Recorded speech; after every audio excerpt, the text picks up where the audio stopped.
The Great Gatsby by F. Scott Fitzgerald. Once again to Zelda. Then wear the gold hat, if that will move her. If you can bounce high, bounce for her too, till she cry, "Lover, gold-hatted, high-bouncing lover, I must have you." Thomas Park D'Invilliers. Chapter 1. In my younger and more vulnerable years, my father gave me some advice that I've been turning over in my mind ever since. Whenever you feel like criticizing anyone, he told me, just remember that all the people in this world haven't had the advantages that you've had. He didn't say any more, but we've always been unusually communicative in a reserved way, and I understood that he meant a great deal more than that.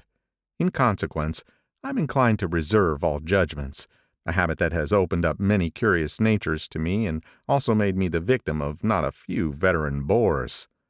The abnormal mind is quick to detect and attach itself to this quality when it appears in a normal person, and so it came about that in college I was unjustly accused of being a politician because I was privy to the secret griefs of wild unknown men.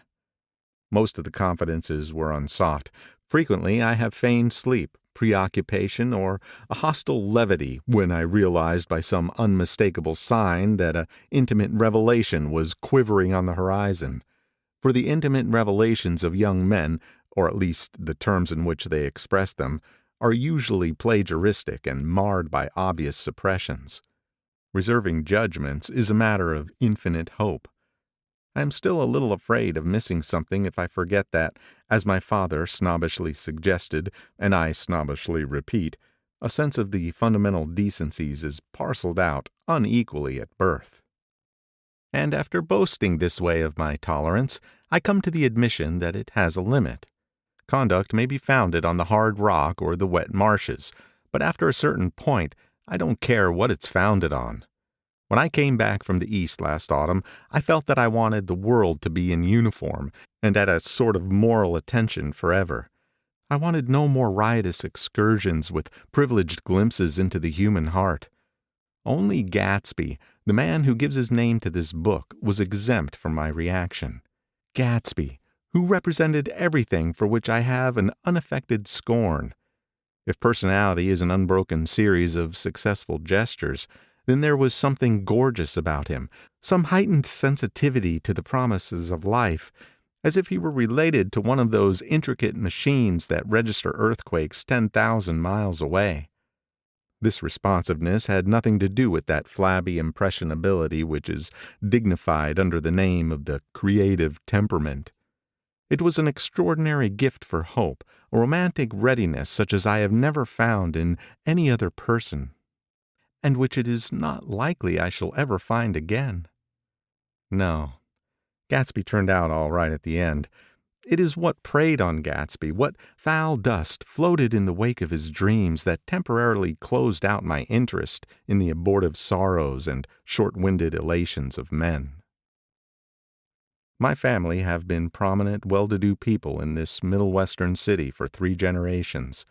The Carraways are something of a clan, and we have a tradition that we're descended from the Dukes of Buccleuch, but the actual founder of my line was my grandfather's brother, who came here in '51, sent a substitute to the Civil War, and started the wholesale hardware business that my father carries on today. I never saw this great-uncle, but I'm supposed to look like him, with special reference to the rather hard-boiled painting that hangs in Father's office. I graduated from New Haven in 1915, just a quarter of a century after my father, and a little later I participated in that delayed Teutonic migration known as the Great War. I enjoyed the counter-raid so thoroughly that I came back restless. Instead of being the warm center of the world, the Middle West now seemed like a ragged edge of the universe. So I decided to go east and learn the bond business. Everybody I knew was in the bond business, so I supposed it could support one more single man. All my aunts and uncles talked it over as if they were choosing a prep school for me, and finally said, "Why, yes," with very grave, hesitant faces. Father agreed to finance me for a year, and after various delays I came east, permanently, I thought, in the spring of '22. The practical thing was to find rooms in the city, but it was a warm season and I had just left a country of wide lawns and friendly trees, so when a young man at the office suggested that we take a house together in a commuting town, it sounded like a great idea.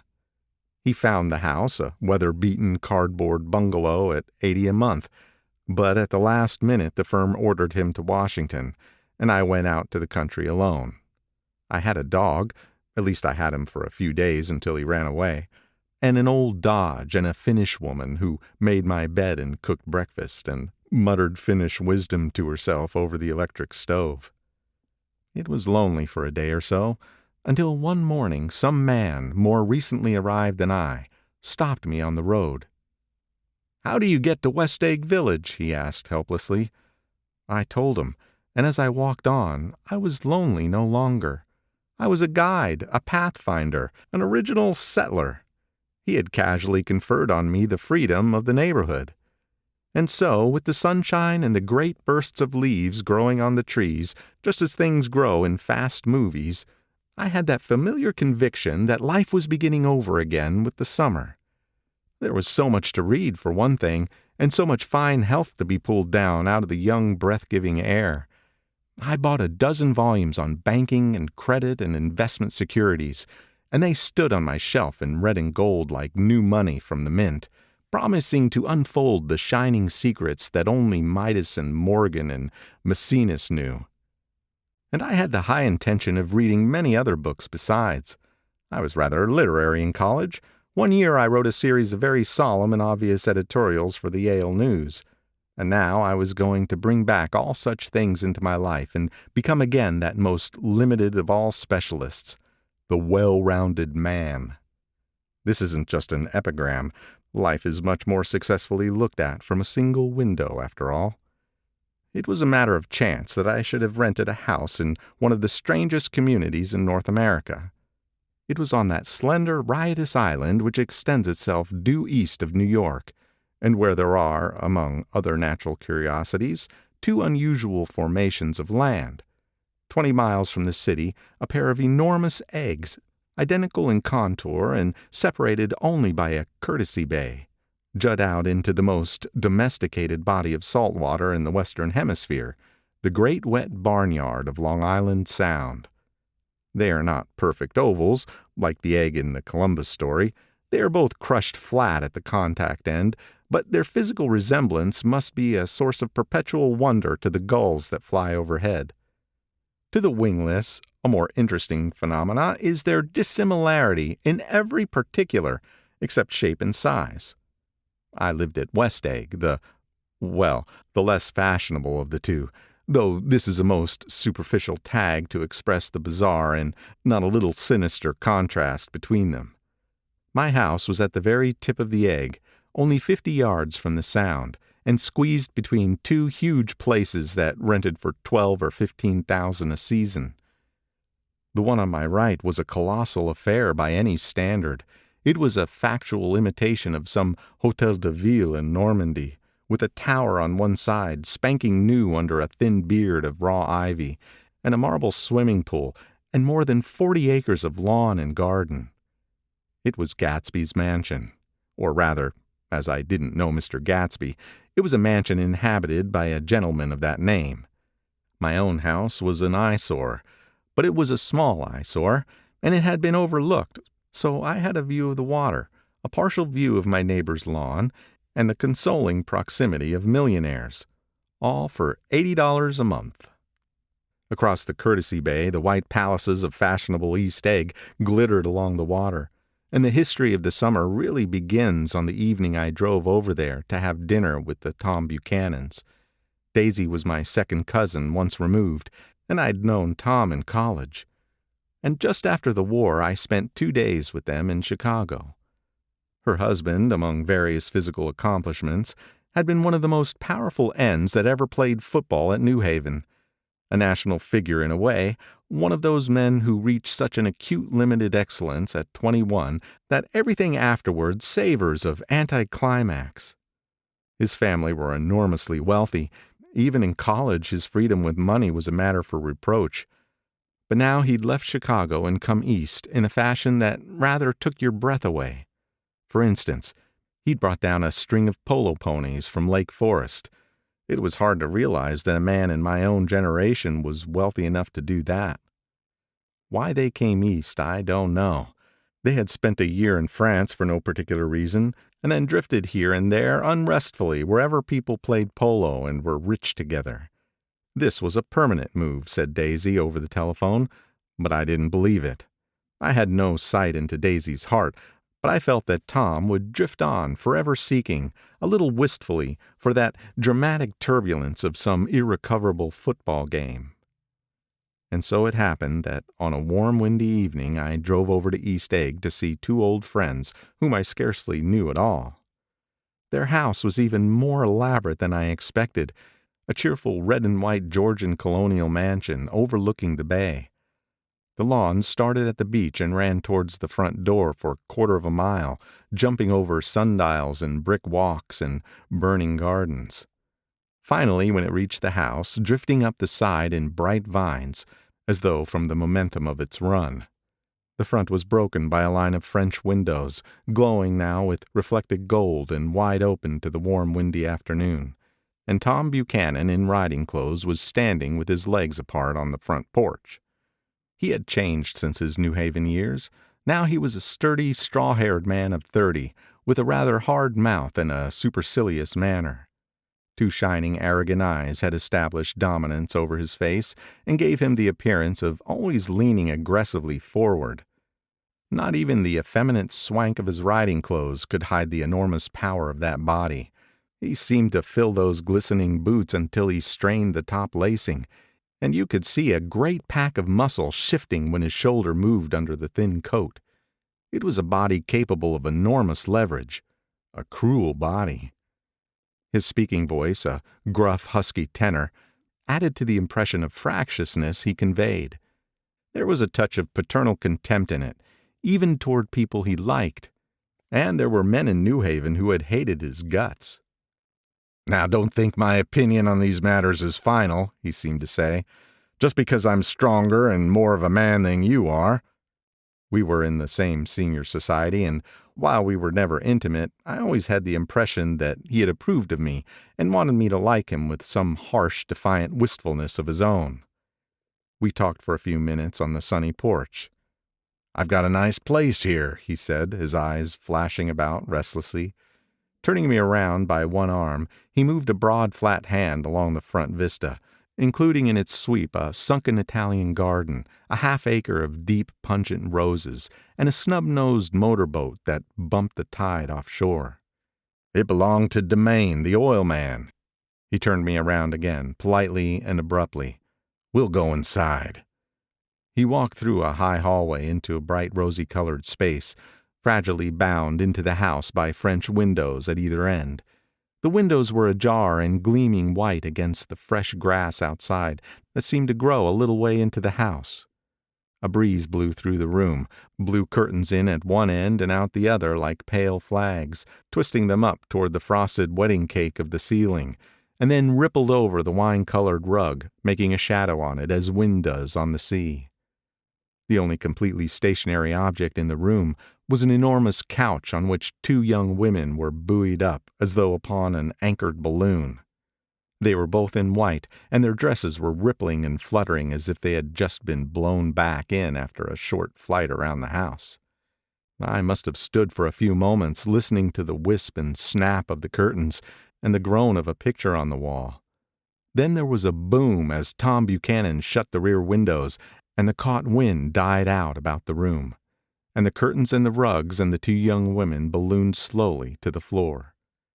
The younger of the two was a stranger to me. She was extended full length at her end of the divan, completely motionless, and with her chin raised a little, as if she were balancing something on it which was quite likely to fall. If she saw me out of the corner of her eyes, she gave no hint of it. Indeed, I was almost surprised into murmuring an apology for having disturbed her by coming in. The other girl, Daisy, made an attempt to rise.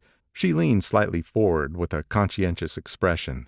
Then she laughed, an absurd, charming little laugh, and I laughed too and came forward into the room. I'm paralyzed with happiness." She laughed again as if she said something very witty, and held my hand for a moment, looking up into my face, promising that there was no one in the world she so much wanted to see. That was a way she had. She hinted in a murmur that the surname of the balancing girl was Baker. I've heard it said that Daisy's murmur was only to make people lean toward her, an irrelevant criticism that made it no less charming. At any rate, Miss Baker's lips fluttered. She nodded at me almost imperceptibly, and then quickly tipped her head back again. The object she was balancing had obviously tottered a little, and given her something of a fright. Again a sort of apology arose to my lips. Almost an exhibition of complete self-sufficiency draws a stunned tribute from me. I looked back at my cousin, who began to ask me questions in her low, thrilling voice. It was the kind of voice that the ear follows up and down, as if each speech is an arrangement of notes that will never be played again. Her face was sad and lovely, with bright things in it, bright eyes and a bright, passionate mouth. But there was an excitement in her voice that men who had cared for her found difficult to forget. A singing compulsion, a whispered, "Listen," a promise that she had done gay, exciting things just a while since, and that there were gay, exciting things hovering in the next hour. I told her how I had stopped off in Chicago for a day on my way east, and how a dozen people had sent their love through me. "Do they miss me?" she cried ecstatically. "The whole town is desolate. All the cars have left rear wheel painted black as a mourning wreath, and there's a persistent wail all night along the North Shore." "How gorgeous! Let's go back, Tom, tomorrow." Then she added irrelevantly, "You ought to see the baby." "I'd like to." "She's asleep. She's 3 years old. Haven't you ever seen her?" "Never." "Well, you ought to see her. She's—" Tom Buchanan, who had been hovering restlessly about the room, stopped and rested his hand on my shoulder. "What are you doing, Nick?" "I'm a bondman." "Who with?" I told him. "Never heard of them," he remarked decisively. This annoyed me. "You will," I answered shortly. "You will if you stay in the East." "Oh, I stay in the East, don't you worry," he said, glancing at Daisy and then back at me, as if he were alert for something more. "I'd be a goddamn fool to live anywhere else." At this point, Miss Baker said, "Absolutely," with such suddenness that I started. It was the first word she had uttered since I came into the room. Evidently it surprised her as much as it did me, for she yawned and, with a series of rapid, deft movements, stood up into the room. "I'm stiff," she complained. "I've been lying on that sofa for as long as I can remember." "Don't look at me," Daisy retorted. "I've been trying to get you to New York all afternoon." "No, thanks," said Miss Baker to the 4 cocktails just in front of the pantry. "I'm absolutely in training." Her host looked at her incredulously. "You are?" He took down his drink as if it were a drop in the bottom of a glass. "How you ever get anything done is beyond me." I looked at Miss Baker, wondering what it was she got done. I enjoyed looking at her. She was a slender, small-breasted girl with an erect carriage, which she accentuated by throwing her body backward at the shoulders like a young cadet. Her gray, sun-strained eyes looked back at me with polite reciprocal curiosity out of a wan, charming, discontented face. It occurred to me now that I had seen her, or a picture of her, somewhere before. "You live in the West Egg," she remarked contemptuously. "I know somebody there." "I don't know a single—" "You must know Gatsby." "Gatsby?" demanded Daisy. "What Gatsby?" Before I could reply that he was my neighbor, dinner was announced. Wedging his tense arm imperatively under mine, Tom Buchanan compelled me from the room as though he were moving a checker to another square. Slenderly, languidly, their hands set lightly on their hips, the 2 young women preceded us out onto the rosy-colored porch, open toward the sunset, where 4 candles flickered on the table in the diminished wind. "Why candles?" objected Daisy, frowning. She snapped them out with her fingers. "In 2 weeks it'll be the longest day in the year." She looked at us all radiantly. "Do you always watch for the longest day of the year and then miss it? I always watch for the longest day in the year and then miss it." "We ought to plan something," yawned Miss Baker, sitting down at the table as if she were getting into bed. "All right," said Daisy. "What'll we plan?" She turned to me helplessly. "What do people plan?" Before I could answer, her eyes fastened with an odd expression on her little finger. "Look," she complained. "I heard it."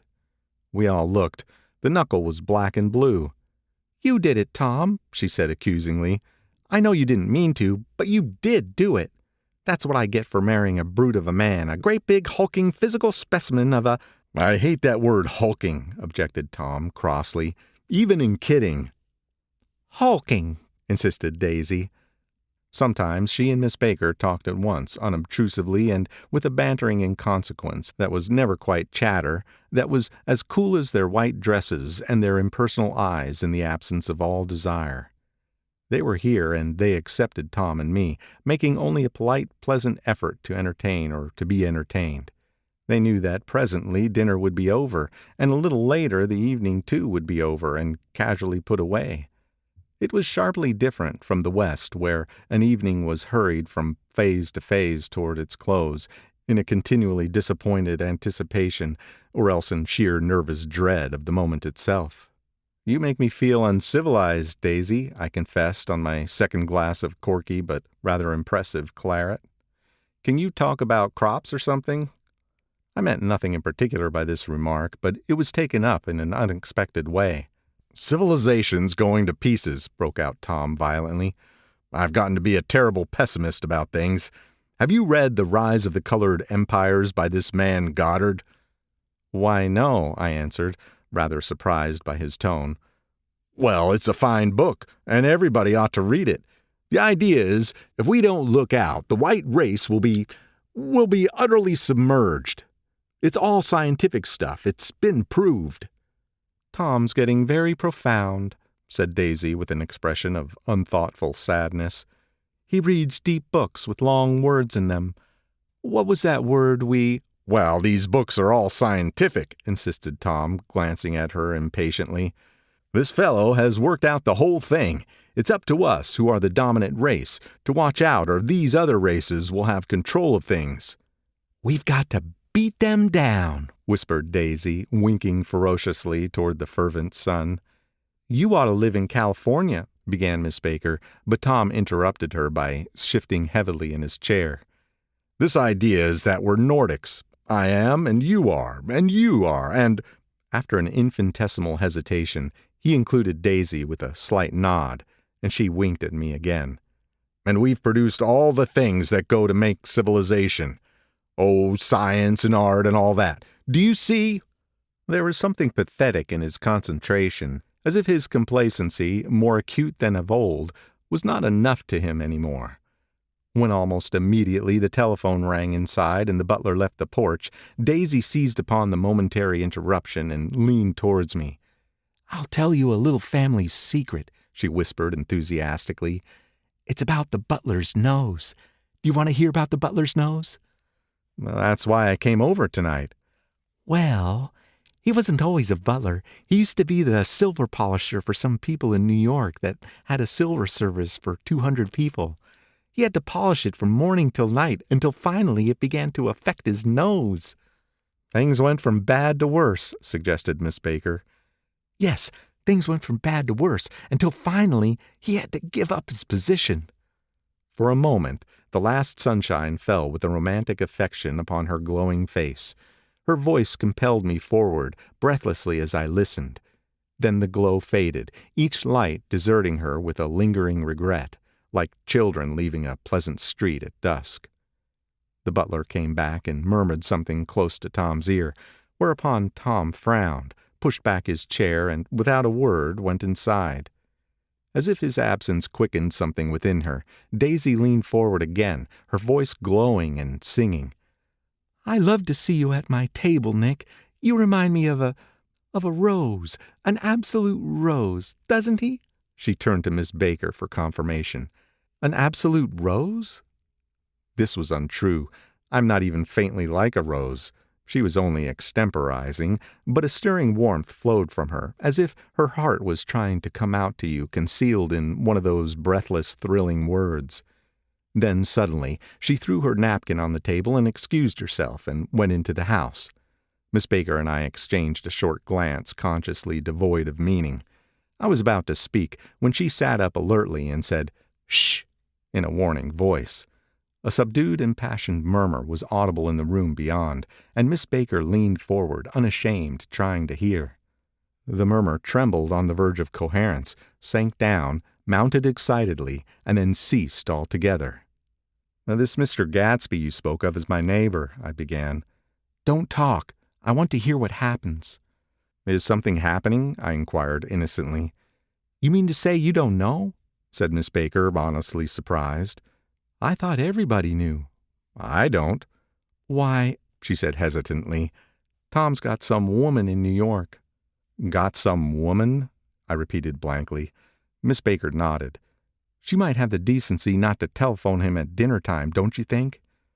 Almost before I had grasped her meaning, there was the flutter of a dress and the crunch of leather boots, and Tom and Daisy were back at the table. "It couldn't be helped," cried Daisy with tense gaiety. She sat down, glanced searchingly at Miss Baker and then at me, and continued, "I looked outdoors for a minute, and it's very romantic outdoors. There's a bird on the lawn that I think must be a nightingale come over on the Cunard or White Star line. He's singing away," her voice sang. "It's romantic, isn't it, Tom?" "Very romantic," he said, and then miserably to me, "If it's light enough after dinner, I want to take you down to the stables." The telephone rang inside, startlingly, and as Daisy shook her head decisively at Tom, the subject of the stables, in fact all subjects, vanished into air. Among the broken fragments of the last 5 minutes at table, I remember the candles being lit again, pointlessly, and I was conscious of wanting to look squarely at everyone, and yet to avoid all eyes. I couldn't guess what Tom and Daisy were thinking, but I doubt if even Miss Baker, who seemed to have mastered a certain hearty skepticism, was able to utterly put this fifth guest's shrill metallic urgency out of mind. To a certain temperament, the situation might have seemed intriguing. My own instinct was to telephone immediately for the police. The horses, needless to say, were not mentioned again. Tom and Miss Baker, with several feet of twilight between them, strolled back into the library, as if to a vigil beside a perfectly tangible body. While trying to look pleasantly interested and a little deaf, I followed Daisy around a chain of connecting verandas to the porch in front. In its deep gloom we sat down side by side on a wicker settee. Daisy took her face in her hands as if feeling its lovely shape, and her eyes moved gradually out to the velvet dusk. I saw that turbulent emotions possessed her, so I asked what I thought would be some sedative questions about her little girl. "We don't know each other very well, Nick," she said suddenly. "Even if we are cousins, you didn't come to my wedding." "I wasn't back from the war." "That's true," she hesitated. "Well, I've had a very bad time, Nick, and I'm pretty cynical about everything." Evidently she had reason to be. I waited, but she didn't say any more, and after a moment I returned rather feebly to the subject of her daughter. "I suppose she talks and eats and everything." "Oh, yes." She looked at me absently. "Listen, Nick, let me tell you what I said when she was born. Would you like to hear?" "Very much." "It'll show you how I've gotten to feel about things. Well, she was less than an hour old, and Tom was God knows where. I woke up out of the ether with an utterly abandoned feeling, and asked the nurse right away if it was a boy or a girl. She told me it was a girl, and so I turned my head away and wept. 'All right,' I said. 'I'm glad it's a girl, and I hope she'll be a fool. That's the best thing a girl can be in this world, a beautiful little fool.' You see, I think everything's terrible anyhow," she went on in a convinced way. "Everybody thinks so, the most advanced people, and I know. I've been everywhere and seen everything and done everything." Her eyes flashed around her in a defiant way, rather like Tom's, and she laughed with thrilling scorn. "Sophisticated! God, I'm sophisticated!" The instant her voice broke off, ceasing to compel my attention, my belief, I felt the basic insincerity of what she had said. It made me uneasy, as though the whole evening had been a trick of some sort to exact a contributory emotion from me. I waited, and sure enough, in a moment she looked at me with an absolute smirk on her lovely face, as if she had asserted her membership in a rather distinguished secret society to which she and Tom belonged. Inside, the crimson room bloomed with light. Tom and Miss Baker sat at either end of the long couch, and she read aloud to him from the Saturday Evening Post, the words, murmurous and uninflected, running together in a soothing tune. The lamplight, bright on his boots and dull on the autumn leaf yellow of her hair, glinted along the paper as she turned the page with a flutter of slender muscles in her arms. When we came in, she held us silent for a moment with a lifted hand. "To be continued," she said, tossing the magazine on the table, "in our very next issue." Her body asserted itself with a restless movement of her knee, and she stood up. 10 o'clock, she remarked, apparently finding the time on the ceiling. "Time for this good girl to go to bed." "Jordan's going to play in the tournament tomorrow," explained Daisy, "over at Westchester." "Oh, you're Jordan Baker." I knew now why her face was familiar. Its pleasing, contemptuous expression had looked out at me from many a rotogravure pictures of the sporting life at Asheville and Hot Springs and Palm Beach. I had heard some story of her, too, a critical, unpleasant story, but what it was I had forgotten long ago. "Good night," she said softly. "Wake me at 8, won't you?" "If you'll get up."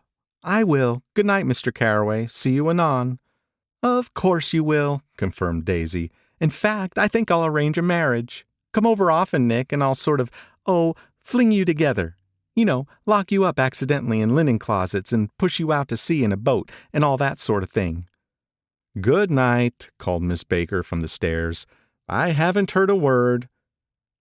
"She's a nice girl," said Tom after a moment. "They oughtn't to let her run around the country this way." "Who oughtn't to?" inquired Daisy coldly. "Her family." "Her family is one aunt about 1,000 years old. Besides, Nick's going to look after her, aren't you, Nick?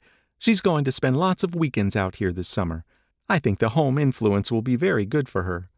Daisy and Tom looked at each other for a moment in silence. "Is she from New York?" I asked quickly. "From Louisville. Our white girlhood was passed together there, our beautiful white—" "Did you give Nick a little heart-to-heart talk on the veranda?" demanded Tom suddenly. "Did I?" She looked at me. "I can't seem to remember. But I think we talked about the Nordic race. Yes, I'm sure we did. It sort of crept up on us, and first thing you know—" "Don't believe everything you hear, Nick," he advised me. I said lightly that I had heard nothing at all, and a few minutes later I got up to go home. They came to the door with me and stood side by side in a cheerful square of light. As I started my motor, Daisy peremptorily called, "Wait! I forgot to ask you something, and it's important. We heard you were engaged to a girl out west." "That's right," corroborated Tom kindly. "We heard that you were engaged." "It's a libel. I'm too poor." "But we heard it," insisted Daisy, surprising me by opening up again in a flower-like way. "We heard it from 3 people, so it must be true." Of course I knew what they were referring to, but I wasn't even vaguely engaged. The fact that gossip had published the banns was one of the reasons I had come east. You can't stop going with an old friend on account of rumors. And on the other hand, I had no intention of being rumored into marriage. Their interest rather touched me and made them less remotely rich. Nevertheless, I was confused and a little disgusted as I drove away. It seemed to me that the thing for Daisy to do was to rush out of the house, child in arms, but apparently there were no such intentions in her head. As for Tom, the fact that he had some woman in New York was really less surprising than that he had been depressed by a book. Something was making him nibble at the edge of stale ideas, as if his sturdy physical egotism no longer nourished his peremptory heart. Already it was deep summer on roadhouse roofs and in front of wayside garages, where new red petrol pumps sat out in pools of light, and when I reached my estate at West Egg, I ran the car under its shed and sat for a while on an abandoned grass roller in the yard. The wind had blown off, leaving a loud, bright night, with wings beating in the trees and a persistent organ sound as the full bellows of the earth blew the frogs full of life. The silhouette of a moving cat wavered across the moonlight, and turning my head to watch it, I saw that I was not alone. 50 feet away, a figure had emerged from the shadow of my neighbor's mansion and was standing with his hands in his pockets, regarding the silver pepper of the stars. Something in his leisurely movements and the secure position of his feet upon the lawn suggested that it was Mr. Gatsby himself, come out to determine what share was his of our local heavens. I decided to call to him. Miss Baker had mentioned him at dinner, and that would do for an introduction. But I didn't call for him, for he gave a sudden intimation that he was content to be alone. He stretched out his arms toward the dark water in a curious way, and, far as I was from him, I could have sworn he was trembling. Involuntarily I glanced seaward, and distinguished nothing except a single green light, minute and far away, that might have been the end of a dock. When I looked once more for Gatsby, he had vanished, and I was alone again in the unquiet darkness. End of Chapter 1. Chapter 2. About halfway between West Egg and New York, the motor road hastily joins the railroad and runs beside it for a quarter of a mile, so as to shrink away from a certain desolate area of land. This is a valley of ashes, a fantastic farm where ashes grow like wheat into ridges and hills and grotesque gardens, where ashes take the forms of houses and chimneys and rising smoke and, finally, with a transcendent effort, of ash-gray men who move dimly and already crumbling through the powdery air. Occasionally a line of gray cars crawls along an invisible track, gives out a ghastly creak, and comes to rest, and immediately the ash-gray men swarm up with leaden spades and stir up an impenetrable cloud which screens their obscure operations from your sight. But above the gray land and the spasms of bleak dust which drift endlessly over it, you perceive, after a moment, the eyes of Dr. T.J. Eckelberg. The eyes of Dr. T.J. Eckelberg are blue and gigantic. Their retinas are 1 yard high. They look out of no face, but instead from a pair of enormous yellow spectacles which pass over a non-existent nose. Evidently some wild wag of an oculist set them there to fatten his practice in the borough of Queens, and then sank down himself into eternal blindness, or forgot them and moved away. But his eyes, dimmed a little by many pointless days, under sun and rain, brood on over the solemn dumping ground. The Valley of Ashes is bounded on one side by a small foul river, and when the drawbridge is up to let barges through, the passengers on the waiting train can stare at the dismal scene for as long as half an hour. There is always a halt there of at least a minute, and it was because of this that I first met Tom Buchanan's mistress. The fact that he had one was insisted upon wherever he was known. His acquaintances resented the fact that he turned up in popular cafes with her, and, leaving her at a table, sauntered about, chatting with whomsoever he knew. Though I was curious to see her, I had no desire to meet her. But I did. I went up to New York with Tom on the train one afternoon, and when we stopped by the ash heaps, he jumped to his feet and, taking hold of my elbow, literally forced me from the car. "We're getting off," he insisted. "I want you to meet my girl." I think he'd tanked up a good deal at luncheon, and his determination to have my company bordered on violence. The supercilious assumption was that on Sunday afternoon I had nothing better to do. I followed him over a low whitewashed railroad fence, and we walked back 100 yards along the road under Dr. Eckelberg's persistent stare. The only building in sight was a small block of yellow brick, sitting on the large edge of the wasteland, a sort of compact main street ministering to it, and contiguous to absolutely nothing. One of the 3 shops it contained was for rent, and another was an all-night restaurant, approached by a trail of ashes. The third was a garage. Repairs. George B. Wilson. Cars bought and sold. I followed Tom inside. The interior was unprosperous and bare. The only car visible was the dust-covered wreck of a Ford which crouched in a dim corner. It had occurred to me that this shadow of a garage must be a blind, and that sumptuous and romantic apartments were concealed overhead, when the proprietor himself appeared in the door of an office, wiping his hands on a piece of waste. He was a blond, spiritless man, anemic and faintly handsome. When he saw us, a damp gleam of hope sprang into his light blue eyes. "Hello, Wilson, old man," said Tom, slapping him jovially on the shoulder. How's business?" "I can't complain," answered Wilson unconvincingly. "When are you going to sell me that car?" "Next week. I've got my man working on it now." "Works pretty slow, don't he?" "No, he doesn't," said Tom coldly. "And if you feel that way about it, maybe I better sell it somewhere else after all." "I don't mean that," explained Wilson quickly. "I just meant—" His voice faded off, and Tom glanced impatiently around the garage. Then I heard footsteps on the stairs, and in a moment the thickish figure of a woman blocked out the light from the office door. She was in the middle 30s and faintly stout, but she carried her flesh sensuously as some women can. Her face, above a spotted dress of dark blue crepe de chine, contained no facet or gleam of beauty, but there was an immediately perceptible vitality about her, as if the nerves of her body were continually smoldering. She smiled slowly, and, walking through her husband as if he were a ghost, shook hands with Tom, looking him flush in the eye. Then she wet her lips and, without turning around, spoke to her husband in a soft, coarse voice. "Get some chairs, why don't you, so somebody can sit down?" "Oh, sure," agreed Wilson hurriedly, and went toward the little office, mingling immediately with the cement color of the walls. A white ashen dust veiled his dark suit and his pale hair as it veiled everything in the vicinity, except his wife, who moved close to Tom. "I want to see you," said Tom intently. "Get on the next train." "All right." "I'll meet you by the newsstand on the lower level." She nodded and moved away from him just as George Wilson emerged with 2 chairs from his office door. We waited for her down the road and out of sight. It was a few days before the 4th of July, and a gray, scrawny Italian child was setting torpedoes in a row along the railroad track.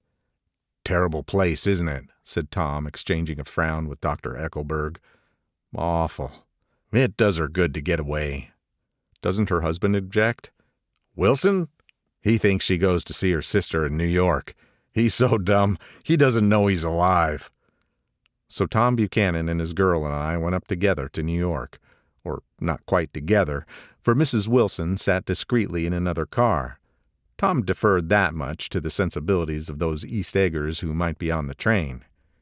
She had changed her dress to a brown-figured muslin, which stretched tight over her rather wide hips as Tom helped her to the platform in New York. At the newsstand, she bought a copy of Town Tattle and a moving picture magazine, and in the station drugstore some cold cream and a small flask of perfume. Upstairs, in the solemn echoing drive, she let 4 taxicabs drive away before she selected a new one, lavender-colored with gray upholstery, and in this we slid out from the mass of the station into the glowing sunshine. But immediately she turned sharply from the window and, leaning forward, tapped on the front glass. "I want to get one of those dogs," she said earnestly. "I want to get one for the apartment. They're nice to have. A dog." So we backed up to a gray old man who bore an absurd resemblance to John D. Rockefeller. In a basket swung from his neck cowered a dozen very recent puppies of an indeterminate breed. "What kind are they?" asked Mrs. Wilson eagerly as he came to the taxi window. "All kinds. What kind do you want, lady?" "I'd like to get one of those police dogs. I don't suppose you got that kind." The man peered doubtfully into the basket, plunged in his hand, and drew one up, wriggling by the back of the neck. "That's no police dog," said Tom. "No, it's not exactly a police dog," said the man with disappointment in his voice. "It's more of an Airedale." He passed his hand over the brown wash rag of a back. "Look at that coat. Some coat.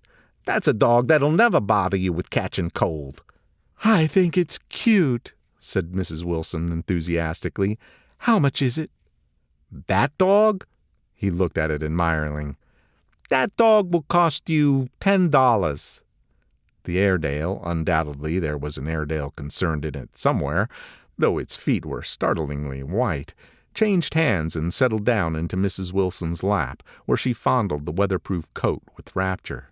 "Is it a boy or a girl?" she asked delicately. "That dog? That dog's a boy." "It's a bitch," said Tom derisively. "Here's your money. Go and buy 10 more dogs with it." We drove over to Fifth Avenue, warm and soft, almost pastoral, on the summer Sunday afternoon. I wouldn't have been surprised to see a great flock of white sheep turn the corner. "Hold on," I said. "I have to leave you here." "No, you don't," interposed Tom quickly. "Myrtle'll be hurt if you don't come up to the apartment. Won't you, Myrtle?" "Come on," she urged. "I'll telephone my sister Catherine. She's said to be very beautiful by people who ought to know." "Well, I'd like to, but—" We went on, cutting back again over the park toward the West Hundreds. At 158th Street, the cab stopped at one slice in a long white cake of apartment houses. Throwing a regal homecoming glance around the neighborhood, Mrs. Wilson gathered up her dog and her other purchases and went haughtily in. "I'm going to have the McKees come up," she announced as we rose in the elevator. "And of course, I've got to call up my sister, too." The apartment was on the top floor, a small living room, a small dining room, a small bedroom, and a bath. The living room was crowded to the doors with a set of tapestried furniture entirely too large for it, so that to move about was to stumble continually over scenes of ladies swinging in the gardens of Versailles. The only picture was an over-enlarged photograph, apparently a hen sitting on a blurred rock. Looked at from a distance, however, the hen resolved itself into a bonnet, and the countenance of a stout old lady beamed down into the room.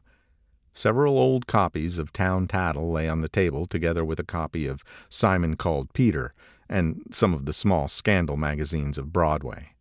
Mrs. Wilson was first concerned with the dog.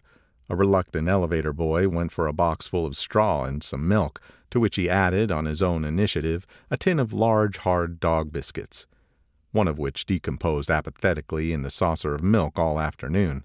Meanwhile, Tom brought out a bottle of whiskey from a locked bureau door. I have been drunk just twice in my life, and the second time was that afternoon, so everything that happened has a dim, hazy cast over it, although until after 8 o'clock the apartment was full of cheerful sun. Sitting on Tom's lap, Mrs. Wilson called up several people on the telephone. Then there were no cigarettes, and I went out to buy some at the drugstore on the corner. When I came back, they had both disappeared, so I sat down discreetly in the living room and read a chapter of Simon Called Peter. Either it was terrible stuff or the whiskey distorted things, because it didn't make any sense to me. Just as Tom and Myrtle, after the first drink Mrs. Wilson and I called each other by our first names, reappeared, company commenced to arrive at the apartment door. The sister, Catherine, was a slender, worldly girl of about 30, with a solid, sticky bob of red hair and a complexion powdered milky white. Her eyebrows had been plucked and then drawn on again at a more rakish angle, but the efforts of nature toward the restoration of the old alignment gave a blurred air to her face. When she moved about, there was an incessant clicking as innumerable pottery bracelets jingled up and down upon her arms. She came in with such a proprietary haste and looked around so possessively at the furniture that I wondered if she lived here. But when I asked her, she laughed immoderately, repeated my question aloud, and told me she lived with her girlfriend at a hotel. Mr. McKee was a pale, feminine man from the flat below. He had just shaved, for there was a white spot of lather on his cheekbone, and he was most respectful of his greeting to everyone in the room. He informed me that he was in the artistic game, and I gathered later that he was a photographer and had made the dim enlargement of Mrs. Wilson's mother, which hovered like an ectoplasm on the wall. His wife was shrill, languid, handsome, and horrible. She told me with pride that her husband had photographed her 127 times since they had been married. Mrs. Wilson had changed her costume some time before, and was now attired in an elaborate afternoon dress of cream-colored chiffon, which gave out a continual rustle as she swept about the room. With the influence of the dress, her personality had also undergone a change. The intense vitality that had been so remarkable in the garage was converted into impressive hauteur. Her laughter, her gestures, her assertions became more violently affected moment by moment, and as she expanded, the room grew smaller around her, until she seemed to be revolving on a noisy, creaking pivot through the smoky air. "My dear," she told her sister in a high mincing shout, "most of these fellows will cheat you every time. All they think of is money. I had a woman up here last week to look at my feet, and when she gave me the bill you'd have thought she had my appendicitis out." "What was the name of the woman?" asked Mrs. McKee. Mrs. Eberhardt. She goes around looking at people's feet in their own homes." "I like your dress," remarked Mrs. McKee. "I think it's adorable." Mrs. Wilson rejected the compliment by raising her eyebrow in disdain. "It's just a crazy old thing," she said. "I just slip it on sometimes when I don't care what I look like." "But it looks wonderful on you, if you know what I mean," pursued Mrs. McKee. "If Chester could only get you in that pose, I think he can make something of it." We all looked in silence at Mrs. Wilson, who removed a strand of hair from over her eyes and looked back at us with a brilliant smile. Mr. McKee regarded her intently with his head on one side, and then moved his hand back and forth slowly in front of his face. "I should change the light," he said after a moment. "I'd like to bring out the modeling of the features, and I'd try to get hold of all that back hair." "I wouldn't think of changing the light," cried Mrs. McKee. "I think it's—" Her husband said, "Shh," and we all looked at the subject again, whereupon Tom Buchanan yawned audibly and got to his feet. "You McKees have something to drink," he said. "Get some more ice and mineral water, Myrtle, before everybody goes to sleep." "I told that boy about the ice." Myrtle raised her eyebrows in despair at the shiftlessness of the lower orders. "These people, you have to keep after them all the time." She looked at me and laughed pointlessly. Then she flounced over to the dog, kissed it with ecstasy, and swept into the kitchen, implying that a dozen chefs awaited her orders there. "I've done some nice things out on Long Island," asserted Mr. McKee. Tom looked at him blankly. "2 of them we have framed downstairs." "To what?" demanded Tom. "2 studies. One of them I call Montauk Point, the gulls, and the other I call Montauk Point, the sea." The sister Catherine sat down beside me on the couch. "Do you live on Long Island, too?" she inquired. "I live at West Egg." "Really? I was down there at a party about a month ago, at a man named Gatsby's. Do you know him?" "I live next door to him." "Well, they say he's a nephew or a cousin of Kaiser Wilhelm's. That's where all his money comes from." "Really?" She nodded. "I'm scared of him. I'd hate to have him get anything on me." This absorbing information about my neighbor was interrupted by Mrs. McKee's pointing suddenly at Catherine. "Chester, I think you could do something with her," she broke out, but Mr. McKee only nodded in a bored way and turned his attention to Tom. "I'd like to do more work on Long Island if I could get the entry. All I ask is that they should give me a start." "Ask Myrtle," said Tom, breaking into a short shout of laughter as Mrs. Wilson entered with a tray. "She'll give you a letter of introduction, won't you, Myrtle?" "Do what?" she asked, startled. "You'll give McKee a letter of introduction to your husband so he can do some studies on him." His lips moved silently for a moment as he invented George B. Wilson at the gasoline pump, or something like that. Catherine leaned close to me and whispered in my ear, "Neither of them can stand the person they're married to." "Can't they?" "Can't stand them." She looked at Myrtle and then at Tom. "What I say is, why go on living with them if they can't stand them? If I was them, I'd get a divorce and get married to each other right away." "Doesn't she like Wilson either?" The answer to this was unexpected. It came from Myrtle, who had overheard the question, and it was violent and obscene. "You see," cried Catherine triumphantly. She lowered her voice again. "It's really his wife that keeps them apart. She's a Catholic, and they don't believe in divorce." Daisy was not a Catholic, and I was a little shocked at the elaborateness of the lie. "When they do get married," continued Catherine, "they're going west to live for a while until it blows over." "It'd be more discreet to go to Europe." "Oh, you like Europe?" she exclaimed surprisingly. "I just got back from Monte Carlo." "Really?" "Just last year. I went over there with another girl." "Stay long?" "No, we just went to Monte Carlo and back. We went by way of Marseille. We had over $1,200 when we started, but we got gypped out of it all in 2 days in the private rooms. We had an awful time getting back, I can tell you. God, how I hated that town." The late afternoon sky bloomed in the window for a moment like the blue honey of the Mediterranean. Then the shrill voice of Mrs. McKee called me back into the room. "I almost made a mistake, too," she declared vigorously. I almost married a little kike who'd been after me for years. I knew he was below me. Everybody kept saying to me, 'Lucille, that man's way below you.' But if I hadn't met Chester, he'd have got me for sure." "Yes, but listen," said Myrtle Wilson, nodding her head up and down. "At least you didn't marry him." "I know I didn't." "Well, I married him," said Myrtle ambiguously, "and that's the difference between your case and mine." "Why did you, Myrtle?" demanded Catherine. "Nobody forced you to." Myrtle considered. "I married him because I thought he was a gentleman," she said finally. "I thought he knew something about breeding, but he wasn't fit to lick my shoe." "You were crazy about him for a while," said Catherine. "Crazy about him?" cried Myrtle incredulously. "Who said I was crazy about him? I never was any more crazy about him than I was about that man there." She pointed suddenly at me, and everyone looked at me accusingly. I tried to show by my expression that I expected no affection.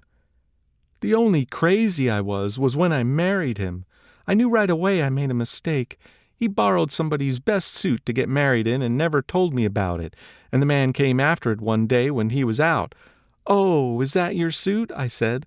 This is the first I ever heard about it, but I gave it to him, and then I lay down and cried to beat the band all afternoon." "She really ought to get away from him," resumed Catherine to me. "They've been living over that garage for 11 years, and Tom's the first sweetie she ever had." The bottle of whiskey, a second one, was now in constant demand by all present, excepting Catherine, who felt just as good on nothing at all. Tom rang for the janitor and sent him for some celebrated sandwiches, which were a complete supper in themselves. I wanted to get out and walk eastward toward the park through the soft twilight, but each time I tried to go I became entangled in some wild, strident argument which pulled me back, as if with ropes, into my chair. Yet high over the city our line of yellow windows must have contributed their share of human secrecy to the casual watcher in the darkening streets, and I saw him, too, looking up and wondering. I was within and without, simultaneously enchanted and repelled by the inexhaustible variety of life. Myrtle pulled her chair close to mine, and suddenly her warm breath poured over me the story of her first meeting with Tom. "It was on the two little seats facing each other that are always the last ones left on the train. I was going up to New York to see my sister and spend the night. He had on a dress suit and patent leather shoes, and I couldn't keep my eyes off him. But every time he looked at me I had to pretend to be looking at the advertisement over his head. When we came into the station he was next to me, and his white shirt front pressed against my arm, and so I told him I'd have to call a policeman. But he knew I lied. I was so excited that when I got into the taxi with him I didn't hardly know I wasn't getting into a subway train. All I kept thinking about over and over was, 'You can't live forever, you can't live forever.'" She turned to Mrs. McKee, and the room rang full of her artificial laughter. "My dear," she cried, "I'm going to give you this dress as soon as I'm through with it. I've got to get another one tomorrow. I'm going to make a list of all the things I've got to get. A massage, and a wave, and a collar for the dog, and one of those cute little ashtrays where you touch a spring, and a wreath with a black silk bow for Mother's grave that'll last all summer. I've got to write down a list so I won't forget all the things I got to do." It was 9 o'clock. Almost immediately afterward I looked at my watch and found it was 10. Mr. McKee was asleep on the chair with his fists clenched in his lap, like a photograph of a man in action. Taking out my handkerchief, I wiped from his cheek the spot of dried lather that had worried me all the afternoon. The little dog was sitting on the table looking with blind eyes through the smoke, and from time to time groaning faintly. People disappeared, reappeared, made plans to go somewhere, and then lost each other, searched for each other, found each other a few feet away. Sometime toward midnight, Tom Buchanan and Mrs. Wilson stood face to face discussing, in impassioned voices, whether Mrs. Wilson had any right to mention Daisy's name. "Daisy, Daisy, Daisy," shouted Mrs. Wilson. "I'll say it whenever I want to. Daisy, Making a short, deft movement, Tom Buchanan broke her nose with his open hand. Then there were bloody towels upon the bathroom floor, and women's voices scolding, and high over the confusion, a long broken wail of pain. Mr. McKee awoke from his doze and started in a daze toward the door. When he had gone halfway, he had turned around and stared at the scene, his wife and Catherine scolding and consoling as they stumbled here and there among the crowded furniture with articles of aid, and the despairing figure on the couch, bleeding fluently and trying to spread a copy of Town Tattle over the tapestry scenes of Versailles. Then Mr. McKee turned and continued on out the door. Taking my hat from the chandelier, I followed. "Come to lunch some day," he suggested, as we groaned down in the elevator. "Where?" "Anywhere." "Keep your hands off the lever," snapped the elevator boy. "I beg your pardon," said Mr. McKee with dignity. "I didn't know I was touching it." "All right," I agreed. "I'll be glad to." I was standing beside his bed, and he was sitting up between the sheets, clad in his underwear with a great portfolio in his hands. Beauty and the Beast, Loneliness, Old Grocery Horse, Brookenbridge. Then I was lying half asleep in the cold lower level of the Pennsylvania station, staring at the morning Tribune and waiting for the 4 o'clock train. End of Chapter 2. Chapter 3. There is music from my neighbor's house through the summer nights. In his blue gardens, men and girls came and went like moths among the whisperings and the champagne and the stars. At high tide in the afternoon, I watched his guests diving from the tower of his raft, or taking the sun on the hot sand of his beach while his 2 motorboats slit the waters of the Sound, drawing aquaplanes over cataracts of foam. On weekends, his Rolls-Royce became an omnibus, bearing parties to and from the city between 9 in the morning and long past midnight, while his station wagon scampered like a brisk yellow bug to meet all trains. And on Mondays, 8 servants, including an extra gardener, toiled all day with mops and scrubbing brushes and hammers and garden shears, repairing the ravages of the night before. Every Friday, 5 crates of oranges and lemons arrived from a fruiterer in New York. Every Monday, these same oranges and lemons left his back door in a pyramid of pulpless halves. There was a machine in the kitchen which could extract the juice of 200 oranges in half an hour, if a little button was pressed 200 times by a butler's thumb. At least once a fortnight, a corps of caterers came down with several hundred feet of canvas and enough colored lights to make a Christmas tree of Gatsby's enormous garden. On buffet tables, garnished with glistening hors d'oeuvre, spiced baked hams crowded against salads of harlequin designs, and pastry pigs and turkeys bewitched to a dark gold. In the main hall, a bar with a real brass rail was set up, and stocked with gins and liquors, and with cordials so long forgotten that most of his female guests were too young to know one from another. By 7 o'clock, the orchestra has arrived, no thin 5-piece affair, but a whole pitful of oboes and trombones and saxophones and violas and cornets and piccolos and low and high drums. The last swimmers have come in from the beach now and are dressing upstairs. The cars from New York are parked 5 deep in the drive, and already the halls and salons and verandas are gaudy with primary colors, and hair bobbed in strange new ways, and shawls beyond the dreams of Castile. The bar is in full swing, and floating rounds of cocktails permeate the garden outside, until the air is alive with chatter and laughter, and casual innuendo and introductions forgotten on the spot, and enthusiastic meetings between women who never knew each other's names. The lights grow brighter as the earth lurches away from the sun, and now the orchestra is playing yellow cocktail music, and the opera of voices pitches a key higher. Laughter is easier minute by minute, spilled with prodigality, tipped out at a cheerful word. The groups change more swiftly, swell with new arrivals, dissolve and form in the same breath. Already there are wanderers, confident girls who weave here and there among the stouter and more stable, become for a sharp, joyous moment the center of a group, and then, excited with triumph, glide on through the sea change of faces and voices and color under the constantly changing light. Suddenly one of these gypsies in trembling opal seizes a cocktail out of the air, dumps it down for courage, and moving her hands like Frisco, dances out alone on the canvas platform. A momentary hush. The orchestra leader varies his rhythm obligingly for her, and there is a burst of chatter as the erroneous news goes around that she is Gilda Gray's understudy from the Follies. The party has begun. I believe that on the first night I went to Gatsby's house, I was one of the few guests who had actually been invited. People were not invited. They went there. They got into automobiles which bore them out to Long Island, and somehow they ended up at Gatsby's door. Once there, they were introduced by somebody who knew Gatsby, and after that they conducted themselves according to the rules of behavior associated with an amusement park. Sometimes they came and went without having met Gatsby at all, came for the party with a simplicity of heart that was its own ticket of admission.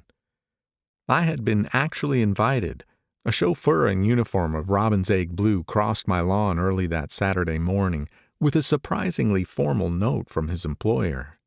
The honor would be entirely Gatsby's, it said, if I would attend his little party that night. He had seen me several times and had intended to call on me long before, but a peculiar combination of circumstances had prevented it. Signed J. Gatsby in a majestic hand. Dressed up in white flannels, I went over to his lawn a little after 7 and wandered around rather ill at ease among swirls and eddies of people I didn't know, though here and there was a face I had noticed on the commuting train. I was immediately struck by the number of young Englishmen dotted about, all well dressed, all looking a little hungry, and all talking in low, earnest voices to solid and prosperous Americans. I was sure that they were selling something, bonds or insurance or automobiles. They were at least agonizingly aware of the easy money in the vicinity and convinced that it was theirs for a few words in the right key. As soon as I arrived, I made an attempt to find my host, but the 2 or 3 people of whom I asked his whereabouts stared at me in such an amazed way and denied so vehemently any knowledge of his movements that I slunk off in the direction of the cocktail table, the only place in the garden where a single man could linger without looking purposeless and alone. I was on my way to get roaring drunk from sheer embarrassment when Jordan Baker came out of the house and stood at the head of the marble steps, leaning a little backward and looking with contemptuous interest down into the garden. Welcome or not, I found it necessary to attach myself to someone before I should begin to address cordial remarks to the passer-by. "Hello!" I roared, advancing toward her. My voice seemed unnaturally loud across the garden. "I thought you might be here," she responded absently as I came up. "I remembered you lived next door to—" She held my hand impersonally as a promise that she'd take care of me in a minute, and gave ear to 2 girls in twin yellow dresses who stopped at the foot of the steps. "Hello!" they cried together. "Sorry you didn't win." That was for the golf tournament. She had lost in the finals the week before. "You don't know who we are," said one of the girls in yellow, "but we met you here about a month ago." "You've dyed your hair since then," remarked Jordan, and I started, but the girls had moved casually on, and her remark was addressed to the premature moon, produced like the supper, no doubt, out of a caterer's basket. With Jordan's slender golden arm resting on mine, we descended the steps and sauntered about the garden. A tray of cocktails floated at us through the twilight, and we sat down at a table with the 2 girls in yellow and 3 men, each one introduced to us as Mr. Mumble. "Do you come to these parties often?" inquired Jordan of the girl beside her. "The last one was the one I met you at," answered the girl in an alert, confident voice. She turned to her companion. "Wasn't it for you, Lucille?" It was for Lucille, too. "I like to come," Lucille said. "I never care what I do so long as I always have a good time. When I was here last I tore my gown on a chair and he asked me my name and address. Inside of a week I got a package from Crorier's with a new evening gown in it." "Did you keep it?" asked Jordan. "Sure I did. I was going to wear it tonight, but it was too big in the bust and had to be altered. It was gas blue with lavender beads, $265. "There's something funny about a fellow to do a thing like that," said the other girl eagerly. "He doesn't want any trouble with anybody." "Who doesn't?" I inquired. "Gatsby, somebody told me." The 2 girls and Jordan leaned together confidentially. "Somebody told me they thought he killed a man once." A thrill passed over all of us. The three Mr. Mumbles bent forward and listened eagerly. I don't think it's so much that, argued Lucille skeptically. It's more that he was a German spy during the war. One of the men nodded in confirmation. I heard that from a man who knew all about him, grew up with him in Germany, he assured us positively. Oh, no, said the first girl. It couldn't be that, because he was in the American army during the war. As our credulity switched back to her, she leaned forward with enthusiasm. You look at him sometimes when he thinks nobody's looking at him.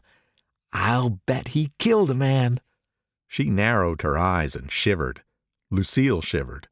We all turned and looked around for Gatsby. It was testimony to the romantic speculation he inspired that there were whispers about him from those who had found little that it was necessary to whisper about in this world. The first supper, there would be another one after midnight, was now being served, and Jordan invited me to join her own party, who were spread around the table on the other side of the garden. There were 3 married couples and Jordan's escort, a persistent undergraduate given to violent innuendo, and obviously under the impression that sooner or later Jordan was going to yield him up her person to a greater or lesser degree.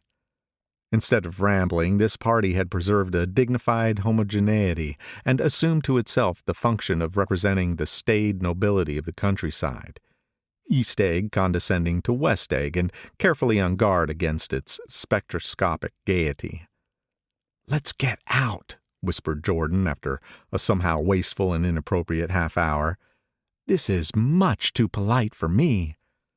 We got up and she explained that we were going to find the host. I had never met him, she said, and it was making me uneasy. The undergraduate nodded in a cynical, melancholy way. The bar where we glanced first was crowded, but Gatsby was not there. She couldn't find him from the top of the steps, and he wasn't on the veranda. On a chance, we tried an important-looking door and walked into a high Gothic library, paneled with carved English oak, and probably transported complete from some ruin overseas. A stout, middle-aged man with enormous allied spectacles was sitting somewhat drunk on the edge of a great table, staring with uneasy concentration at the shelves of books. As we entered, he wheeled excitedly around and examined Jordan from head to foot. "What do you think?" he demanded impetuously. "About what?" He waved his hand toward the bookshelves. "About that. As a matter of fact, you needn't bother to ascertain. I ascertained. They're real." "The books?" He nodded. "Absolutely real. Have pages and everything. I thought they'd be nice durable cardboard. Matter of fact, they're absolutely real. Pages and... Here, let me show you." Taking our skepticism for granted, he rushed to the bookcases and returned with Volume 1 of the Stoddard Lectures. "See?" he cried triumphantly. "It's a bona fide piece of printed matter. It fooled me. This fellow's a regular Belasco. It's a triumph. What thoroughness! What realism! Knew when to stop, too. Didn't cut the pages. But what do you want? What do you expect?" He snatched the book from me and replaced it hastily on its shelf, muttering that if one brick was removed, the whole library was liable to collapse. "Who brought you?" he demanded. "Or did you just come?"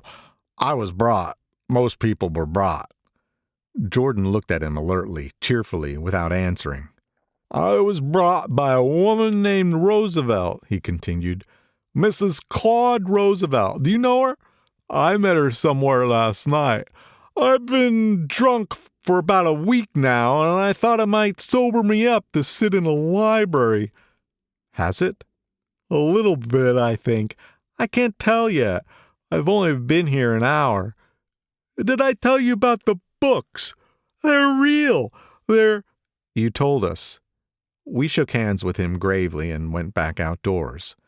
There was dancing now on the canvas in the garden, old men pushing young girls backwards into eternal graceless circles, superior couples holding each other tortuously, fashionably, and keeping in the corners, and a great number of single girls dancing individually or relieving the orchestra for a moment of the burden of the banjo or the traps. By midnight, the hilarity had increased.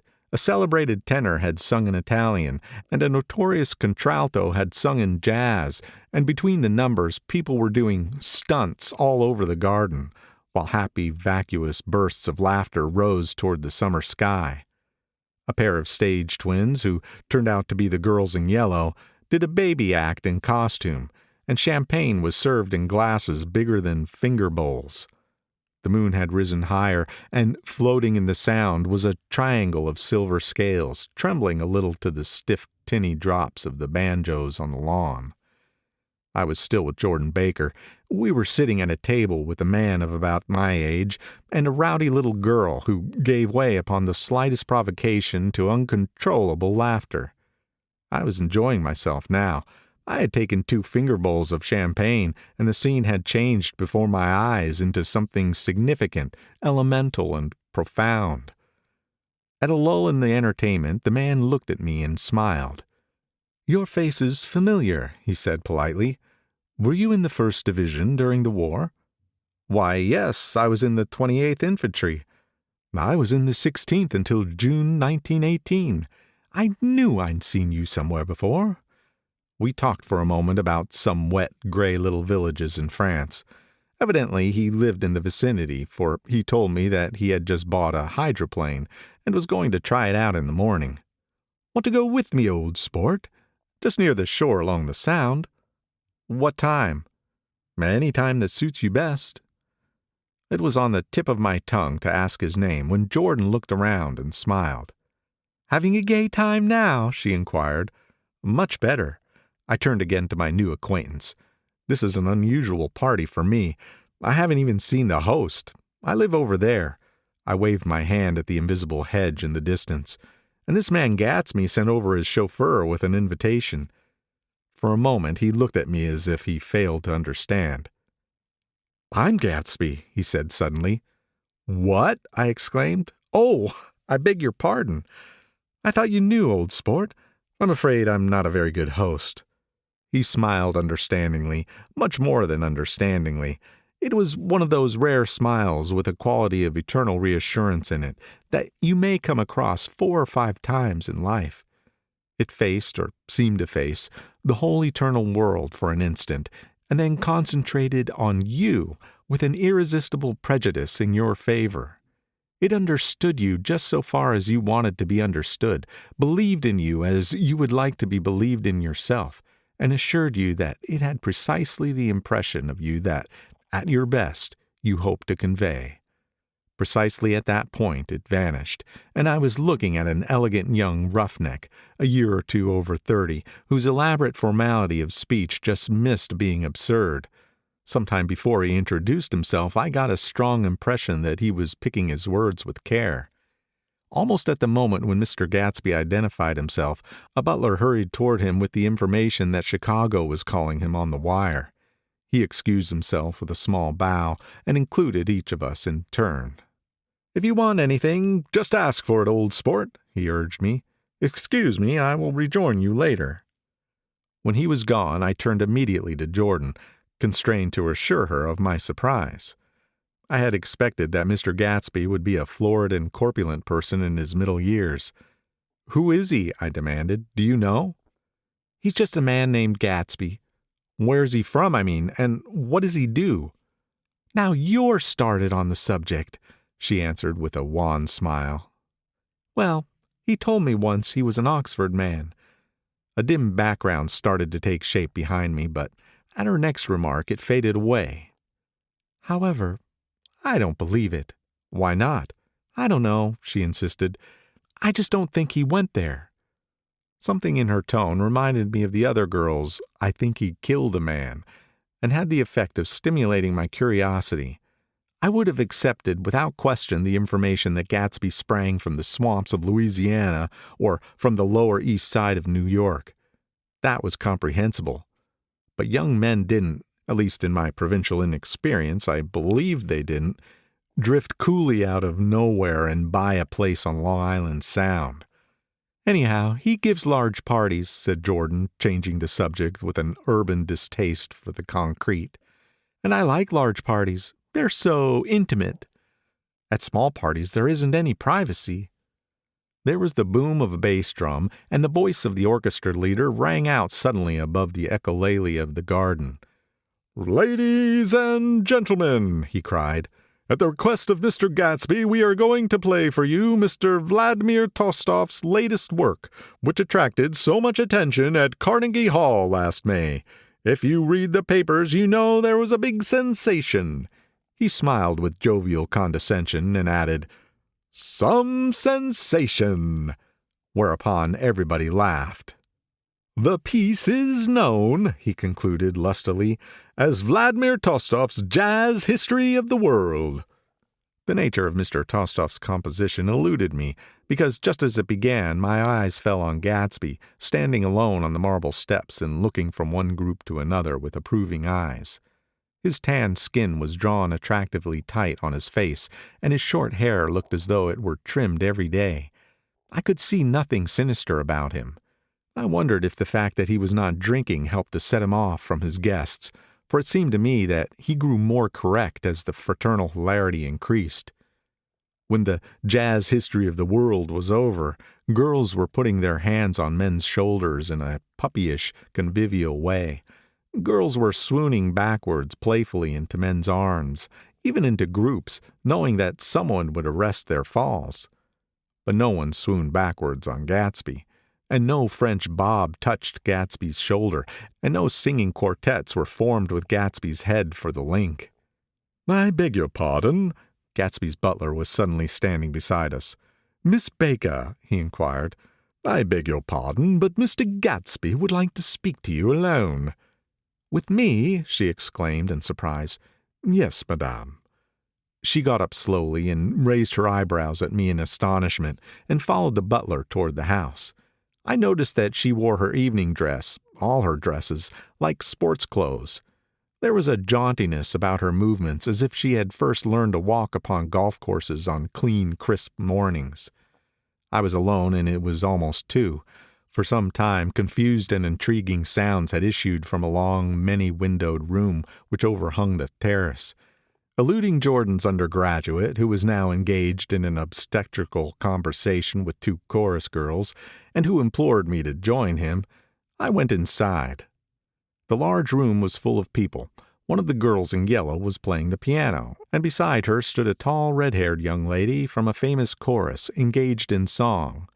She had drunk a quantity of champagne, and during the course of her song she had decided ineptly that everything was very, very sad. She was not only singing, she was weeping too. Whenever there was a pause in the song, she filled it with gasping, broken sobs, and then took up the lyric again in a quavering soprano.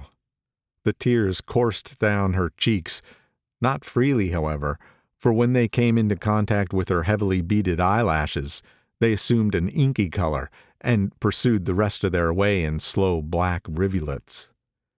A humorous suggestion was made that she sing the notes on her face, whereupon she threw up her hands, sank into a chair, and went off into a deep, vinous sleep. "She had a fight with the man who says he's her husband," explained a girl at my elbow. I looked around. Most of the remaining women were now having fights with men said to be their husbands.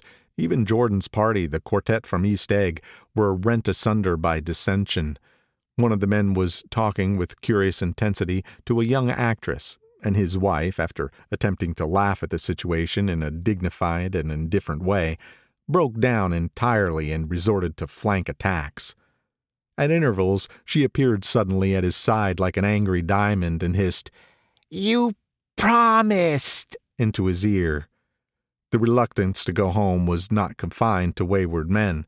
The hall was at present occupied by 2 deplorably sober men and their highly indignant wives. The wives were sympathizing with each other in slightly raised voices. "Whenever he sees I'm having a good time, he wants to go home. Never heard of anything so selfish in my life. We're always the first ones to leave. So we are. Well, "We're almost one of the last tonight," said one of the men sheepishly. "The orchestra left half an hour ago." In spite of the wives' agreement that such malevolence was beyond credibility, the dispute ended in a short struggle, and both wives were lifted, kicking, into the night. As I waited for my hat in the hall, the door of the library opened and Jordan Baker and Gatsby came out together. He was saying some last word to her, but the eagerness in his manner tightened abruptly into formality as several people approached him to say goodbye.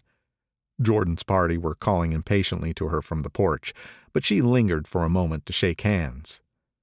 "I've just learned the most amazing thing," she whispered. "How long were we in there?" "Why, about an hour." "It was simply amazing," she repeated abstractedly. "But I swore I wouldn't tell it, and here I am tantalizing you."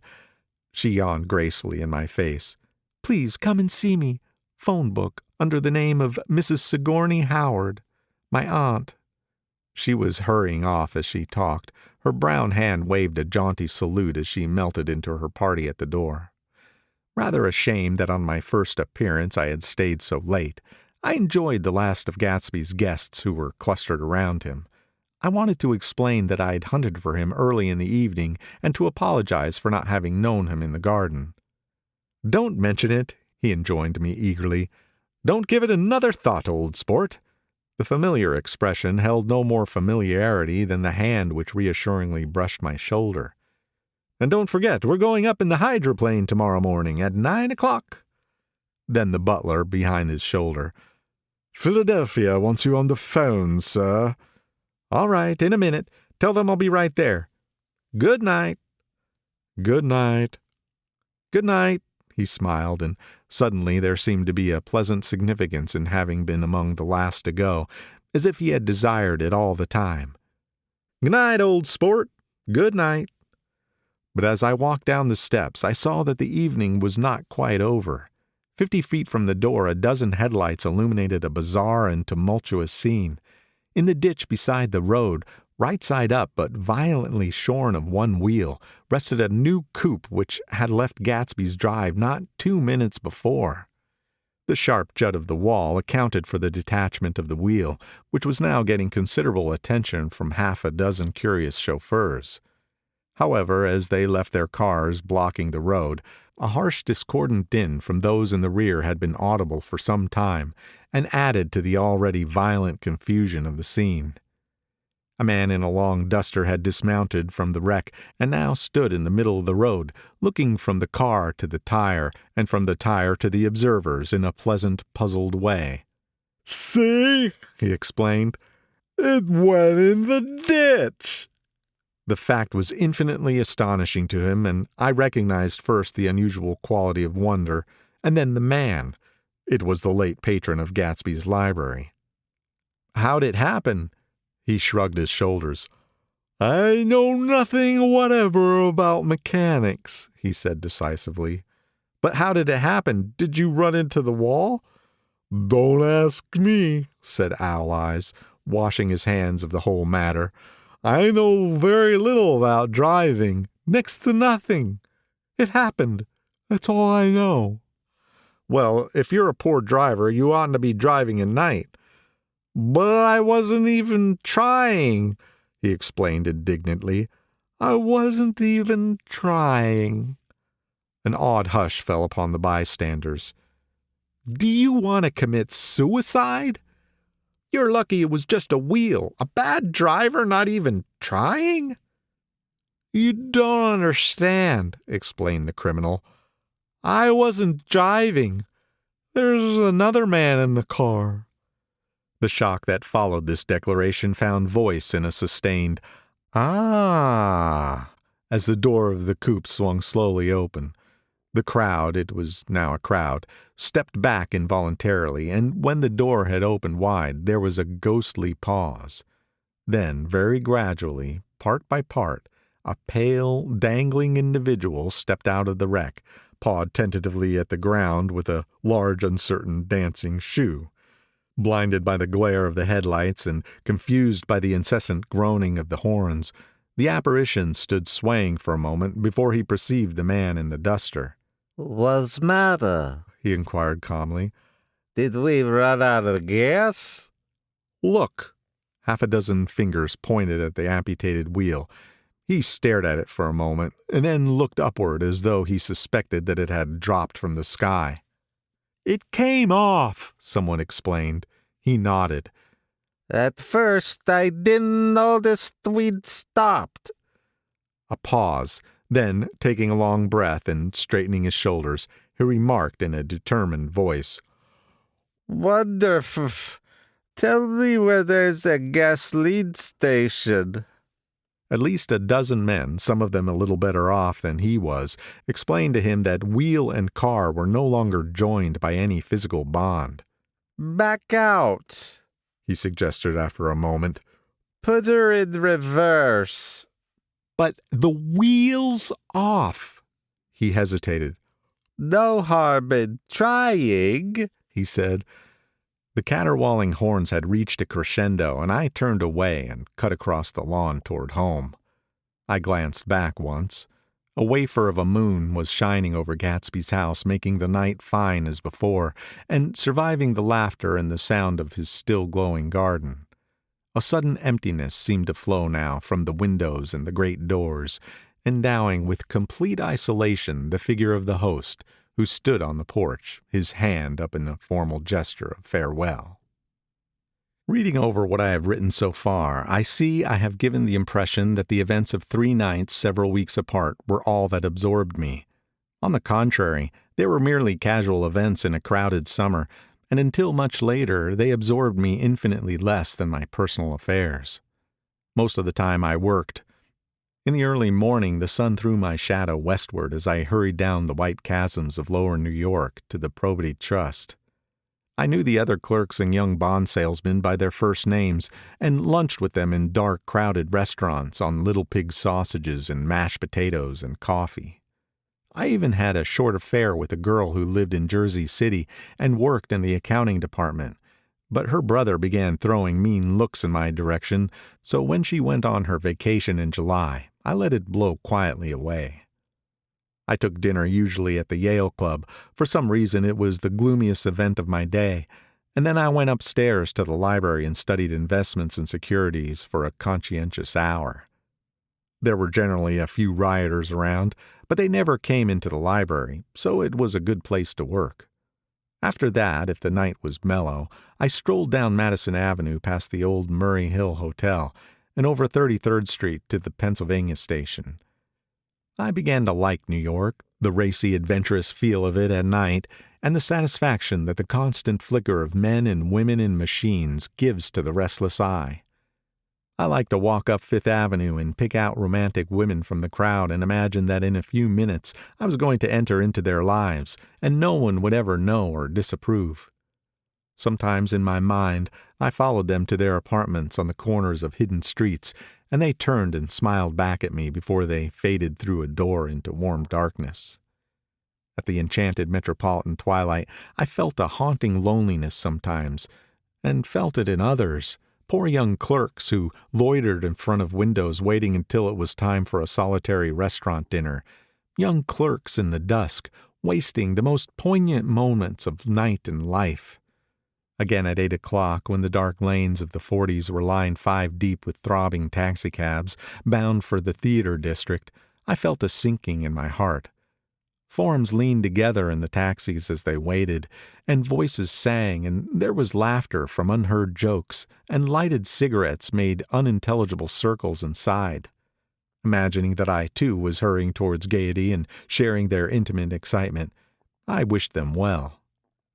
For a while I lost sight of Jordan Baker, and then in midsummer I found her again. At first I was flattered to go places with her because she was a golf champion and everyone knew her name. Then it was something more. I wasn't actually in love, but I felt a sort of tender curiosity. The bored, haughty face that she turned to the world concealed something. Most affectations conceal something eventually, even though they don't in the beginning. And one day I found what it was. When we were on a house party together up in Warwick, she left a borrowed car out in the rain with the top down, and then lied about it. And suddenly I remembered the story about her that had eluded me that night at Daisy's. At her first big golf tournament, there was a row that nearly reached the newspapers. A suggestion that she had moved her ball from a bad lie in the semifinal round. The thing approached the proportions of a scandal, then died away. A caddy retracted his statement, and the only other witness admitted that he might have been mistaken. The incident and the name had remained together in my mind. Jordan Baker instinctively avoided clever, shrewd men, and now I saw that this was because she felt safer on a plane where any divergence from a code would be thought impossible. She was incurably dishonest. She wasn't able to endure being at a disadvantage, and given this unwillingness, I supposed she had begun dealing in subterfuges when she was very young, in order to keep that cool, insolent smile turned to the world, and yet satisfy the demands of her hard, jaunty body. It made no difference to me. Dishonesty in a woman is a thing you never blame deeply. I was casually sorry, and then I forgot. It was on that same house party that we had a curious conversation about driving a car.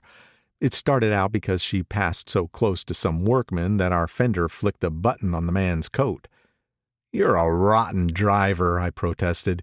"Either you ought to be more careful or you oughtn't to drive at all." "I am careful." "No, you're not." "Well, other people are," she said lightly. "What's that got to do with it?" "They'll keep out of my way," she insisted. "It takes two to make an accident." "Suppose you met somebody just as careless as yourself." "I hope I never will," she answered. "I hate careless people. That's why I like you." Her gray, sun-strained eyes stared straight ahead, but she had deliberately shifted our relations, and for a moment I thought I loved her. But I am slow-thinking and full of interior rules that act as brakes on my desires, and I knew that first I had to get myself definitely out of that tangle back home. I'd been writing letters once a week and signing them "Love, Nick," and all I could think of was how, when that certain girl played tennis, a faint mustache of perspiration appeared on her upper lip. Nevertheless, there was a vague understanding that had to be tactfully broken off before I was free. Everyone suspects himself of at least one of the cardinal virtues, and this is mine. I am one of the few honest people that I've ever known. End of Chapter 3. Chapter 4. On Sunday morning, while church bells rang in the villages along shore, the world and its mistress returned to Gatsby's house and twinkled hilariously on his lawn. "He's a bootlegger," said the young ladies, moving somewhere between his cocktails and his flowers. "One time he killed a man who had found out that he was nephew to von Hindenburg and second cousin to the devil. Reach me a rose, honey, and pour me a last drop into that there crystal glass." Once I wrote down on the empty spaces of a timetable the names of those who came to Gatsby's house that summer.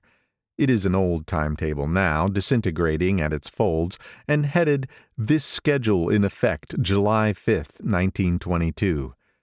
But I can still read the gray names, and they will give you a better impression than my generalities of those who accepted Gatsby's hospitality and paid him the subtle tribute of knowing nothing whatever about him.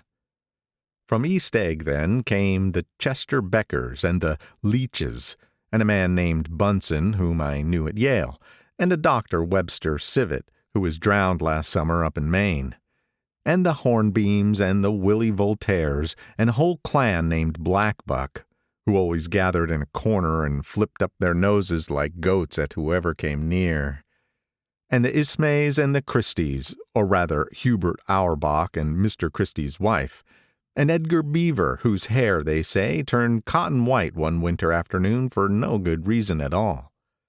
Clarence Endive was from East Egg, as I remember. He came only once, in white knickerbockers, and had a fight with a bum named Eddie in the garden. From farther out on the island came the Cheadles and the O.R.P. Schraders, and the Stonewall Jackson Abrams of Georgia, and the Fishguards and the Ripley Snells. Snell was there 3 days before he went to the penitentiary, so drunk out on the gravel drive that Mrs. Ulysses Sweat's automobile ran over his right hand. The Danceys came too, and S.B. Whitebait, who was well over 60, and Maurice A. Flink, and the Hammerheads, and Beluga the tobacco importer, and Beluga's girls. From West Egg came the Poles and the Mulreadys and the Cecil Roebuck and Cecil Schoen and Gulick the state senator and Newton Orchid, who controlled films par excellence, and Eckhouse and Clyde Cohen and Don S. Schwartz, the son, and Arthur McCarty, all connected with the movies in one way or another. And the Catlips and the Bembergs and G. Earl Muldoon, brother of that Muldoon who afterwards strangled his wife. Da Fontano, the promoter, came there, and Ed Legros and James B. Rotgut Ferret, and the De Jongs and Ernest Lilly. They came to gamble, and when Ferret wandered into the garden, it meant he was cleaned out, and Associated Traction would have to fluctuate profitably next day. A man named Klipspringer was there so often that he became known as the Boarder. I doubt if he had any other home. Of theatrical people, there were Gus Ways and Horace O'Donovan, and Lester Meyer and George Duckweed and Francis Bull. Also from New York were the Chromes and the Backesons and the Denekers and Russell Betty and the Corrigans and the Kellers and the Dewars and the Scullys and S.W. Belcher and the Smirkeys and the Young Quinns, divorced now, and Henry L. Palmetto, who killed himself by jumping in front of a subway train in Times Square. Benny McClenahan arrived always with 4 girls. They were never quite the same ones in physical person, but they were so identical one with another that it inevitably seemed that they had been there before. I have forgotten their names. Jacqueline, I think, or else Consuela, or Gloria, or Judy, or June, and their last names were either the melodious names of flowers and months, or the sterner ones of the great American capitalists, whose cousins, if pressed, they would confess themselves to be.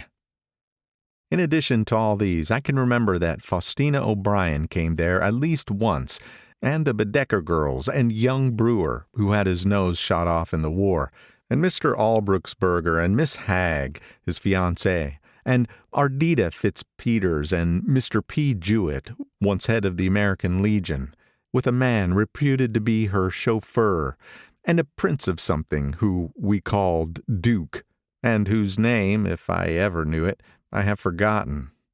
All these people came to Gatsby's house in the summer.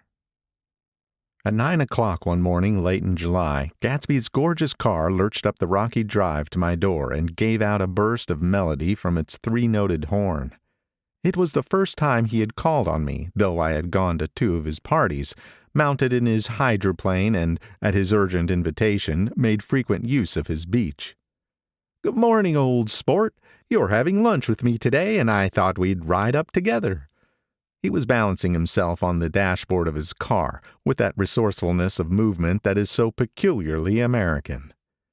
That comes, I suppose, with the absence of lifting work in youth, and even more with the formless grace of our nervous sporadic games.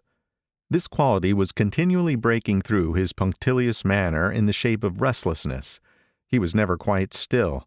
There was always a tapping foot somewhere or the impatient opening and closing of a hand. He saw me looking with admiration at his car.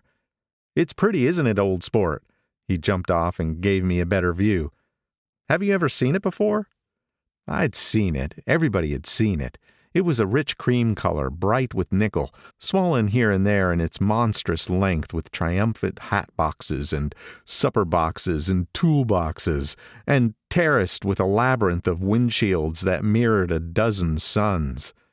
Sitting down behind many layers of glass in a sort of green leather conservatory, we started to town. I talked with him perhaps half a dozen times in the past month and found, to my disappointment, that he had little to say. So my first impression that he was a person of some undefined consequence had gradually faded, and he became simply the proprietor of an elaborate roadhouse next door. And then came that disconcerting ride. We hadn't reached West Egg Village before Gatsby began leaving his elegant sentences unfinished and slapping himself indecisively on the knee of his caramel-colored suit. "Look here, old sport," he broke out surprisingly. "What's your opinion of me, anyhow?" A little overwhelmed, I began the generalized evasions which that question deserves. "Well, I'm going to tell you something about my life," he interrupted. "I don't want you to get a wrong idea of me from all these stories you hear." So he was aware of the bizarre accusations that flavored conversation in his halls. "I'll tell you God's truth." His right hand suddenly ordered divine retribution to stand by. "I am the son of some wealthy people in the Middle West, all dead now. I was brought up in America but educated at Oxford because all my ancestors have been educated there for many years. It is a family tradition." He looked at me sideways, and I knew why Jordan Baker had believed he was lying. He hurried the phrase, "educated at Oxford," or swallowed it or choked on it, as though it had bothered him before. And with this doubt, his whole statement fell to pieces, and I wondered if there was something a little sinister about him after all. "What part of the Middle West?" I inquired casually. "San Francisco." "I see. My family all died, and I came into a good deal of money." His voice was solemn, as if the memory of the sudden extinction of a clan still haunted him. For a moment I suspected that he was pulling my leg, but a glance at him convinced me otherwise. "After that I lived like a young Rajah in all the capitals of Europe, Paris, Venice, Rome, collecting jewels, chiefly rubies, hunting big game, painting a little, things for myself only, and trying to forget something very sad that had happened to me long ago." With an effort I managed to restrain my incredulous laughter. The very phrases were worn so threadbare that they evoked no image except that of a turbaned character, leaking sawdust at every pore as he pursued a tiger through the Bois de Boulogne. "Then came the war, old sport. It was a great relief, and I tried, very hard, to die. But I seemed to bear the enchanted life. I accepted a commission as first lieutenant when it began. In the Argonne Forest I took the remains of my machine-gun battalion so far forward that there was a half-mile gap on either side of us where the infantry couldn't advance. We stayed 2 days and 2 nights, 130 men with 16 Lewis guns, and when the infantry came up at last they found the insignia of 3 German divisions among the piles of dead. I was promoted to be a major, and every Allied government gave me a decoration. Even Montenegro, little Montenegro, down on the Adriatic Sea." Little Montenegro! He lifted up the words and nodded at them, with his smile. The smile comprehended Montenegro's troubled history and sympathized with the brave struggles of the Montenegrin people. It appreciated fully the chain of national circumstances which had elicited this tribute from Montenegro's warm little heart. My incredulity was submerged in fascination now. It was like skimming hastily through a dozen magazines. He reached in his pocket, and a piece of metal slung in ribbon fell into my palm. "That's the one from Montenegro." To my astonishment, the thing had an authentic look. "Ordere di Danilo," ran the circular legend. "Montenegro, Nicholas Rex." "Turn it." "Major J. Gatsby," I read, "for valor extraordinary. Here's another thing I always carry, a souvenir of Oxford days. It was taken at Trinity Quad. The man on my left is now the Earl of Doncaster."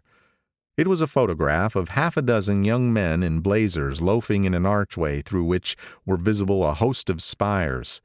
There was Gatsby, looking a little, not much, younger, with a cricket bat in his hand. Then it was all true.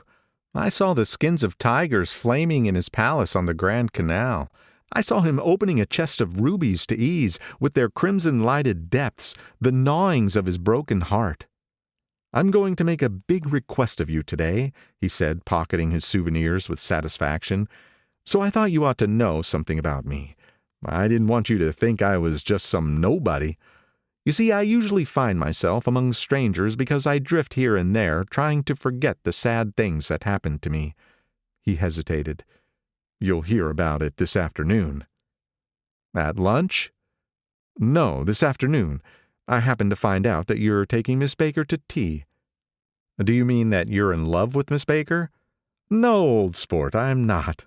But Miss Baker had kindly consented to speak to you about this matter. I hadn't the faintest idea what this matter was, but I was more annoyed than interested. I hadn't asked Jordan to tea in order to discuss Mr. J. Gatsby.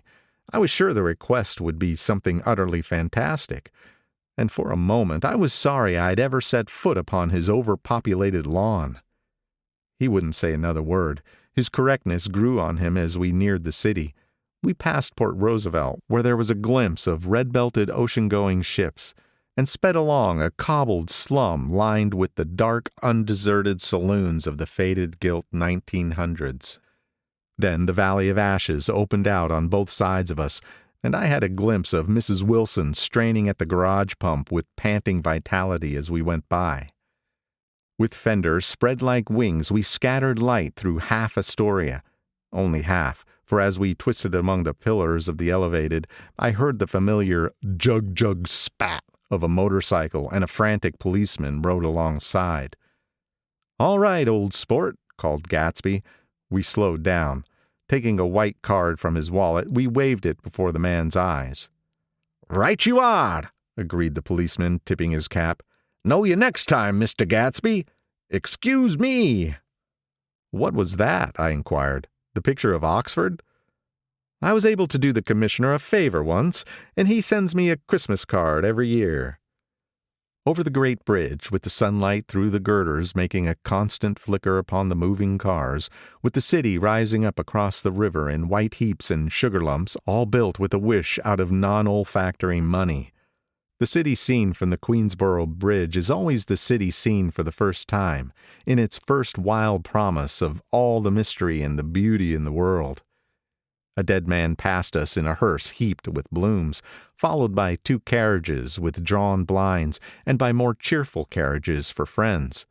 The friends looked out at us with the tragic eyes and short upper lips of southeastern Europe, and I was glad that the sight of Gatsby's splendid car was included in their somber holiday. As we crossed Blackwell's Island, a limousine passed us, driven by a white chauffeur, in which sat 3 modish Negroes, 2 bucks and a girl. I laughed aloud as the yolks of their eyeballs rolled toward us in haughty rivalry. Anything can happen now that we've slid over this bridge, I thought. Anything at all.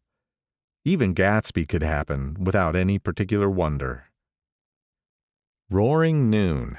In a well-fanned 42nd Street cellar, I met Gatsby for lunch. Blinking away the brightness of the street outside, my eyes picked him out obscurely in the anteroom, talking to another man. "Mr. Carroway, this is my friend, Mr. Wolfsheim." A small flat-nosed Jew raised his large head and regarded me with 2 fine growths of hair which luxuriated in either nostril. After a moment I discovered his tiny eyes in the half-darkness. "So I took one look at him," said Mr. Wolfsheim, shaking my hand earnestly. "And what do you think I did?" "What?" I inquired politely. But evidently he was not addressing me, for he dropped my hand and covered Gatsby with his expressive nose. "I handed the money to Catspaw, and I said, 'All right, Catspaw, don't pay him a penny until he shuts his mouth.' He shut it then and there." Gatsby took an arm of each of us and moved forward into the restaurant, whereupon Mr. Wolfsheim swallowed a new sentence he was starting and lapsed into a somnambulatory abstraction. "Highballs?" asked the head waiter. "This is a nice restaurant here," said Mr. Wolfsheim, looking at the Presbyterian nymphs on the ceiling. "But I like across the street better." "Yes, highballs," agreed Mr. Gatsby, and then to Mr. Wolfsheim, "It's too hot over there." "Hot and small, yes," said Mr. Wolfsheim, "but full of memories." "What place is that?" I asked. "The old Metropole." "The old Metropole," brooded Mr. Wolfsheim gloomily, "filled with faces dead and gone, filled with friends gone now forever. I can't forget so long as I live the night they shot Rosie Rosenthal there. It was 6 of us at the table, and Rosie had eaten drunk a lot all evening. When it was almost morning, the waiter came up to him with a funny look and says, "Somebody wants to speak to him outside." "All right," says Rosie, and begins to get up, and I pulled him down in his chair. "Let the bastards come here if they want you, Rosie, but don't you, so help me, move outside this room." It was 4 o'clock in the morning then, and if we'd have raised the blinds, we'd have seen daylight. Did he go? I asked innocently.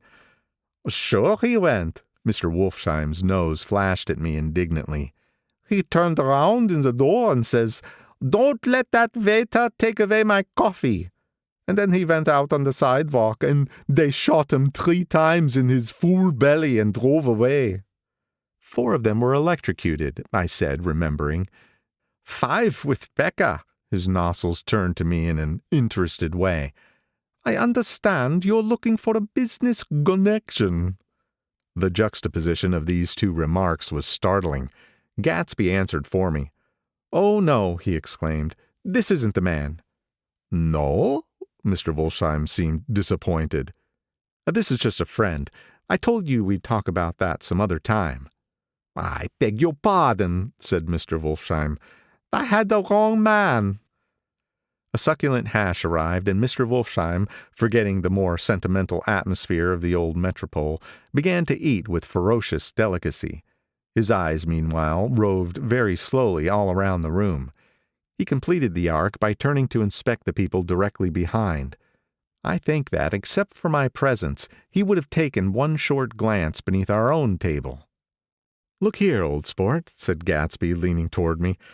"I'm afraid I made you a little angry this morning in the car." There was the smile again, but this time I held out against it. "I don't like mysteries," I answered, "and I don't understand why you won't come out frankly and tell me what you want. Why has it all got to come through Miss Baker?" "Oh, it's nothing underhand," he assured me. "Miss Baker's a great sportswoman, you know, and she'd never do anything that wasn't all right." Suddenly he looked at his watch, jumped up, and hurried from the room, leaving me with Mr. Wolfsheim at the table. "He has to telephone," said Mr. Wolfsheim, following him with his eyes. "Fine fellow, isn't he? Handsome to look at, and a perfect gentleman." "Yes." "He's an Oxford man." "Oh." "He went to Oxford College in England. You know Oxford College?" "I've heard of it." "It's one of the most famous colleges in the world." "Have you known Gatsby for a long time?" I inquired. "Several years," he answered in a gratified way. "I made the pleasure of his acquaintance after the war, but I knew I had discovered a man of fine breeding after I talked with him an hour. I said to myself, there is the kind of man you'd like to take home and introduce to your mother and sister." He paused. "I see you're looking at my cuff buttons." I hadn't been looking at them, but I did now. They were composed of oddly familiar pieces of ivory. "Finest specimens of human molars," he informed me. "Well," I inspected them. "That's a very interesting idea." "Yeah." He flipped his sleeves up under his coat. "Yeah, Gatsby's very careful about women. He would never so much as look at a friend's wife." When the subject of this instinctive trust returned to the table and sat down, Mr. Wolfsheim drank his coffee with a jerk and got to his feet. "I have enjoyed my lunch," he said, "and I'm going to run off from you 2 young men before I outstay my welcome." "Don't hurry, Meyer," said Gatsby without enthusiasm. Mr. Wolfsheim raised his hand in a sort of benediction. "You're very polite, but I belong to another generation," he announced solemnly. "You sit here and discuss your sports and your young ladies and your—" He supplied an imaginary noun with another wave of his hand. "As for me, I'm 50 years old, and I won't impose myself on you any longer." As he shook hands and turned away, his tragic nose was trembling. I wondered if I had said anything to offend him. "He becomes very sentimental sometimes," explained Gatsby. "This is one of his sentimental days. He's quite a character around New York, a denizen of Broadway." Who is he, anyhow? An actor? No. A dentist? Meyer Wolfsheim? No, he's a gambler. Gatsby hesitated, then added coolly, He's the man who fixed the World Series back in 1919. Fixed the World Series? I repeated. The idea staggered me. I remembered, of course, that the World Series had been fixed in 1919, but if I had thought of it at all, I would have thought of it as a thing that merely happened, the end of some inevitable chain. It never occurred to me that one man could start to play with the fate of 50 million people, with the single-mindedness of a burglar blowing a safe. How did he happen to do that? I asked after a minute. He just saw the opportunity. Why isn't he in jail? They can't get him, old sport. He's a smart man. I insisted on paying the check. As the waiter brought my change, I caught the sight of Tom Buchanan across the crowded room. Come along with me for a minute, I said. I've got to say hello to someone. When he saw us, Tom jumped up and took half a dozen steps in our direction. Where have you been? He demanded eagerly. Daisy's furious because you haven't called up. This is Mr. Gatsby. Mr. Buchanan. They shook hands briefly, and a strained, unfamiliar look of embarrassment came over Gatsby's face. How have you been, anyhow? Demanded Tom of me. How'd you happen to come up this far to eat? I've been having lunch with Mr. Gatsby. I turned toward Mr. Gatsby, but he was no longer there. One October day in 1917, said Jordan Baker that afternoon, sitting up very straight on a straight chair in the tea garden at the Plaza Hotel, I was walking along from one place to another, half on the sidewalks and half on the lawns. I was happier on the lawns, because I had on shoes from England with rubber knobs on the soles that bit into the soft ground.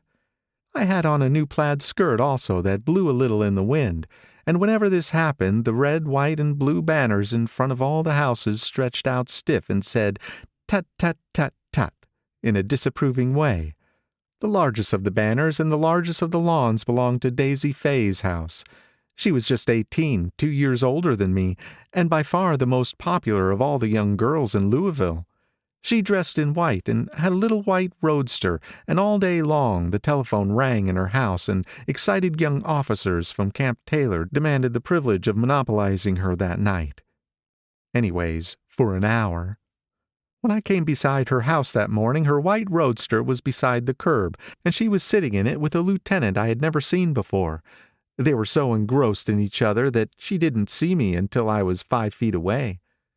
"Hello, Jordan," she called unexpectedly. "Please come here." I was flattered that she wanted to speak to me, because of all the older girls I admired her most. She asked me if I was going to Red Cross to make bandages. I was. Well, then, would I tell them that she couldn't come that day? The officer looked at Daisy while she was speaking in a way that every young girl wants to be looked at sometime, and because it seemed romantic to me, I have remembered the incident ever since. His name was J. Gatsby, and I didn't lay eyes on him again for over 4 years. Even after I met him on Long Island, I didn't realize it was the same man. That was 1917. By the next year, I had a few beaux myself, and I began to play in tournaments, so I didn't see Daisy very often. She went with a slightly older crowd, when she went with anyone at all. Wild rumors were circulating about her, how her mother had found her packing her bag one winter night to go to New York and say goodbye to a soldier who was going overseas. She was effectually prevented, but she wasn't on speaking terms with her family for several weeks.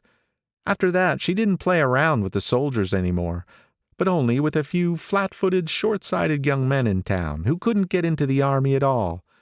By the next autumn, she was gay again, gay as ever.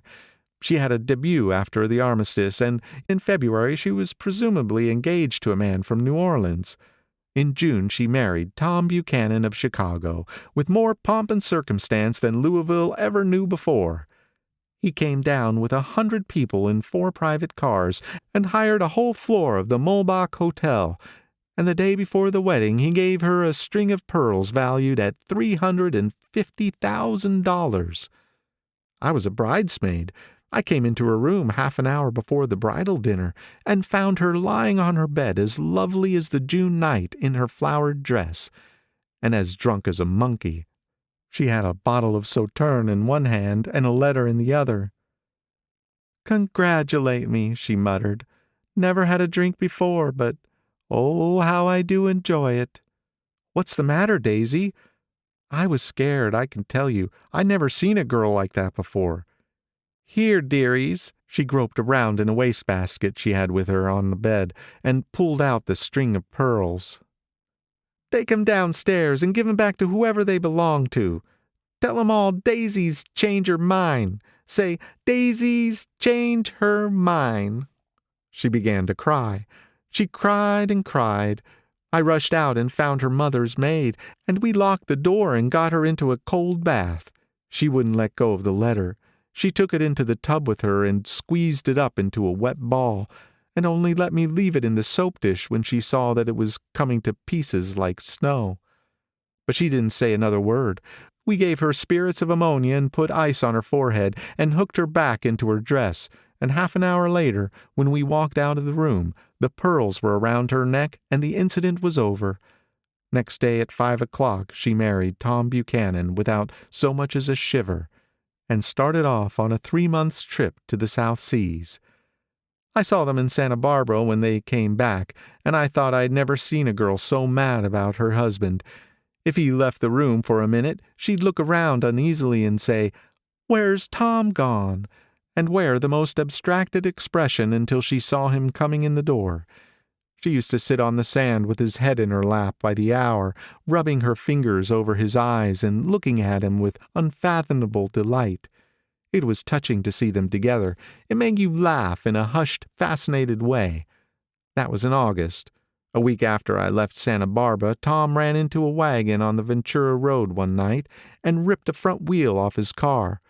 The girl who was with him got into the papers too, because her arm was broken. She was one of the chambermaids in the Santa Barbara hotel. The next April, Daisy had her little girl, and they went to France for a year. I saw them one spring in Cannes, and later in Deauville, and then they came back to Chicago to settle down. Daisy was popular in Chicago, as you know. They moved with a fast crowd, all of them young and rich and wild, but she came out with an absolutely perfect reputation. Perhaps because she doesn't drink. It's a great advantage not to drink among hard-drinking people. You can hold your tongue, and, moreover, you can time any little irregularity of your own so that everybody else is so blind that they don't see or care. Perhaps Daisy never went in for amour after all, and yet there's something in that voice of hers. Well, about 6 weeks ago, she heard the name Gatsby for the first time in years.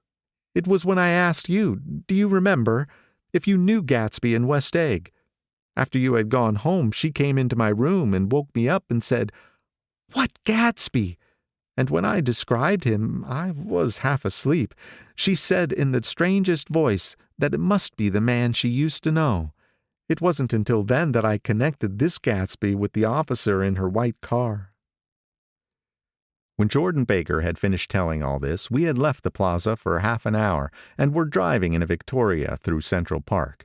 The sun had gone down behind the tall apartments of the movie stars in the West 50s, and the clear voices of children, already gathered like crickets on the grass, rose through the hot twilight. "I'm the Sheik of Araby, your love belongs to me. At night when you're asleep, into your tent I'll creep." It was a strange coincidence, I said, but it wasn't a coincidence at all. Why not? Gatsby bought that house so that Daisy would be just across the bay. Then it had not been merely the stars to which he had aspired on that June night. He came alive to me, delivered suddenly from the womb of his purposeless splendor. "He wants to know," continued Jordan, "if you'll invite Daisy to your house some afternoon, and then let him come over." The modesty of the demand shook me. He had waited 5 years and bought a mansion where he dispensed starlight to casual moths, so that he could come over some afternoon to a stranger's garden. Did I have to know all this before you could ask such a little thing? He's afraid. He's waited so long. He thought you might be offended. You see, he's a regular tough underneath it all." Something worried me. Why didn't he ask you to arrange a meeting? "He wants her to see his house," she explained, "and your house is right next door." "Oh." "I think he half expected her to wander into one of his parties some night," went on Jordan, "but she never did. Then he began asking people casually if they knew her, and I was one of the first he found. It was that night he sent for me at his dance, and you should have heard the elaborate way he worked up to it. Of course, I immediately suggested a luncheon in New York, and I thought he'd go mad. 'I don't want to do anything out of the way,' he kept saying. 'I want to see her right next door.' When I said you were a particular friend of Tom's, he started to abandon the whole idea. He doesn't know very much about Tom, though he says he's read a Chicago paper for years just on the chance of catching a glimpse of Daisy's name." It was dark now, and as we dipped under a little bridge, I put my arm around Jordan's golden shoulder and drew her toward me and asked her to dinner. Suddenly I wasn't thinking of Daisy and Gatsby anymore, but of this clean, hard, limited person who dealt in universal skepticism and who leaned back jauntily just within the circle of my arm. A phrase began to beat in my ears with a sort of heady excitement. "There are only the pursued, the pursuing, the busy, and the tired." "And Daisy ought to have something in her life," murmured Jordan to me. "Does she want to see Gatsby?" "She's not to know about it. Gatsby doesn't want her to know. You're just supposed to invite her to tea." We passed a barrier of dark trees, and then the facade of 59th Street. A block of delicate pale light beamed down into the park. Unlike Gatsby and Tom Buchanan, I had no girl whose disembodied face floated along the dark cornices of blinding signs, and so I drew up the girl beside me, tightening my arms. Her wan, scornful mouth smiled, and so I drew her up again closer, this time to my face. End of Chapter 4. Chapter 5. When I came home to West Egg that night, I was afraid for a moment that my house was on fire. 2 o'clock, and the whole corner of the peninsula was blazing with light, which fell unreal on the shrubbery and made thin elongating glints upon the roadside wires. Turning a corner, I saw that it was Gatsby's house, lit from tower to cellar. At first I thought it was another party, a wild rout that had resolved itself into hide-and-go-seek or sardines in the box, with all the house thrown open to the game. But there wasn't a sound, only wind in the trees which blew the wires and made the lights go off and on again as if the house had winked into the darkness. As my taxi groaned away, I saw Gatsby walking toward me across his lawn. "Your place looks like the World's Fair," I said. "Does it?" He turned his eyes toward it absently. "I've been glancing into some of the rooms. Let's go to Coney Island, old sport, in my car." "It's too late." "Well, suppose we take a plunge in the swimming pool. I haven't made use of it all summer." "I've got to go to bed." "All right." He waited, looking at me with suppressed eagerness. "I talked with Miss Baker," I said after a moment. "I'm going to call up Daisy tomorrow, invite her over here to tea." "Oh, that's all right," he said carelessly. "I don't want to put you to any trouble." "What day would suit you?" "What day would suit you," he corrected me quickly. "I don't want to put you to any trouble, you see. How about the day after tomorrow?" He considered for a moment, then with reluctance, "I want to get the grass cut," he said. We both looked down at the grass. There was a sharp line where my ragged lawn ended, and the darker, well-kept expanse of his began. I suspected that he meant my grass. "There's another little thing," he said uncertainly, and hesitated. "Would you rather put it off for a few days?" I asked. "Oh, it isn't about that. At least," he fumbled with a series of beginnings. Why, look here, old sport, you don't make much money, do you?" "Not very much." This seemed to reassure him, and he continued more confidently. "I thought you didn't, if you'll pardon you see, I carry on a little business on the side, a sort of sideline, you understand. I thought that if you don't make very much, you're selling bonds, aren't you, old sport?" "Trying to." "Well, this would interest you. It wouldn't take up much of your time, and you might pick up a nice bit of money. It happens to be a rather confidential sort of thing." I realize now that under different circumstances that conversation might have been one of the crises of my life. But because the offer was obviously and tactlessly for a service to be rendered, I had no choice except to cut him off there. "I've got my hands full," I said. "I'm much obliged, but I couldn't take on any more work." "You wouldn't have to do any business with Wolfsheim." Evidently he thought that I was shying away from the connection mentioned at lunch, but I assured him he was wrong. He waited a moment longer, hoping I'd begin a conversation, but I was too absorbed to be responsive, so he went unwillingly home. The evening had made me light-headed and happy. I think I walked into a deep sleep as I entered my front door. So I don't know whether or not Gatsby went to Coney Island, or for how many hours he glanced into rooms while his house blazed gaudily on. I called up Daisy from the office next morning and invited her to come to tea. "Don't bring Tom," I warned her. "What?" "Don't bring Tom." "Who's Tom?" she asked innocently. The day agreed upon was pouring rain. At 11 o'clock, a man in a raincoat dragging a lawnmower tapped at my front door and said that Mr. Gatsby had sent him over to cut my grass.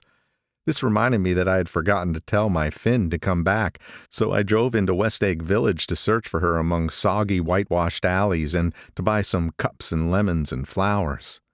The flowers were unnecessary, for at 2 o'clock a greenhouse arrived from Gatsby's with innumerable receptacles to contain it. An hour later, the front door opened nervously, and Gatsby, in a white flannel suit, silver shirt, and gold-colored tie, hurried in. He was pale, and there were dark signs of sleeplessness beneath his eyes. "Is everything all right?" he asked immediately. "The grass looks fine, if that's what you mean." "What grass?" he inquired blankly. "Oh, the grass in the yard." He looked out the window at it, but judging from his expression, I don't believe he saw a thing. "Looks very good," he remarked vaguely. "One of the papers said they thought the rain would stop about 4. I think it was the Journal. Have you got everything you need in the shape of tea?" I took him into the pantry, where he looked a little reproachfully at the Finn. Together we scrutinized the 12 lemon cakes from the delicatessen shop. "Will they do?" I asked. Of course, they're fine." And he added hollowly, "Old sport." The rain cooled about 3:30 to a damp mist, through which occasional thin drops swam like dew. Gatsby looked with vacant eyes through a copy of Clay's Economics, starting at the finished tread that shook the kitchen floor, and peering towards the bleared windows from time to time as if a series of invisible but alarming happenings were taking place outside. Finally he got up and informed me, in an uncertain voice, that he was going home. "Why's that?" "Nobody's coming to tea. It's too late." He looked at his watch as if there was some pressing demand on his time elsewhere. "I can't wait all day." "Don't be silly. It's just 2 minutes to 4. He sat down miserably as if I had pushed him, and simultaneously there was the sound of a motor turning into my lane. We both jumped up, and, a little harrowed myself, I went out into the yard. Under the dripping bare lilac trees a large open car was coming up the drive. It stopped. Daisy's face, tipped sideways beneath a 3-cornered lavender hat, looked out at me with a bright, ecstatic smile. "Is this absolutely where you live, my dearest one?" The exhilarating ripple of her voice was a wild tonic in the rain. I had to follow the sound of it for a moment, up and down, with my ear alone, before any words came through.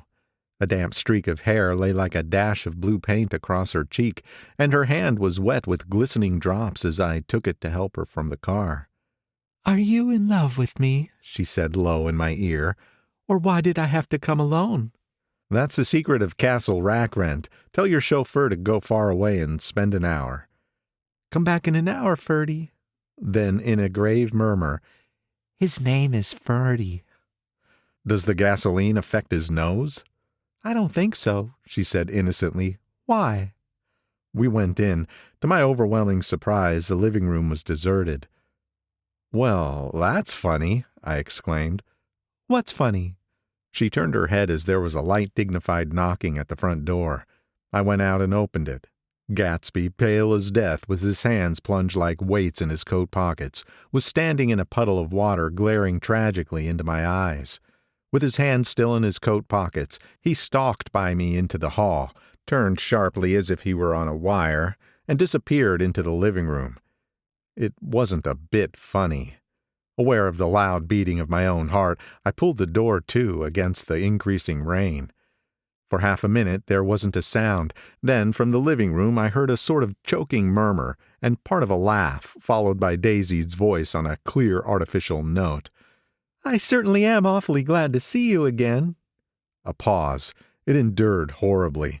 I had nothing to do in the hall, so I went into the room. Gatsby, his hands still in his pockets, was reclined against the mantelpiece in a strained counterfeit of perfect ease, even of boredom. His head leaned back so far that it rested against the face of a defunct mantelpiece clock, and from this position his distraught eyes stared down at Daisy, who was sitting, frightened but graceful, on the edge of a stiff chair. "We've met before," muttered Gatsby. His eyes glanced momentarily at me, and his lips parted with an abortive attempt at a laugh. Luckily the clock took this moment to tilt dangerously at the pressure of his head, whereupon he turned and caught it with trembling fingers and set it back in place. Then he sat down rigidly, his elbows on the arm of the sofa and his chin in his hand. "I'm sorry about the clock," he said. My own face had now assumed a deep tropical burn. I couldn't muster up a single commonplace out of the 1,000 in my head. "It's an old clock," I told him idiotically. I think we all believed for a moment that it had smashed in pieces on the floor. "We haven't met for many years," said Daisy, her voice as matter-of-fact as it could ever be. 5 years next November." The automatic quality of Gatsby's answer set us all back at least another minute. I had them both on their feet with a desperate suggestion that they help me make tea in the kitchen, when the demoniac Finn brought it in on a tray. Amid the welcome confusion of cups and cakes, a certain physical decency established itself. Gatsby got himself into a shadow, and, while Daisy and I talked, looked conscientiously from one to the other of us with tense, unhappy eyes. However, as calmness wasn't an end in itself, I made an excuse at the first possible moment and got to my feet. "Where are you going?" demanded Gatsby in immediate alarm. "I'll be back. I've got to speak to you about something before you go." He followed me wildly into the kitchen, closed the door, and whispered, "Oh, God," in a miserable way. "What's the matter?" "This is a terrible mistake," he said, shaking his head from side to side. "A terrible, terrible mistake." "You're just embarrassed, that's all." And luckily I added, "Daisy's embarrassed, too." "She's embarrassed?" he repeated incredulously. "Just as much as you are." "Don't talk so loud." "You're acting like a little boy," I broke out impatiently. "Not only that, but you're rude. Daisy's sitting in there all alone." He raised his hand to stop my words, looked at me with unforgettable reproach, and, opening the door cautiously, went back into the other room.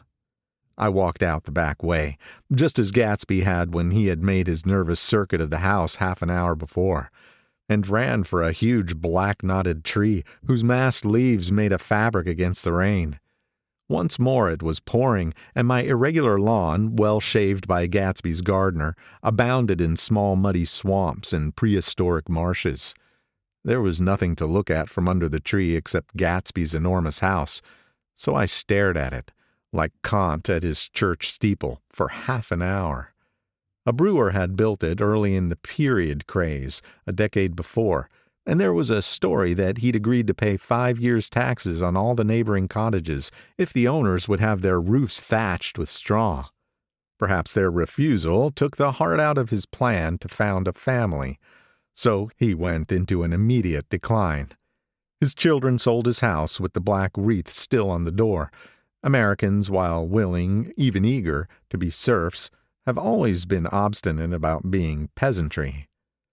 After half an hour the sun shone again, and the grocer's automobile rounded Gatsby's drive with the raw material for his servant's dinner. I felt sure he wouldn't eat a spoonful. A maid began opening the upper windows of his house, appeared momentarily in each, and, leaning from the large central bay, spat meditatively into the garden. It was time I went back. While the rain continued, it had seemed like the murmur of their voices, rising and swelling a little now and then with gusts of emotion. But in the new silence, I felt that silence had fallen within the house, too. I went in, after making every possible noise in the kitchen short of pushing over the stove, but I don't believe they heard a sound. They were sitting at either end of the couch, looking at each other as if some question had been asked, or was in the air, and every vestige of embarrassment was gone. Daisy's face was smeared with tears, and when I came in she jumped up and began wiping at it with her handkerchief before a mirror. But there was a change in Gatsby that was simply confounding. He literally glowed. Without a word or a gesture of exultation, a new well-being radiated from him and filled the little room. "Oh, hello, old sport," he said as if he hadn't seen me for years. I thought for a moment he was going to shake hands. "It stopped raining, has it?" When he realized what I was talking about, that there were twinkle bells of sunshine in the room, he smiled like a weatherman, like an ecstatic patron of recurrent light, and repeated the news to Daisy. "Well, what do you think of that? It stopped raining." "I'm glad, Jay." Her throat, full of aching, grieving beauty, told only of her unexpected joy. "I want you and Daisy to come over to my house," he said. "I'd like to show her around." "You're sure you want me to come?" "Absolutely, old sport." Daisy went upstairs to wash her face. Too late, I thought, with humiliation of my towels, while Gatsby and I waited on the lawn. "My house looks well, doesn't it?" he demanded. "See how the whole front of it catches the light?" I agreed that it was splendid. "Yes." His eyes went over at every arched door and square tower. "It took me just 3 years to earn the money that bought it." "I thought you inherited your money." "I did, old sport," he said automatically, "but I lost most of it in the big panic, the panic of the war." I think he hardly knew what he was saying, for when I asked him what business he was in, he answered, "That's my affair," before he realized that it wasn't an appropriate reply. "Oh, I've been in several things," he corrected himself. "I was in the drug business, and that I was in the oil business, but I'm not in either one now." He looked at me with more attention. "Do you mean you've been thinking over what I proposed the other night?" Before I could answer, Daisy came out of the house, and 2 rows of brass buttons on her dress gleamed in the sunlight. "That huge place there?" she cried, pointing. "Do you like it?" "I love it. But I don't see how you've lived there all alone." "I keep it always full of interesting people, day and night. People who do interesting things. Celebrated people." Instead of taking the shortcut along the Sound, we went down to the road and entered by the big postern. With enchanting murmurs, Daisy admired this aspect or that of the feudal silhouette against the sky, admired the gardens, the sparkling odor of the jonquils, and the frothy odor of hawthorn and plum blossoms, and the pale gold odor of Kiss Me at the Gate. It was strange to reach the marble steps and find no stir of bright dresses in and out the door, and hear no sound but bird voices in the trees.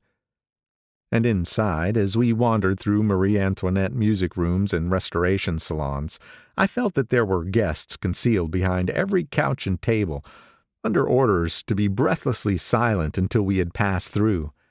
As Gatsby closed the door of the Merton College Library, I could have sworn I heard the owl-eyed man break into ghostly laughter. We went upstairs through period bedrooms swathed in rose and lavender silk and vivid with new flowers, through dressing rooms and pool rooms and bathrooms with sunken baths, intruding into one chamber where a disheveled man in pajamas was doing liver exercises on the floor. It was Mr. Kilpspringer, the boarder. I had seen him wandering hungrily about the beach that morning. Finally we came into Gatsby's own apartment, a bedroom and a bath, and an Adams study, where we sat down and drank a glass of some chartreuse he took from a cupboard in the wall. He hadn't once ceased looking at Daisy, and I think he revalued everything in his house according to the measure of response it drew from her well-loved eyes. Sometimes, too, he stared around at his possessions in a dazed way, as though in her actual and astounding presence none of it was any longer real. Once he nearly toppled down a flight of stairs. His bedroom was the simplest room of all, except where the dresser was garnished with a toilet set out of pure dull gold. Daisy took the brush with delight and smoothed her hair, whereupon Gatsby sat down and shaded his eyes and began to laugh. "It's the funniest thing, old sport," he said hilariously. "I can't, when I try to." He had passed visibly through 2 states and was entering upon a third. After his embarrassment and his unreasoning joy, he was consumed with wonder at her presence. He had been full of the idea so long, dreamed it right through to the end, waited with his teeth set, so to speak, at an inconceivable pitch of intensity. Now, in the reaction, he was running down like an overwound clock. Recovering himself in a minute, he opened for us 2 hulking patent cabinets, which held his massed suits and dressing gowns and ties, and his shirts piled like bricks in stacks a dozen high. "I've got a man in England who buys me clothes. He sends over a selection of things at the beginning of each season, spring and fall." He took out a pile of shirts and began throwing them one by one before us, shirts of sheer linen and thick silk and fine flannel which lost their folds as they fell and covered the table in many-colored disarray. While we admired, he brought more, and the soft rich heap mounted higher. Shirts with stripes and scrolls and plaids in coral and apple green and lavender and faint orange, with monograms of Indian blue. Suddenly, with a strained sound, Daisy bent her head into the shirts and began to cry stormily. "They're such beautiful shirts," she sobbed, her voice muffled in the thick folds. "It makes me sad, because I've never seen such beautiful shirts before." After the house, we were to see the grounds and the swimming pool and the hydroplane and the midsummer flowers. But outside Gatsby's window it began to rain again, so we stood in a row, looking at the corrugated surface of the Sound. "If it wasn't for the mist, we could see your home across the bay," said Gatsby. "You always have a green light that burns all night at the end of your dock." Daisy put her arm through his abruptly, but he seemed absorbed in what he had just said. Possibly it had occurred to him that the colossal significance of that light had now vanished forever. Compared to the great distance that had separated him from Daisy, it had seemed very near to her, almost touching her. It had seemed as close as a star to the moon. Now it was again a green light on a dock. His count of enchanted objects had diminished by 1. I began to walk about the room, examining various indefinite objects in the half-darkness. A large photograph of an elderly man in yachting costume attracted me, hung on the wall over his desk. "Who's this?" "That? That's Mr. Dan Cody, old sport." The name sounded faintly familiar. "He's dead now. He used to be my best friend years ago." There was a small picture of Gatsby, also in yachting costume, on the bureau. Gatsby with his head thrown back defiantly, taken apparently when he was about 18. "I adore it!" exclaimed Daisy. "The pompadour! You never told me you had a pompadour, or a yacht." "Look at this," said Gatsby quickly. "Here's a lot of clippings about you." They stood side by side examining it. I was going to ask to see the rubies when the phone rang, and Gatsby took up the receiver. "Yes. Well, I can't talk now. Old sport. I said a small town. He must know what a small town is. Well, he's no use to us if Detroit is his idea of a small town." He rang off. "Come here, quick!" cried Daisy at the window. The rain was still falling, but the darkness had parted in the west, and there was a pink and golden billow of foamy clouds above the sea. "Look at that!" she whispered, and then after a moment, "I'd like to just get one of those pink clouds and put you in it and push you around." I tried to go then, but they wouldn't hear of it. Perhaps my presence made them feel more satisfactorily alone. "I know what we'll do," said Gatsby. "We'll have Kilpspringer play the piano." He went out of the room, calling, "Ewing!" and returned in a few minutes accompanied by an embarrassed, slightly worn young man, with shell-rimmed glasses and scanty blonde hair. He was now decently clothed in a sport shirt, open at the neck, sneakers, and duck trousers of a nebulous hue. "Did we interrupt your exercise?" inquired Daisy politely. I was asleep, cried Mr. Kilpspringer in a spasm of embarrassment. That is, I'd been asleep, then I got up. Kilpspringer plays the piano, said Gatsby, cutting him off. Don't you, Ewing, old sport? I don't play well. I don't hardly play at all. I'm all out of practice. We'll go downstairs, interrupted Gatsby. He flipped a switch. The gray windows disappeared as the house glowed full of light. In the music room, Gatsby turned on a solitary lamp beside the piano. He lit Daisy's cigarette from a trembling match and sat down with her on a couch far across the room, where there was no light save what the gleaming floor bounced in from the hall. When Kilpspringer had played The Love Nest, he turned round on the bench and searched unhappily for Gatsby in the gloom. I'm all out of practice, you see. I told you I couldn't play. I'm all out of Don't talk so much, old sport, commanded Gatsby. Play. In the morning, in the evening, ain't we got fun? Outside, the wind was loud and there was a faint glowing of thunder along the sound. All the lights were going on in West Egg now. The electric trains, men carrying, were plunging home through the rain from New York. It was the hour of a profound human change, and excitement was generating on the air. One thing's sure and nothing's sure, the rich get richer and the poor get children. In the meantime, in between time. As I went over to say goodbye, I saw that the expression of bewilderment had come back into Gatsby's face, as though a faint doubt had occurred to him as to the quality of his present happiness. Almost 5 years! There must have been moments, even that afternoon, when Daisy tumbled short of his dreams. Not through her own fault, but because of the colossal vitality of his illusion. It had gone beyond her, beyond everything. He had thrown himself into it with a creative passion, adding to it all the time, decking it out with every bright feather that drifted his way. No amount of fire or freshness can challenge what a man can store up in his ghostly heart. As I watched him, he adjusted himself a little, visibly. His hand took hold of hers, and as she said something low in his ear, he turned toward her with a rush of emotion. I think that voice held him most, with its fluctuating, feverish warmth, because it couldn't be overdreamed. That voice was a deathless song. They had forgotten me, but Daisy glanced up and held out her hand. Gatsby didn't know me now at all. I looked once more at them, and they looked back at me, remotely, possessed by intense life. Then I went out of the room and down the marble steps into the rain, leaving them there together. End of Chapter 5. Chapter 6. About this time, an ambitious young reporter from New York arrived one morning at Gatsby's door and asked him if he had anything to say. "Anything to say about what?" inquired Gatsby politely. "Why, any statement to give out." It transpired after a confused 5 minutes that the man had heard Gatsby's name around his office in a connection which he either wouldn't reveal or didn't fully understand. This was his day off, and with laudable initiative he had hurried out to see.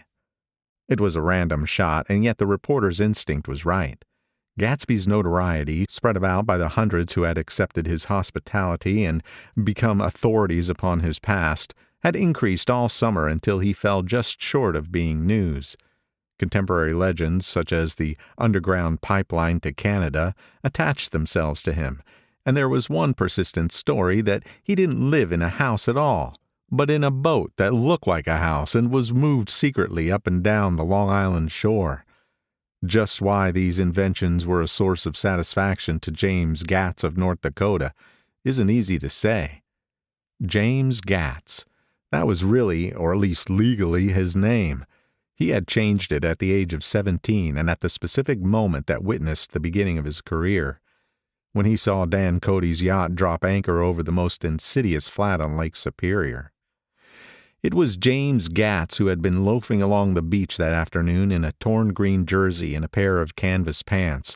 But it was already Jay Gatsby who borrowed a rowboat, pulled out to the Tuolumne, and informed Cody that a wind might catch him and break him up in half an hour. I suppose he'd had the name ready for a long time, even then. His parents were shiftless and unsuccessful farm people. His imagination had never really accepted them as his parents at all. The truth was that J. Gatsby of West Egg, Long Island, sprang from his Platonic conception of himself. He was a son of God, a phrase which, if it means anything, means just that.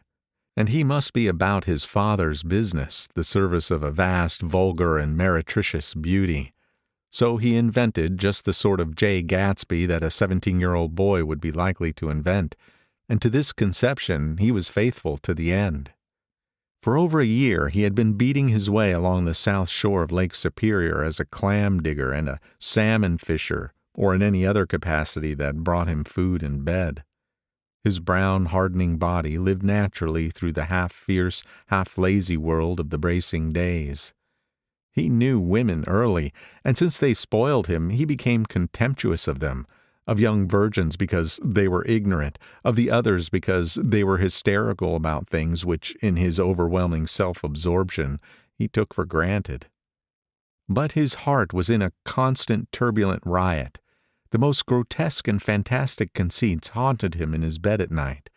A universe of ineffable gaudiness spun itself out in his brain, while the clock ticked on the washstand and the moon soaked with wet light his tangled clothes upon the floor. Each night he added to the pattern of his fancies until drowsiness closed down upon some vivid scene with an oblivious embrace. For a while these reveries provided an outlet for his imagination. They were a satisfactory hint of the unreality of reality, a promise that the rock of the world was founded securely on a fairy's wing. An instinct toward his future glory had led him, some months before, to the small Lutheran College of St. Olaf's in southern Minnesota. He stayed there 2 weeks, dismayed at its ferocious indifference to the drums of his destiny, to destiny itself, and despising the janitor's work with which he was to pay his way through. Then he drifted back to Lake Superior, and he was still searching for something to do on the day that Dan Cody's yacht dropped anchor in the shallows alongshore. Cody was 50 years old then, a product of the Nevada silver fields, of the Yukon, of every rush for metal since '75. The transactions in Montana copper that made him many times a millionaire found him physically robust, but on the verge of soft-mindedness, and, suspecting this, an infinite number of women tried to separate him from his money. The none too savory ramifications by which Ella Kay, the newspaper woman, played Madame de Maintenon to his weakness and sent him to sea in a yacht, were common property of the turgid journalism in 1902. He had been coasting along all too hospitable shores for 5 years when he turned up as James Gats's destiny in Little Girl Bay. To young Gats, resting on his oars and looking up at the railed deck, that yacht represented all the beauty and glamour in the world. I suppose he smiled at Cody. He had probably discovered that people liked him when he smiled. At any rate, Cody asked him a few questions. One of them elicited the brand new name, and found that he was quick and extravagantly ambitious. A few days later he took him to Duluth and bought him a blue coat, 6 pairs of white duck trousers, and a yachting cap. And when the Tuolumne left for the West Indies and the Barbary Coast, Gatsby left too. He was employed in a vague personal capacity. While he remained with Cody, he was in turn steward, mate, skipper, secretary, and even jailer. For Dan Cody sober knew what lavish doings Dan Cody drunk might soon be about, and he provided for such contingencies by reposing more and more trust in Gatsby. The arrangement lasted 5 years, during which the boat went 3 times around the continent. It might have lasted indefinitely, except for the fact that Ella Kay came on board one night in Boston, and a week later Dan Cody inhospitably died. I remember the portrait of him up in Gatsby's bedroom, a gray, florid man with a hard, empty face, the pioneer debauchee, who during one phase of American life brought back to the eastern seaboard the savage violence of the frontier brothel and saloon. It was indirectly due to Cody that Gatsby drank so little. Sometimes in the course of gay parties women used to rub champagne into his hair. For himself he formed the habit of letting liquor alone. And it was from Cody that he inherited money, a legacy of $25,000. He didn't get it. He never understood the legal device that was used against him, but what remained of the millions went intact to Ella Kay. He was left with his singularly appropriate education. The vague contour of J. Gatsby had filled out to the substantiality of a man.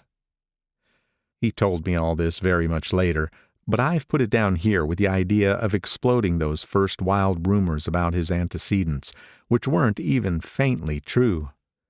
Moreover, he told it to me at a time of confusion, when I had reached the point of believing everything and nothing about him. So I take advantage of this short halt, while Gatsby, so to speak, caught his breath, to clear this set of misconceptions away. It was a halt, too, in my association with his affairs. For several weeks I didn't see him or hear his voice on the phone. Mostly I was in New York, trotting around with Jordan and trying to ingratiate myself with her senile aunt. But finally I went over to his house one Sunday afternoon. I hadn't been there 2 minutes when somebody brought Tom Buchanan in for a drink. I was startled, naturally, but the really surprising thing was that it hadn't happened before. There were a party of 3 on horseback, Tom and a man named Sloane, and a pretty woman in brown riding habit, who had been there previously. "I'm delighted to see you," said Gatsby, standing on his porch. "I'm delighted you dropped in." As though they cared. "Sit right down, have a cigarette or a cigar." He walked around the room quickly, ringing bells. "I'll have something to drink for you in just a minute." He was profoundly affected by the fact that Tom was there. But he would be uneasy anyhow until he had given them something, realizing in a vague way that that was all they came for. Mr. Sloane wanted nothing. A lemonade? No thanks. A little champagne? Nothing at all, thanks. I'm sorry. Did you have a nice ride? Very good roads around here. I suppose the automobiles... Yeah. Moved by an irresistible impulse, Gatsby turned to Tom, who had accepted the introduction as a stranger. "I believe we've met somewhere before, Mr. Buchanan." "Oh, yes," said Tom, gruffly polite, but obviously not remembering. "So we did. I remember very well." "About 2 weeks ago." "That's right. You were with Nick here." "I know your wife," continued Gatsby almost aggressively. "That's so." Tom turned to me. "You live near here, Nick?" "Next door." "That's so." Mr. Sloane didn't enter into the conversation, but lounged back haughtily in his chair. The woman said nothing either, until unexpectedly, after 2 highballs, she became cordial. "We'll all come over to your party next, Mr. Gatsby," she suggested. "What do you say?" "Certainly, I'd be delighted to have you." "Be very nice," said Mr. Sloane without gratitude. "Well, think ought to be starting home." "Please don't hurry," Gatsby urged them. He had control of himself now, and he wanted to see more of Tom. Why don't you stay for supper? I wouldn't be surprised if some other people dropped in from New York." "You come to supper with me," said the lady enthusiastically. "Both of you." This included me. Mr. Sloane got to his feet. "Come along," he said, but to her only. "I mean it," she insisted. "I'd love to have you. Lots of room." Gatsby looked at me questioningly. He wanted to go, and he didn't see that Mr. Sloane had determined he shouldn't. "I'm afraid I won't be able to," I said. "Well, you come," she urged, concentrating on Gatsby. Mr. Sloane murmured something close to her ear. "We won't be late if we start now," she insisted aloud. "I haven't got a horse," said Gatsby. "I used to ride in the army, but I never bought a horse. I'll have to follow you in my car. Excuse me for just a minute." The rest of us walked out on the porch, where Sloane and the lady began an impassioned conversation aside. "My God, I believe the man's coming," said Tom. "Doesn't he know she doesn't want him?" "She says she does want him." "She has a big dinner party, and he won't know a soul there." He frowned. "I wonder where in the devil he met Daisy. By God, I may be old-fashioned in my ideas, but women run around too much these days to suit me. They meet all kinds of crazy fish." Suddenly Mr. Sloane and the lady walked down the steps and mounted their horses. "Come on," said Mr. Sloane to Tom. "We're late. We've got to go." And then to me, "Tell him we couldn't wait, will you?" Tom and I shook hands. The rest of us exchanged a cool nod, and they trotted quickly down the drive, disappearing under the August foliage, just as Gatsby, with hat and light overcoat in hand, came out the front door. Tom was evidently perturbed at Daisy's running round alone, for on the following Saturday night he came with her to Gatsby's party. Perhaps his presence gave the evening its peculiar quality of oppressiveness. It stands out in my memory from Gatsby's other parties that summer. There were the same people, at least the same sort of people, the same profusion of champagne, the same many-colored, many-keyed commotion, but I felt an unpleasantness in the air, a pervading harshness that hadn't been there before. Or perhaps I had merely grown used to it, grown to accept West Egg as a world complete in itself, with its own standards and its own great figures, second to nothing because it had no consciousness of being so. And now I was looking at it again, through Daisy's eyes. It is invariably saddening to look through new eyes at things upon which you have expended your own powers of adjustment. They arrived at twilight, and as we strolled out among the sparkling hundreds, Daisy's voice was playing murmurous tricks in her throat. "These things excite me so," she whispered. "If you want to kiss me any time during the evening, Nick, just let me know and I'll be glad to arrange it for you. Just mention my name, or present a green card. I'm giving out green." "Look around," suggested Gatsby. "I'm looking around. I'm having a marvelous—" "You must see the faces of many people you've heard about." Tom's arrogant eyes roamed the crowd. "We don't go around very much," he said. "In fact, I was just thinking I don't know a soul here." "Perhaps you know that lady." Gatsby indicated a gorgeous, scarcely human orchid of a woman who sat in state under a white plum tree. Tom and Daisy stared, with that peculiarly unreal feeling that accompanies the recognition of a hitherto ghostly celebrity of the movies. "She's lovely," said Daisy. "The man bending over her is her director." He took them ceremoniously from group to group. "Mrs. Buchanan and Mr. Buchanan." After an instant's hesitation, he added, "The polo player." "Oh, no," objected Tom quickly. "Not me." But evidently the sound of it pleased Gatsby, for Tom remained the polo player for the rest of the evening. "I've never met so many celebrities," Daisy exclaimed. "I liked that man. What was his name? With the sort of blue nose." Gatsby identified him, adding that he was a small producer. "Well, I liked him anyhow." "I'd a little rather not be a polo player," said Tom pleasantly. "I'd rather look at all these famous people in oblivion." Daisy and Gatsby danced.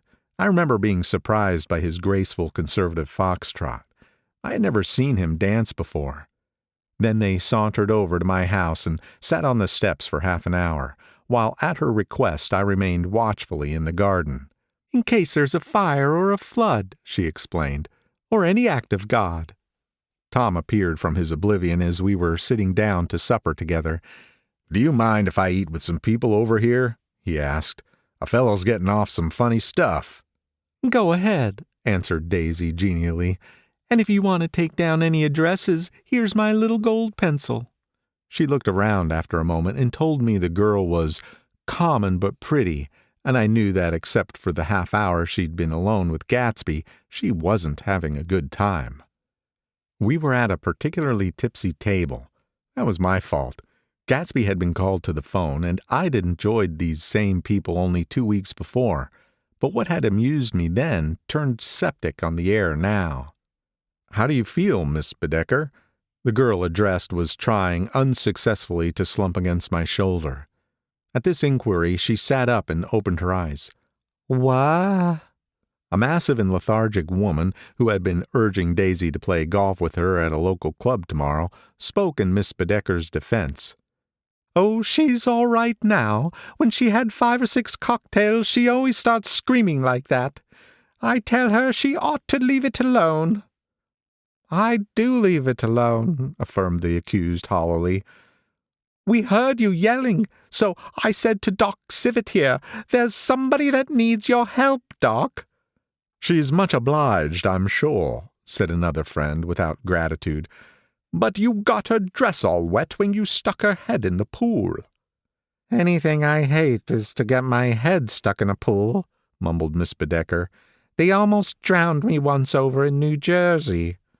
"Then you ought to leave it alone," countered Doc Civic. "Speak for yourself," cried Miss Bedecker violently. "Your hand shakes. I wouldn't let you operate on me." It was like that. Almost the last thing I remember was standing with Daisy and watching the moving picture director and his star. They were still under the white plum tree and their faces were touching except for a pale, thin ray of moonlight between.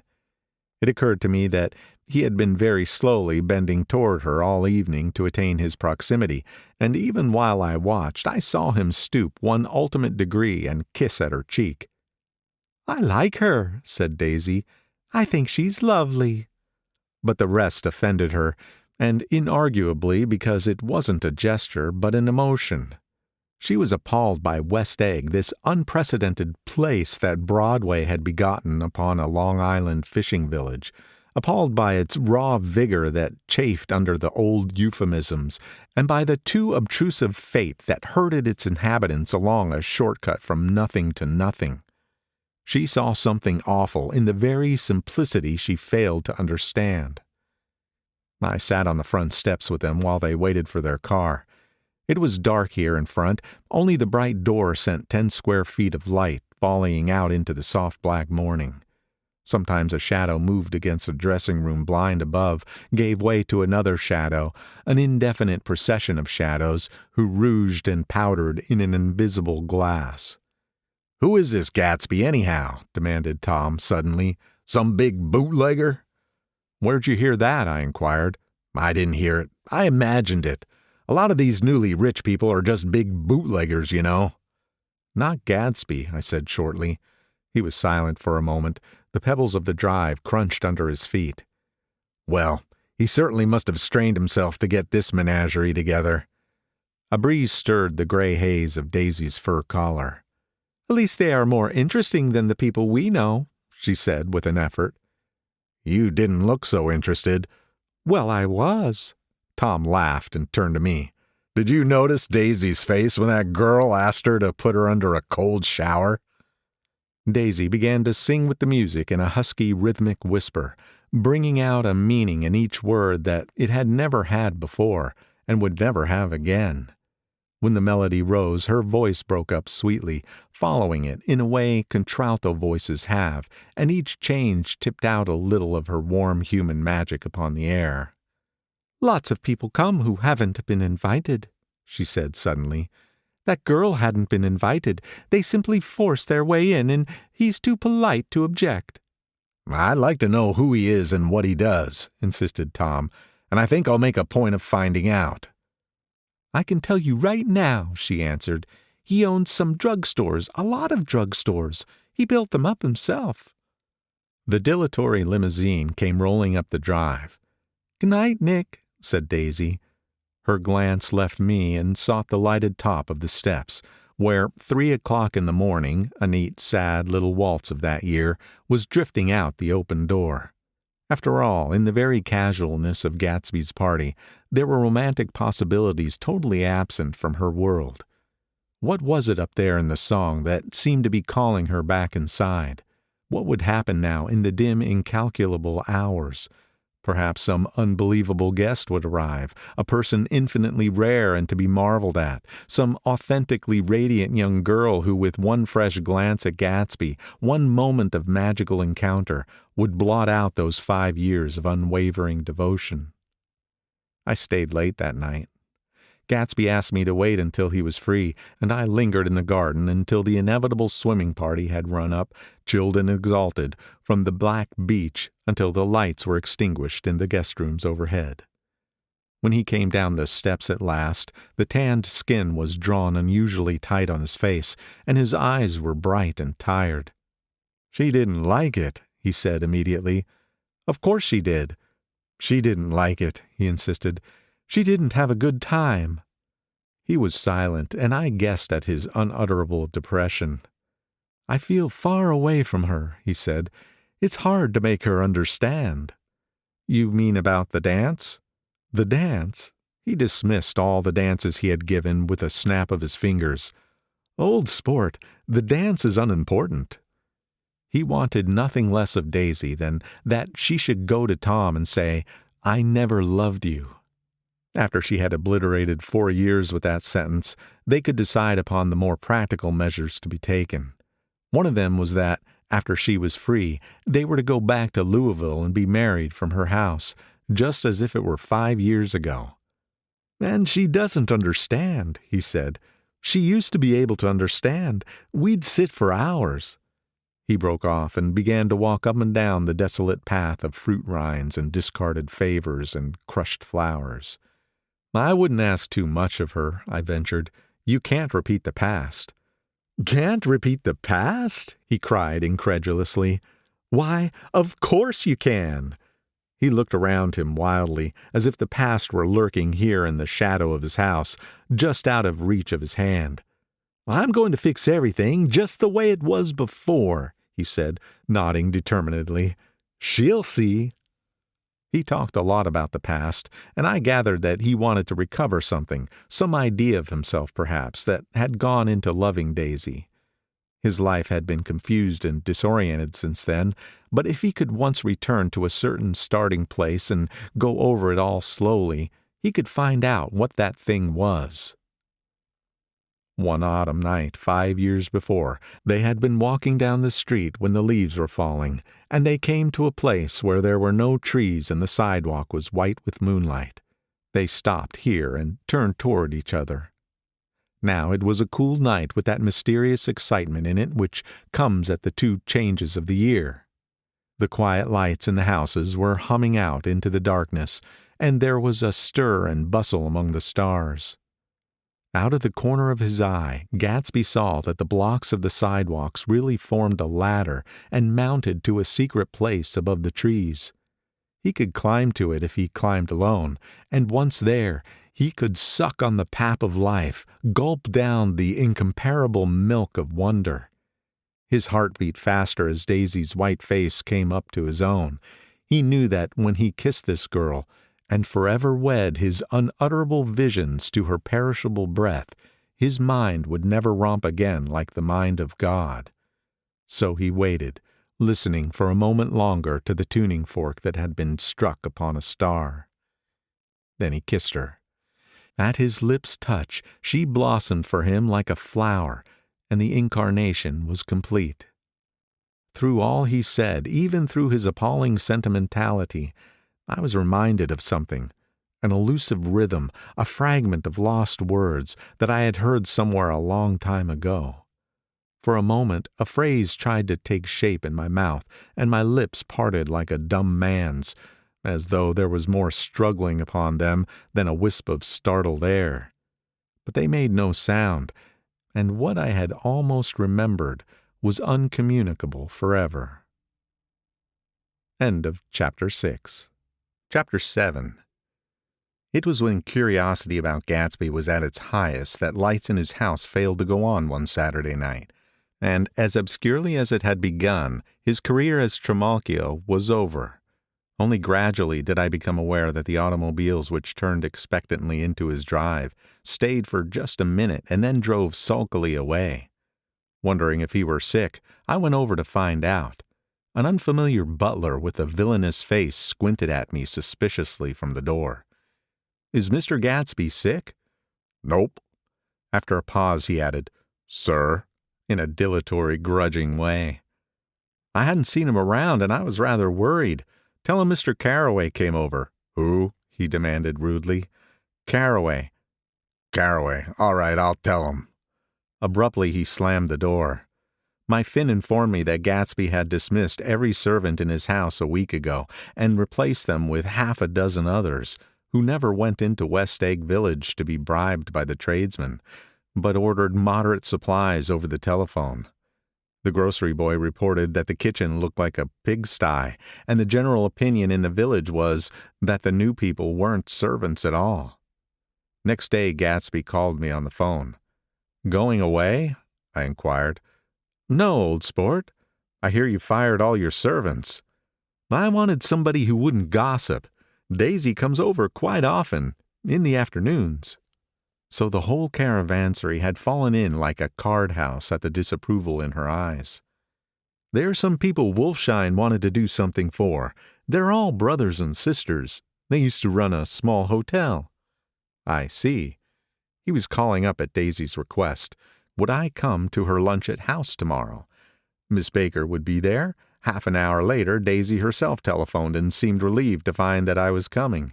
Something was up, and yet I couldn't believe that they would choose this occasion for a scene, especially for the rather harrowing scene that Gatsby had outlined in the garden. The next day was broiling, almost the last, certainly the warmest, of the summer. As my train emerged from the tunnel into the sunlight, only the hot whistles of the National Biscuit Company broke the simmering hush at noon. The straw seats of the car hovered on the edge of combustion. The woman next to me perspired delicately for a while into her white shirtwaist, and then, as her newspaper dampened under her fingers, lapsed despairingly into deep heat with a desolate cry. Her pocketbook slapped to the floor. "Oh, my!" she gasped. I picked it up with a weary bend and handed it back to her, holding it at arm's length and by the extreme tip of the corners to indicate that I had no desire upon it. But everyone nearby, including the woman, suspected me just the same. "Hot," said the conductor to familiar faces. "Some weather. Hot, hot, hot. Is it hot enough for you? Is it hot? Is it?" My commutation ticket came back to me with a dark stain from his hand. That anyone should care in this heat whose flushed lips he kissed, whose head made damp the pajama pocket over his heart. Through the hall of the Buchanan's house blew a faint wind, carrying the sound of the telephone bell out to Gatsby and me as we waited at the door. "The master's body," roared the butler into the mouthpiece. "I'm sorry, madame, but we can't furnish it. It's far too hot to touch this noon." What he really said was, "Yes, yes, I'll see." He set down the receiver and came toward us, glistening slightly, to take our stiff straw hats. "Madame expects you in the salon," he cried, needlessly indicating the direction.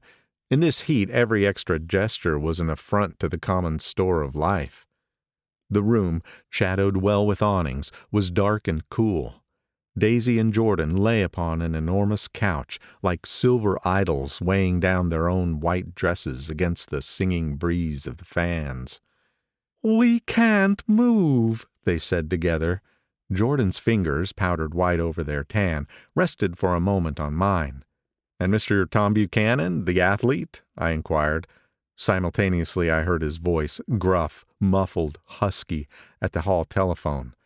Gatsby stood in the center of the crimson carpet and gazed around with fascinated eyes. Daisy watched him and laughed, her sweet, exciting laugh. A tiny gust of powder rose from her bosom into the air. "The rumor is," whispered Jordan, "that that's Tom's girl on the telephone." We were silent. The voice in the hall rose high with annoyance. "Very well, then. I won't sell you the car at all. I'm under no obligations to you at all. And as for your bothering me about it at lunchtime, I won't stand that at all." "Holding down the receiver?" said Daisy cynically. "No, he's not," I assured her. "It's a bona fide deal. I happen to know about it." Tom flung open the door, blocked out its space for a moment with his thick body, and hurried into the room. "Mr. Gatsby," he put out his broad, flat hand with well-concealed dislike. "I'm glad to see you, sir." "Make us a cold drink," cried Daisy. As he left the room again, she got up and went over to Gatsby and pulled his face down, kissing him on the mouth. "You know I love you," she murmured. "You forget there's a lady present," said Jordan. Daisy looked around doubtfully. "You kiss Nick, too. What a low, vulgar girl." "I don't care," cried Daisy, and began to clog on the brick fireplace. Then she remembered the heat and sat down guiltily on the couch just as a freshly laundered nurse leading a little girl came into the room. "Blessed precious," she crooned, holding out her arms. "Come to your own mother that loves you." The child, relinquished by the nurse, rushed across the room and rooted shyly into her mother's dress. The blessed precious, did mother get powder on your old yellowy hair? Stand up now and say, how-dee-do. Gatsby and I in turn leaned down and took the small, reluctant hand.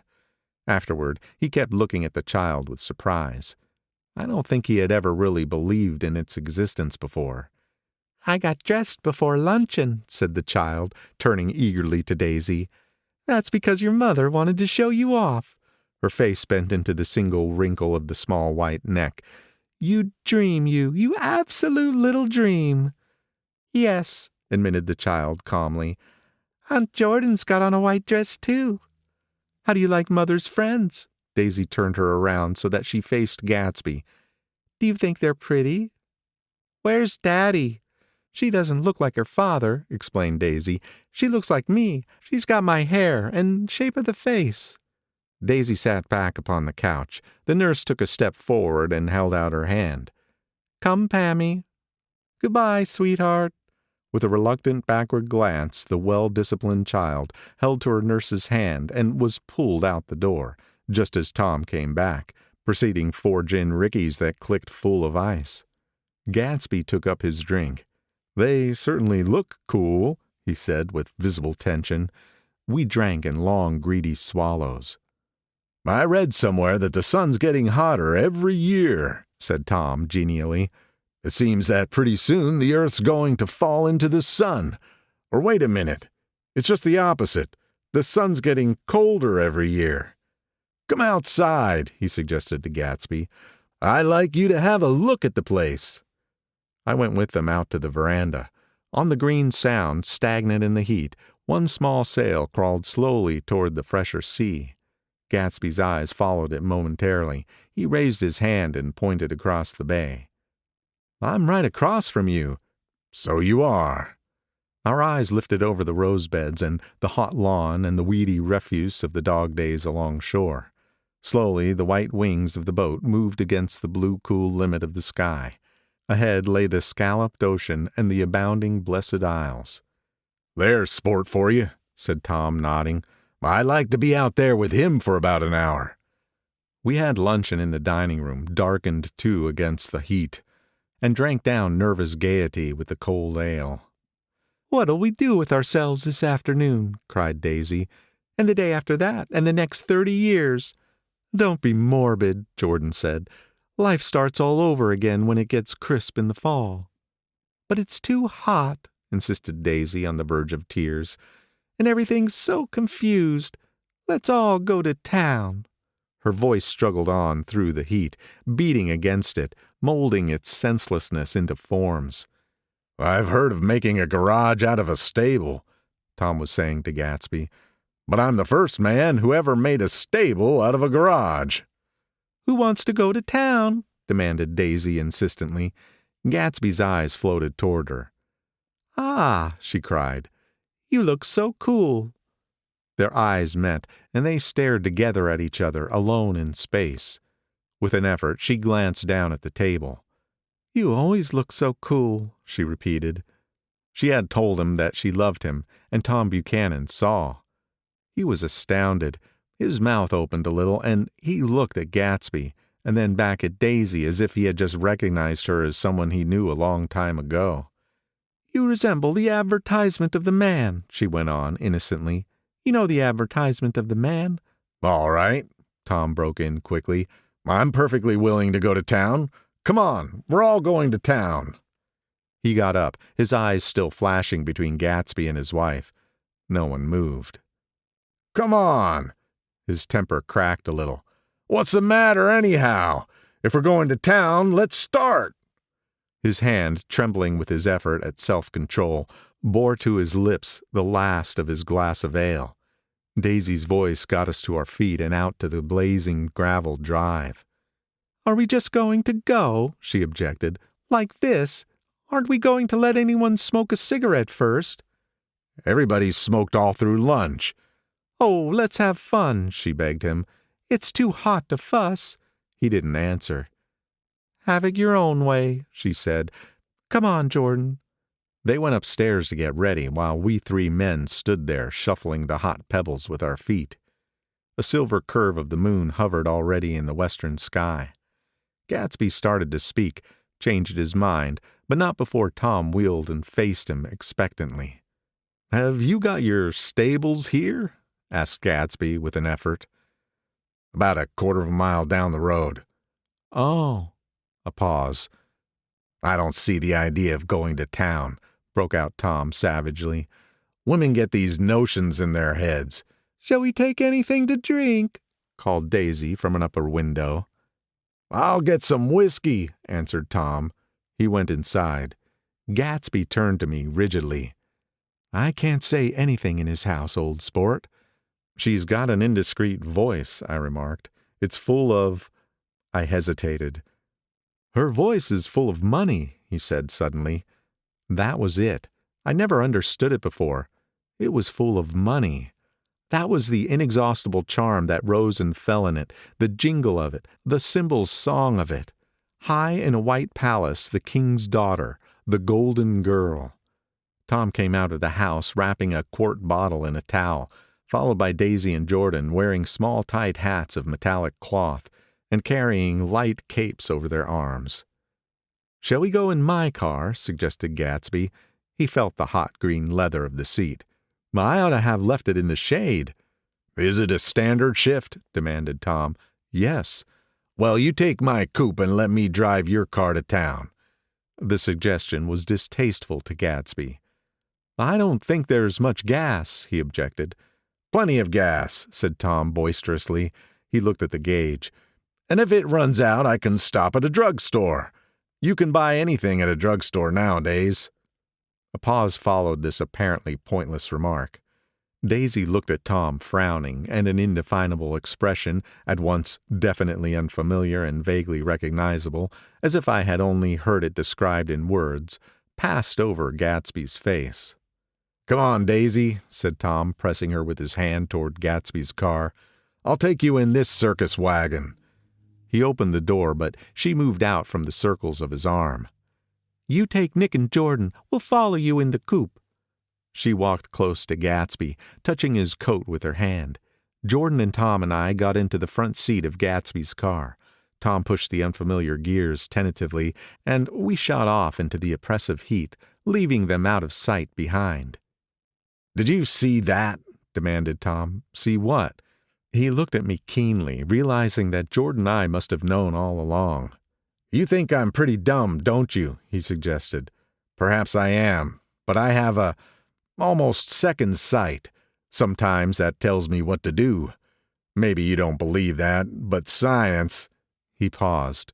The immediate contingency overtook him, pulled him back from the edge of theoretical abyss. "I've made a small investigation of this fellow," he continued. "I could have gone deeper if I'd known." "Do you mean you've been to a medium?" inquired Jordan humorously. "What?"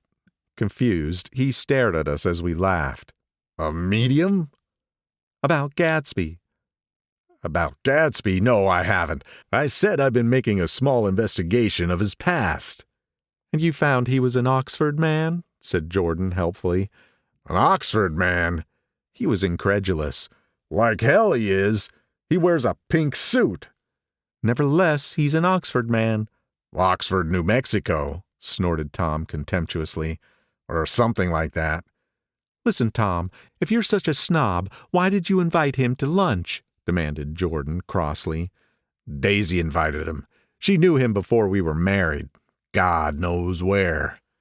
We were all irritable now with the fading ale, and aware of it, we drove for a while in silence. Then as Dr. T.J. Eckelberg's faded eyes came into sight down the road, I remembered Gatsby's caution about gasoline. "We've got enough to get us to town," said Tom. "But there's a garage right here," objected Jordan. "I don't want to get stalled in this baking heat." Tom threw on both brakes impatiently, and we slid to an abrupt, dusty stop under Wilson's sign. After a moment, the proprietor emerged from the interior of his establishment and gazed hollow-eyed at the car. "Let's have some gas," cried Tom roughly. "What do you think we stopped for? To admire the view?" I'm sick, said Wilson without moving. Been sick all day. What's the matter? I'm all run down. Well, shall I help myself? Tom demanded. You sounded well enough on the phone. With an effort, Wilson left the shade in support of the doorway and, breathing hard, unscrewed the cap of the tank. In the sunlight, his face was green. I didn't mean to interrupt your lunch, he said, but I needed money pretty bad, and I was wondering what you were going to do with your old car. How do you like this one? Inquired Tom. I bought it last week. It's a nice yellow one, said Wilson as he strained at the handle. Like to buy it? Big chance, Wilson smiled faintly. No, but I could make some money on the other. What do you want money for all of a sudden? I've been here too long. I want to get away. My wife and I want to go west. Your wife does, exclaimed Tom, startled. She's been talking about it for 10 years. He rested for a moment against the pump, shading his eyes. And now she's going whether she wants to or not. I'm going to get her away. The coupe flashed by us with a flurry of dust and the flash of a waving hand. What do I owe you? Demanded Tom harshly. I just got too wised up to something funny the last 2 days, remarked Wilson. That's why I want to get away. That's why I've been bothering you about the car. What do I owe you? $1.20. The relentless beating heat was beginning to confuse me, and I had a bad moment there before I realized that so far his suspicions hadn't alighted on Tom. He had discovered that Myrtle had some sort of life apart from him in another world, and the shock had made him physically sick. I stared at him and then at Tom, who had made a parallel discovery less than an hour before, and it occurred to me that there was no difference between men in intelligence or race so profound as the difference between the sick and the well. Wilson was so sick that he looked guilty, unforgivably guilty, as if he had just got some poor girl with child. I'll let you have that car, said Tom. I'll send it over tomorrow afternoon. That locality was always vaguely disquieting, even in the broad glare of afternoon, and now I turned my head as though I had been warned of something behind. Over the ash heaps, the giant eyes of Dr. T.J. Eckelberg kept their vigil, but I perceived, after a moment, that other eyes were regarding us with peculiar intensity from less than 20 feet away. In one of the windows over the garage, the curtains had been moved aside a little, and Myrtle Wilson was peering down at the car. So engrossed was she that she had no consciousness of being observed, and one emotion after another crept into her face like objects into a slowly developing picture. Her expression was curiously familiar. It was an expression I had often seen on women's faces, but on Myrtle Wilson's face it seemed purposeless and inexplicable until I realized that her eyes, wide with jealous terror, were fixed not on Tom, but on Jordan Baker, whom she took to be his wife. There is no confusion like the confusion of a simple mind, and as we drove away, Tom was feeling the hot whips of panic. His wife and his mistress, until an hour ago secure and inviolate, were slipping precipitately from his control.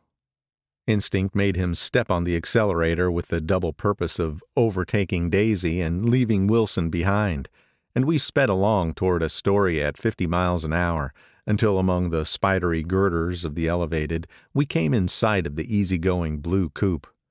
"Those big movies around 50th Street are cool," suggested Jordan. "I love New York on summer afternoons when everyone's away.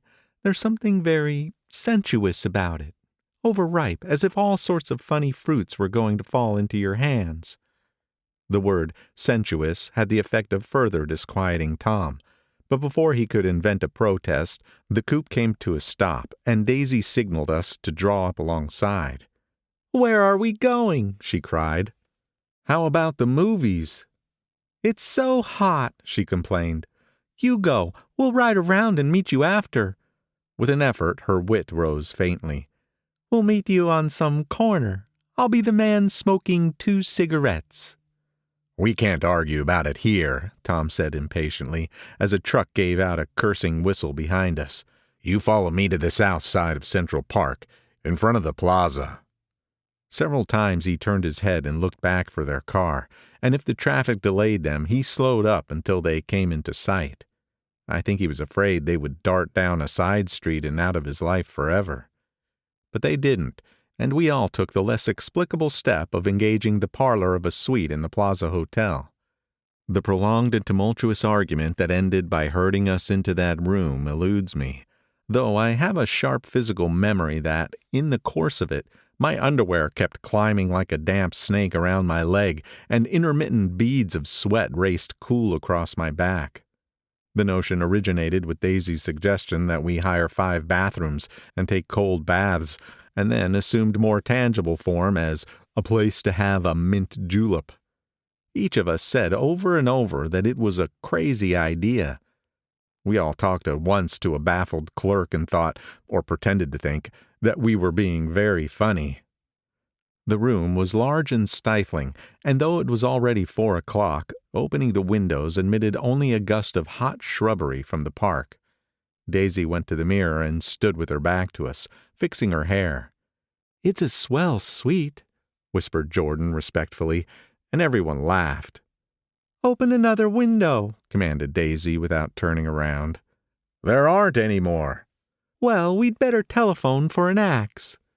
"The thing to do is forget about the heat," said Tom impatiently. "You make it 10 times worse by crabbing about it." He unrolled the bottle of whiskey from the towel and put it on the table. "Why not let her alone, old sport?" remarked Gatsby. "You're the one that wanted to come to town." There was a moment of silence. The telephone book slipped from its nail and splashed to the floor, whereupon Jordan whispered, "Excuse me." But this time no one laughed. "I'll pick it up," I offered. "I've got it." Gatsby examined the parted string, muttered, "Hum," in an interested way, and tossed the book on a chair. "That's a great expression of yours, isn't it?" said Tom sharply. "What is?" "All this old sport business. Where'd you pick that up?" "Now, see here, Tom," said Daisy, turning around from the mirror. "If you're going to make personal remarks, I won't stay here a minute. Call up and order some ice for the mint julep." As Tom took up the receiver, the compressed heat exploded into sound, and we were listening to the portentous chords of Mendelssohn's Wedding March from the ballroom below. "Imagine marrying anybody in this heat," cried Jordan dismally. "Still, I was married in the middle of June," Daisy remembered. "Louisville in June. Somebody fainted. Who was it fainted, Tom?" "Bloxy," he answered shortly. "A man named Biloxi. Blocks Biloxi, and he made boxes. That's a fact. And he was from Biloxi, Tennessee. They carried him into my house," appended Jordan, "because we lived just 2 doors from the church, and he stayed 3 weeks until Daddy told him he had to get out. The day after he left, Daddy died." After a moment she added, "There wasn't any connection." "I used to know a Bill Biloxi from Memphis," I remarked. "That was his cousin. I knew his whole family history before he left. He gave me an aluminum putter that I use today." The music had died down as the ceremony began, and now a long cheer floated in at the window, followed by intermittent cries of "Yeah!" and finally by a burst of jazz as the dancing began. "We're getting old," said Daisy. "If we were young, we'd rise and dance." "Remember Biloxi," Jordan warned her. "Where'd you know him, Tom?" "Biloxi?" He concentrated with an effort. "I didn't know him. He was a friend of Daisy's." "He was not," she denied. "I never seen him before. He came down in a private car."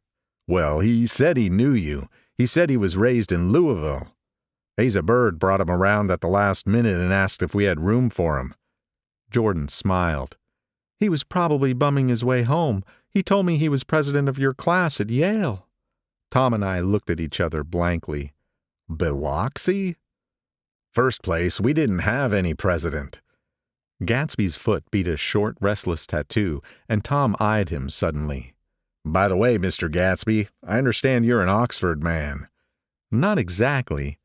"Oh, yes, I understand you went to Oxford." "Yes, I went there."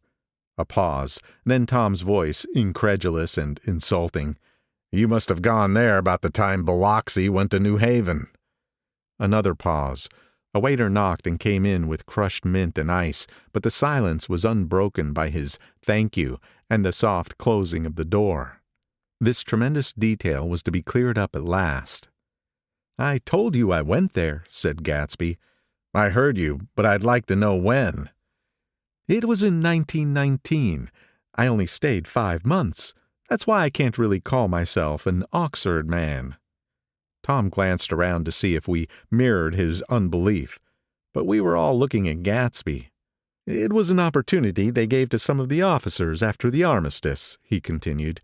"We could go to any of the universities in England or France." I wanted to get up and slap him on the back. I had one of those renewals of complete faith in him that I'd experienced before. Daisy rose, smiling faintly, and went to the table. "Open the whiskey, Tom," she ordered, "and I'll make you a mint julep. Then you won't seem so stupid to yourself. Look at the mint." "Wait a minute," snapped Tom. "I want to ask Mr. Gatsby one more question." "Go on," Gatsby said politely. "What kind of a row are you trying to cause in my house, anyhow?" They were out in the open at last, and Gatsby was content. "He isn't causing a row." Daisy looked desperately from one to the other. "You're causing a row. Please have a little self-control." "Self-control?" Tom repeated incredulously. "I suppose the latest thing is to sit back and let Mr. Nobody from Nowhere make love to your wife. Well, if that's the idea, you can count me out.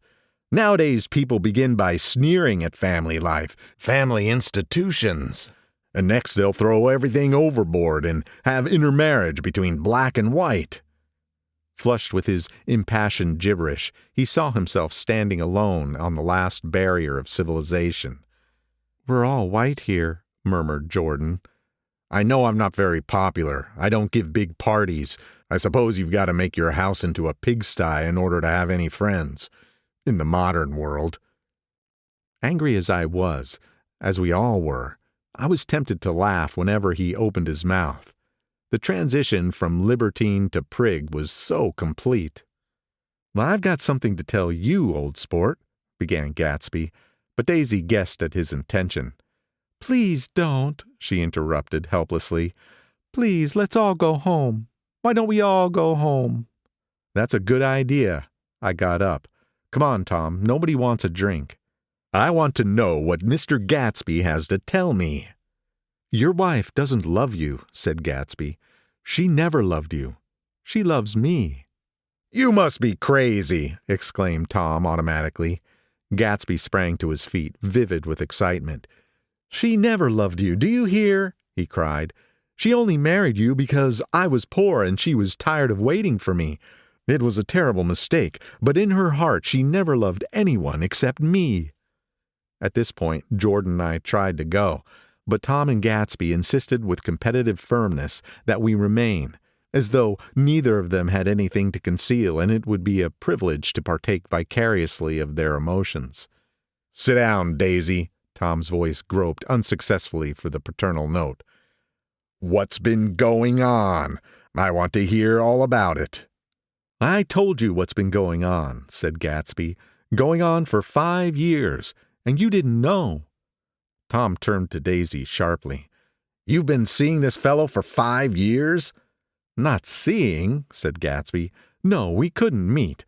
But both of us loved each other all that time, old sport, and you didn't know. I used to laugh sometimes." But there was no laughter in his eyes. "To think that you didn't know." "Oh, that's all." Tom tapped his thick fingers together like a clergyman and leaned back in his chair. "You're crazy," he exploded. "I can't speak about what happened 5 years ago because I didn't know Daisy then.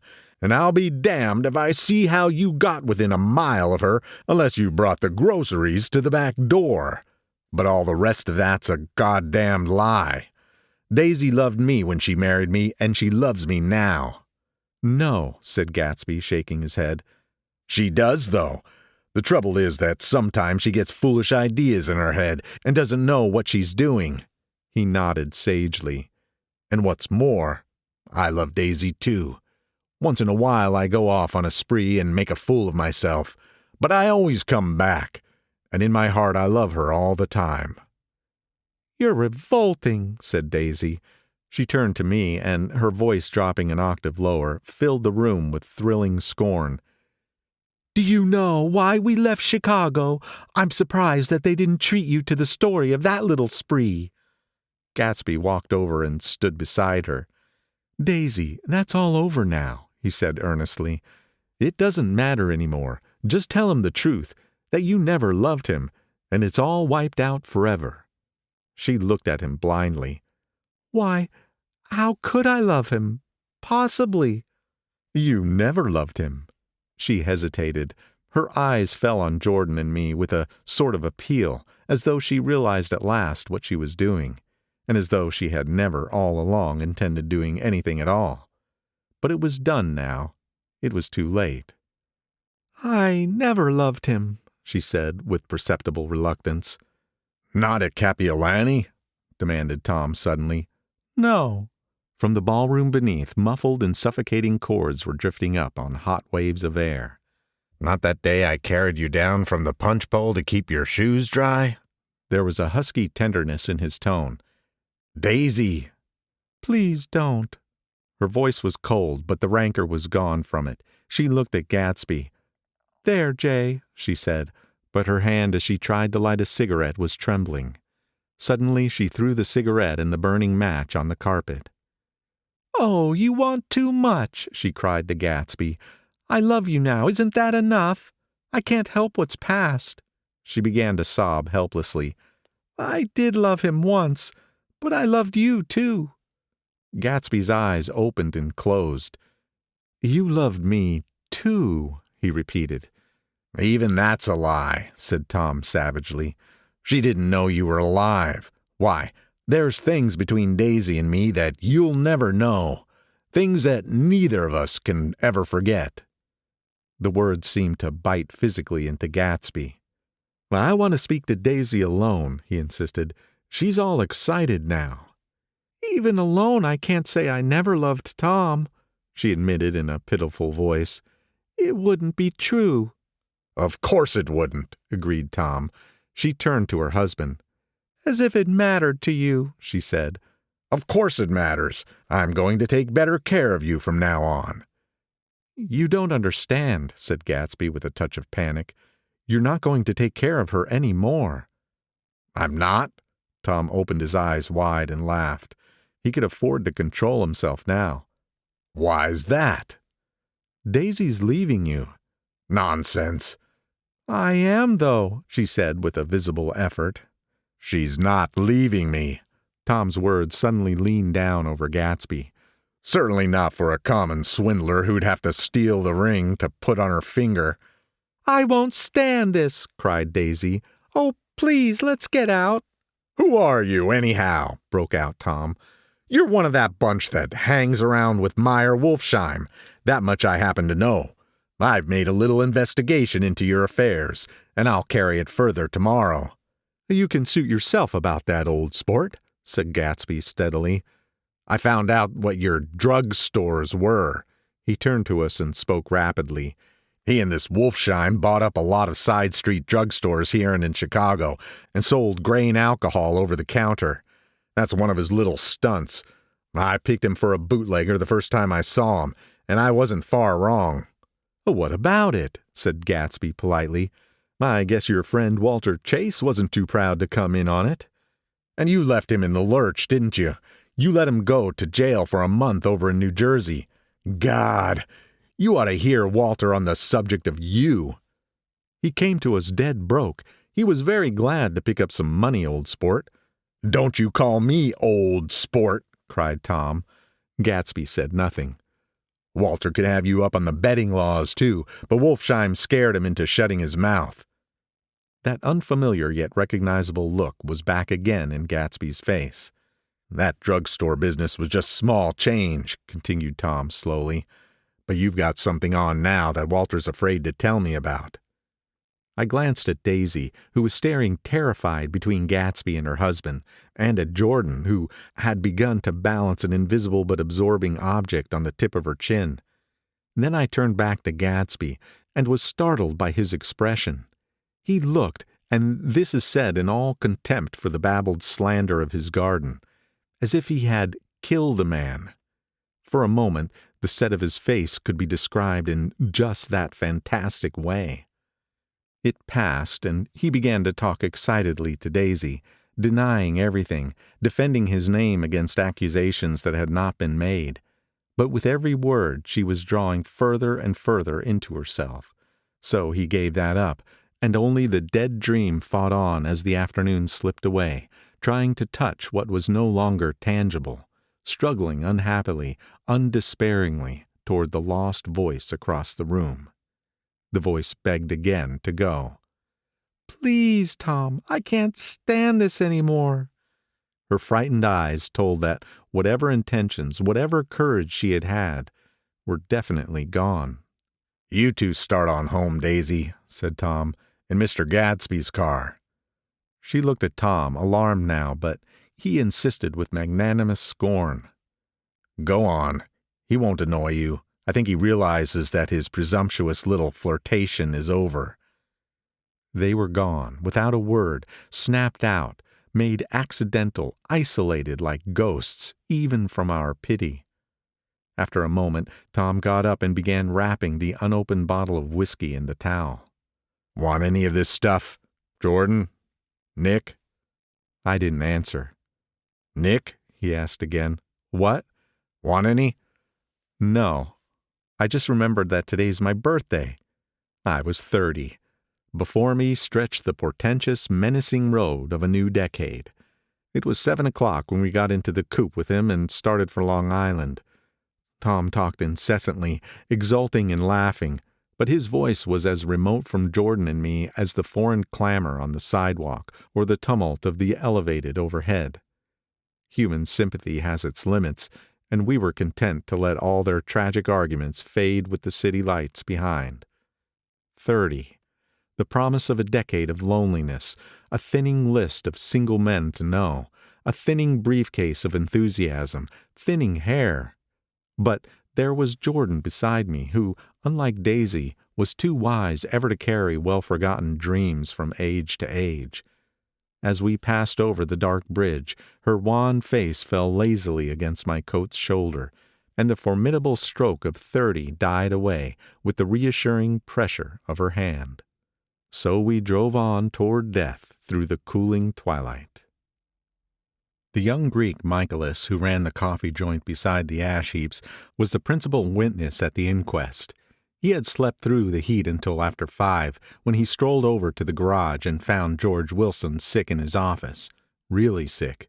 Pale as his own pale hair and shaking all over. Michaelis advised him to go to bed, but Wilson refused, saying that he'd miss a lot of business if he did. While his neighbor was trying to persuade him, a violent racket broke out overhead. "I've got my wife locked up in there," explained Wilson calmly. "She's going to stay there till the day after tomorrow, and then we're going to move away." Michaelis was astonished. They had been neighbors for 4 years, and Wilson had never seemed faintly capable of such a statement. Generally, he was one of these worn-out men. When he wasn't working, he sat on a chair in the doorway and stared at the people and the cars that passed along the road. When anyone spoke to him, he invariably laughed in an agreeable, colorless way. He was his wife's man and not his own. So naturally, Michaelis tried to find out what had happened, but Wilson wouldn't say a word. Instead, he began to throw curious, suspicious glances at his visitor and ask him what he'd been doing at certain times on certain days. Just as the latter was getting uneasy, some workmen came past the door bound for his restaurant, and Michaelis took the opportunity to get away, intending to come back later. But he didn't. He supposed he forgot to, that's all. When he came outside again, a little after 7, he was reminded of the conversation because he heard Mrs. Wilson's voice, loud and scolding, downstairs in the garage. "Beat me!" he heard her cry. "Throw me down and beat me, you dirty little coward!" A moment later, she rushed out into the dusk, waving her hands and shouting. Before he could move from his door, the business was over. The death car, as the newspapers called it, didn't stop. It came out of the gathering darkness, wavered tragically for a moment, and then disappeared around the next bend. Mavro Michaelis wasn't even sure of its color. He told the first policeman that it was light green. The other car, the one going toward New York, came to rest 100 yards beyond, and its driver hurried back to where Myrtle Wilson, her life violently extinguished, knelt in the road and mingled her thick dark blood with the dust. Michaelis and this man reached her first, but when they had torn open her shirtwaist, still damp with perspiration, they saw that her left breast was swinging loose like a flap, and there was no need to listen for the heart beneath. The mouth was wide open and ripped a little at the corners, as though she had choked a little in giving up the tremendous vitality she had stored so long. We saw the 3 or 4 automobiles in the crowd when we were still some distance away. "Wreck," said Tom. "That's good. Wilson have a little business at least." He slowed down, but still without any intention of stopping, until, as we came nearer, the hushed, intent faces of the people at the garage door made him automatically put on the brakes. "We'll take a look," he said doubtfully. "Just a look." I became aware now of a hollow wailing sound which issued incessantly from the garage, a sound which, as we got out of the coupe and walked toward the door, resolved itself into the words, "Oh my God," uttered over and over in a gasping moan. "There's some bad trouble here," said Tom excitedly. He reached up on tiptoes and peered over a circle of heads into the garage, which was lit only by a yellow light in a swinging metal basket overhead. Then he made a harsh sound in his throat, and with a violent thrusting movement of his powerful arms, pushed his way through. The circle closed up again with a running murmur of expostulation. It was a minute before I could see anything at all. Then new arrivals deranged the line, and Jordan and I were pushed suddenly inside. Myrtle Wilson's body, wrapped in a blanket, and then in another blanket, as though she suffered from a chill in the hot night, lay on a work table by the wall, and Tom, with his back to us, was bending over it, motionless. Next to him stood a motorcycle policeman, taking down names with much sweat and correction in a little book. At first I couldn't find the source of the high, groaning words that echoed clamorously through the bare garage. Then I saw Wilson standing on the raised threshold of his office, swaying back and forth and holding to the doorposts with both hands. Some man was talking to him in a low voice and attempting from time to time to lay a hand on his shoulder, but Wilson neither heard nor saw. His eyes would drop slowly from the swinging light to the laden table by the wall, and then jerk back to the light again, and he gave out incessantly his high, horrible call. "Oh my God! Oh my God! Oh my God! Oh my God!" Presently, Tom lifted his head with a jerk and, after staring around the garage with glazed eyes, addressed a mumbled, incoherent remark to the policeman. "M-A-V," the policeman was saying. "O, no, R," corrected the man. "M-A-V-R-O." "Listen to me," muttered Tom fiercely. "R," the policeman said. "O, G." G. He looked up as Tom's broad hand fell sharply on his shoulder. "What do you want, fella?" "What happened? That's what I want to know." "Auto hit her. Instantly killed." "Instantly killed," repeated Tom, staring. "She ran out in a road. Son of a bitch didn't even stop his car." "There was 2 cars," said Michaelis. "One coming, one going, see?" "Going where?" asked the policeman keenly. "One going each way. Well, she—" His hand rose toward the blankets, but stopped halfway and fell to his side. "She ran out, and there's one of 'em coming from New York knocking right into her, going 30 or 40 miles an hour." "What's the name of this place here?" demanded the officer. "Hasn't got any name." A pale, well-dressed Negro stepped near. "It was a yellow car," he said. "Big yellow car, new." "See the accident?" asked the policeman. No, but the car passed me down on the road, going faster than 40, going 50, 60. Come here and let's have your name. Look out now, I want to get his name." Some words of this conversation must have reached Wilson, swaying in the office door, for suddenly a new theme found voice among his grasping cries. "You don't have to tell me what kind of car it was. I know what kind of car it was." Watching Tom, I saw the wad of muscles back of his shoulder tighten under his coat. He walked quickly over to Wilson and, standing in front of him, seized him firmly by the upper arms. "You've got to pull yourself together," he said with soothing gruffness. Wilson's eyes fell upon Tom. He started up on his tiptoes and then would have collapsed to his knees had not Tom held him upright.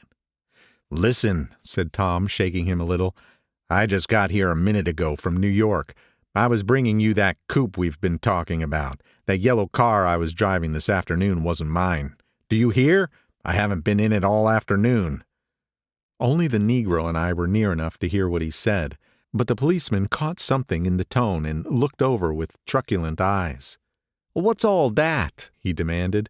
"I'm a friend of his." Tom turned his head but kept his hands firm on Wilson's body. "He says he knows the car that did it. It was a yellow car." Some dim impulse moved the policeman to look suspiciously at Tom. "And what color's your car?" "It's a blue car, a coupe." "We've come straight from New York," I said. Someone who had been driving a little behind us confirmed this, and the policeman turned away. "Now, if you'll let me have that name again correct." Picking up Wilson like a doll, Tom carried him into the office, set him down in a chair, and came back. "If somebody'll come here and sit down with him," he snapped authoritatively. We watched a while the two men standing closest glanced at each other and went unwillingly into the room. Then Tom shut the door on them and came down the single step, his eyes avoiding the table. As he passed close to me, he whispered, "Let's get out." Self-consciously, with the authoritative arms breaking the way, we pushed through the still gathering crowd, passing a hurried doctor, case in hand, who had been sent for in wild hope half an hour ago. Tom drove slowly until we were beyond the bend, and then his foot came down hard, and the coupe raced along through the night. In a little while I heard a low husky sob, and saw that the tears were overflowing down his face. "Goddamn coward," he whimpered. "He didn't even stop his car." The Buchanan's house floated suddenly toward us through the dark, rustling trees. Tom stopped beside the porch and looked up at the second floor, where two windows bloomed with light among the vines. "Daisy's home," he said. As we got out of the car, he glanced at me and frowned slightly. "I ought to have dropped you in West Egg, Nick. There's nothing we can do tonight." A change had come over him, and he spoke gravely and with decision. As we walked across the moonlight gravel to the porch, he disposed of the situation in a few brisk phrases.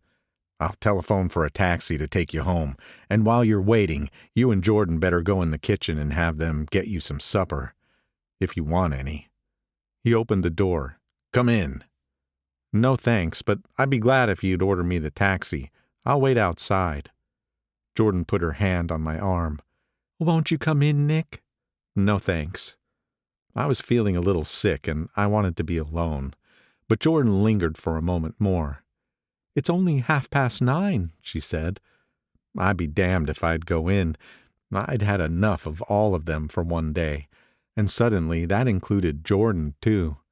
She must have seen something of this in my expression, for she turned abruptly away and ran up the porch steps into the house. I sat down for a few minutes with my head in my hands until I heard the phone taken up inside and the butler's voice calling a taxi. Then I walked slowly down the drive away from the house, intending to wait by the gate. I hadn't gone 20 yards when I heard my name, and Gatsby stepped from between two bushes into the path. I must have felt pretty weird by that time, because I could think of nothing except the luminosity of his pink suit under the moon. "What are you doing?" I inquired. "Just standing here, old sport." Somehow that seemed a despicable occupation. For all I knew, he was going to rob the house in a moment. I wouldn't have been surprised to see sinister faces, the faces of Wolfsheim's people, standing behind him in the dark shrubbery. "Did you see any trouble on the road?" he asked after a minute. "Yes." He hesitated. "Was she killed?" "Yes." "I thought so. I told Daisy I thought so. It's better that the shock should all come at once. She stood it pretty well." He spoke as if Daisy's reaction was the only thing that mattered. "I got to West Egg by a side road," he went on, "and left the car in my garage. I don't think anybody saw us, but of course I can't be sure." I disliked him so much by this time that I didn't find it necessary to tell him he was wrong. "Who was the woman?" he inquired. "Her name was Wilson.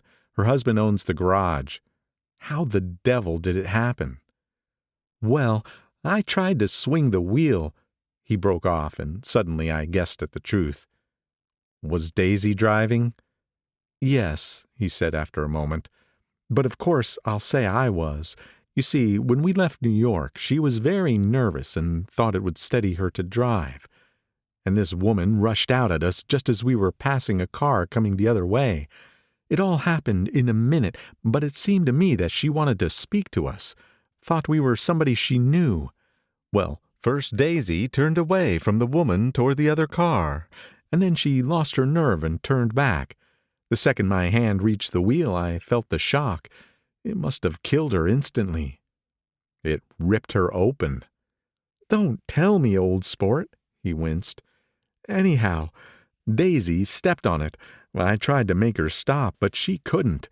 So I pulled on the emergency brake. Then she fell over into my lap and I drove on." "She'll be all right tomorrow," he said presently. "I'm just going to wait here and see if he tries to bother her about that unpleasantness this afternoon. She's locked herself into her room, and if he tries any brutality, she's going to turn the light out and on again." "He won't touch her," I said. "He's not thinking about her." "I don't trust him, old sport." "How long are you going to wait?" "All night if necessary.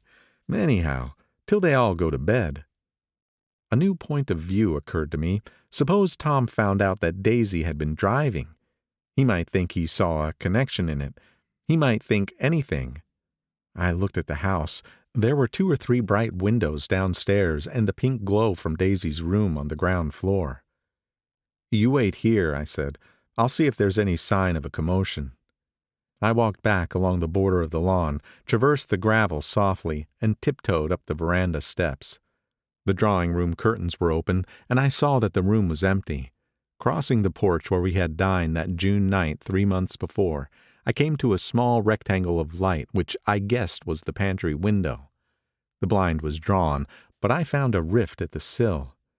Daisy and Tom were sitting opposite each other at the kitchen table, with a plate of cold fried chicken between them and 2 bottles of ale.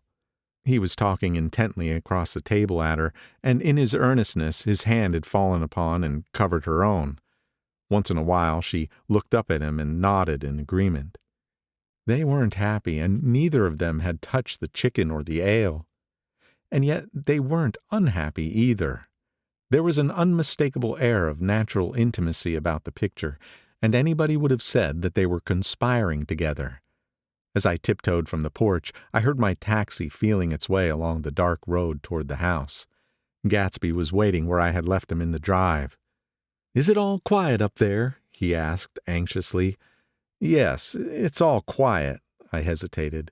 "You better come home and get some sleep." He shook his head. "I want to wait here till Daisy goes to bed. Good night, old sport." He put his hands in his coat pockets and turned back eagerly to his scrutiny of the house, as though my presence marred the sacredness of the vigil. So I walked away and left him standing there in the moonlight, watching over nothing. End of Chapter 7. Chapter 8. I couldn't sleep all night. A foghorn was groaning incessantly on the sound, and I tossed half-sick between grotesque reality and savage, frightening dreams. Toward dawn I heard a taxi go up Gatsby's drive, and immediately I jumped out of bed and began to dress. I felt that I had something to tell him, something to warn him about, and morning would be too late. Crossing his lawn, I saw that his front door was still open, and he was leaning against a table in the hall, heavy with dejection or sleep. "Nothing happened," he said wanly. "I waited, and about 4 o'clock she came to the window and stood there for a minute, and then turned out the light." His house had never seemed so enormous to me as it did that night when we hunted through the great rooms for cigarettes. We pushed aside curtains that were like pavilions and felt over innumerable feet of dark wall for electric light switches. Once I tumbled with a sort of splash upon the keys of a ghostly piano. There was an inexplicable amount of dust everywhere, and the rooms were musty, as though they hadn't been aired for many days. I found the humidor on an unfamiliar table, with 2 stale dry cigarettes inside. Throwing open the French windows of the drawing room, we sat smoking out into the darkness. "You ought to go away," I said. "It's pretty certain they'll trace your car." "Go away? Now, old sport?" "Go to Atlantic City for a week, or up to Montreal." He wouldn't consider it. He couldn't possibly leave Daisy until he knew what she was going to do. He was clutching at some last hope, and I couldn't bear to shake him free. It was this night that he told me the strange story of his youth with Dan Cody. Told it to me because Jay Gatsby had broken up like glass against Tom's hard malice, and the long secret extravaganza was played out. I think he would have acknowledged anything now without reserve, but he wanted to talk about Daisy. She was the first nice girl he had ever known. In various unrevealed capacities he had come in contact with such people, but always with indiscernible barbed wire between. He found her excitingly desirable. He went to her house at first with other officers from Camp Taylor, then alone. It amazed him. He had never been in such a beautiful house before. But what gave it an air of breathless intensity was that Daisy lived there. It was as casual a thing to her as his tent out at camp was to him. There was a ripe mystery about it, a hint of bedrooms upstairs more beautiful and cool than other bedrooms, of gay and radiant activities taking place through its corridors, and of romances that were not musty and laid away already in lavender, but fresh and breathing and redolent of this year's shining motor cars, and of dances whose flowers were scarcely withered. It excited him, too, that many men had already loved Daisy. It increased her value in his eyes. He felt their presence all about the house, pervading the air with the shades and echoes of still vibrant emotions. But he knew that he was in Daisy's house by a colossal accident. However glorious might be his future as Jay Gatsby, he was at present a penniless young man without a past, and at any moment the invisible cloak of his uniform might slip from his shoulders. So he made the most of his time. He took what he could get, ravenously and unscrupulously. Eventually he took Daisy one still October night, took her because he had no real right to touch her hand. He might have despised himself, for he had certainly taken her under false pretenses. I don't mean that he had traded on his phantom millions, but he had deliberately given Daisy a sense of security. He let her believe that he was a person from such the same strata as herself, that he was fully able to take care of her. As a matter of fact, he had no such facilities. He had no comfortable family standing behind him, and he was liable at the whim of an impersonal government to be blown anywhere about the world. But he didn't despise himself, and it didn't turn out as he imagined.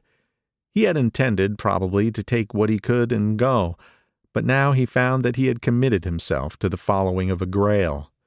He knew that Daisy was extraordinary, but he didn't realize just how extraordinary a nice girl could be. She vanished into her rich house, into her rich, full life, leaving Gatsby nothing. He felt married to her, that was all.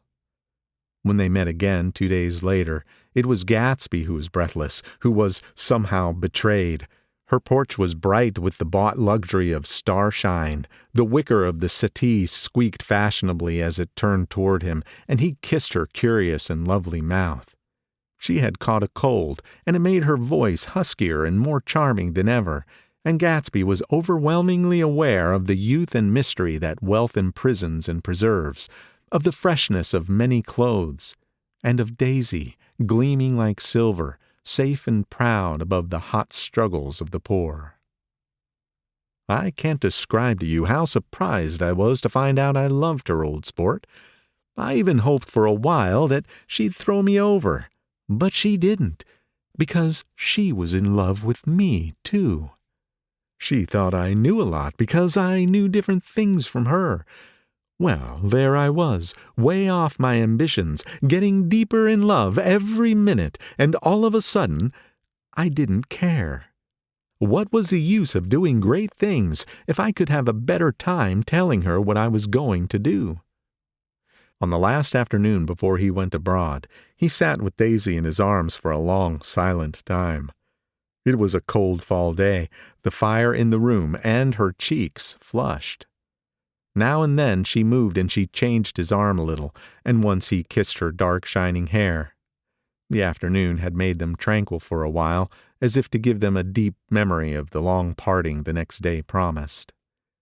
They had never been closer in their month of love, nor communicated more profoundly one with another than when she brushed silent lips against his coat's shoulder, or when he touched the end of her fingers gently as though they were asleep.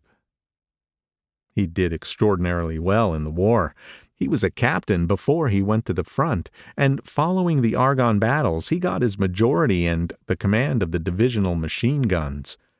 After the armistice, he tried frantically to get home, but some complication or misunderstanding sent him to Oxford instead. He was worried now. There was a quality of nervous despair in Daisy's letters. She didn't see why he couldn't come. She was feeling the pressure of the world outside, and she wanted to see him and feel his presence beside her and be reassured that she was doing the right thing after all.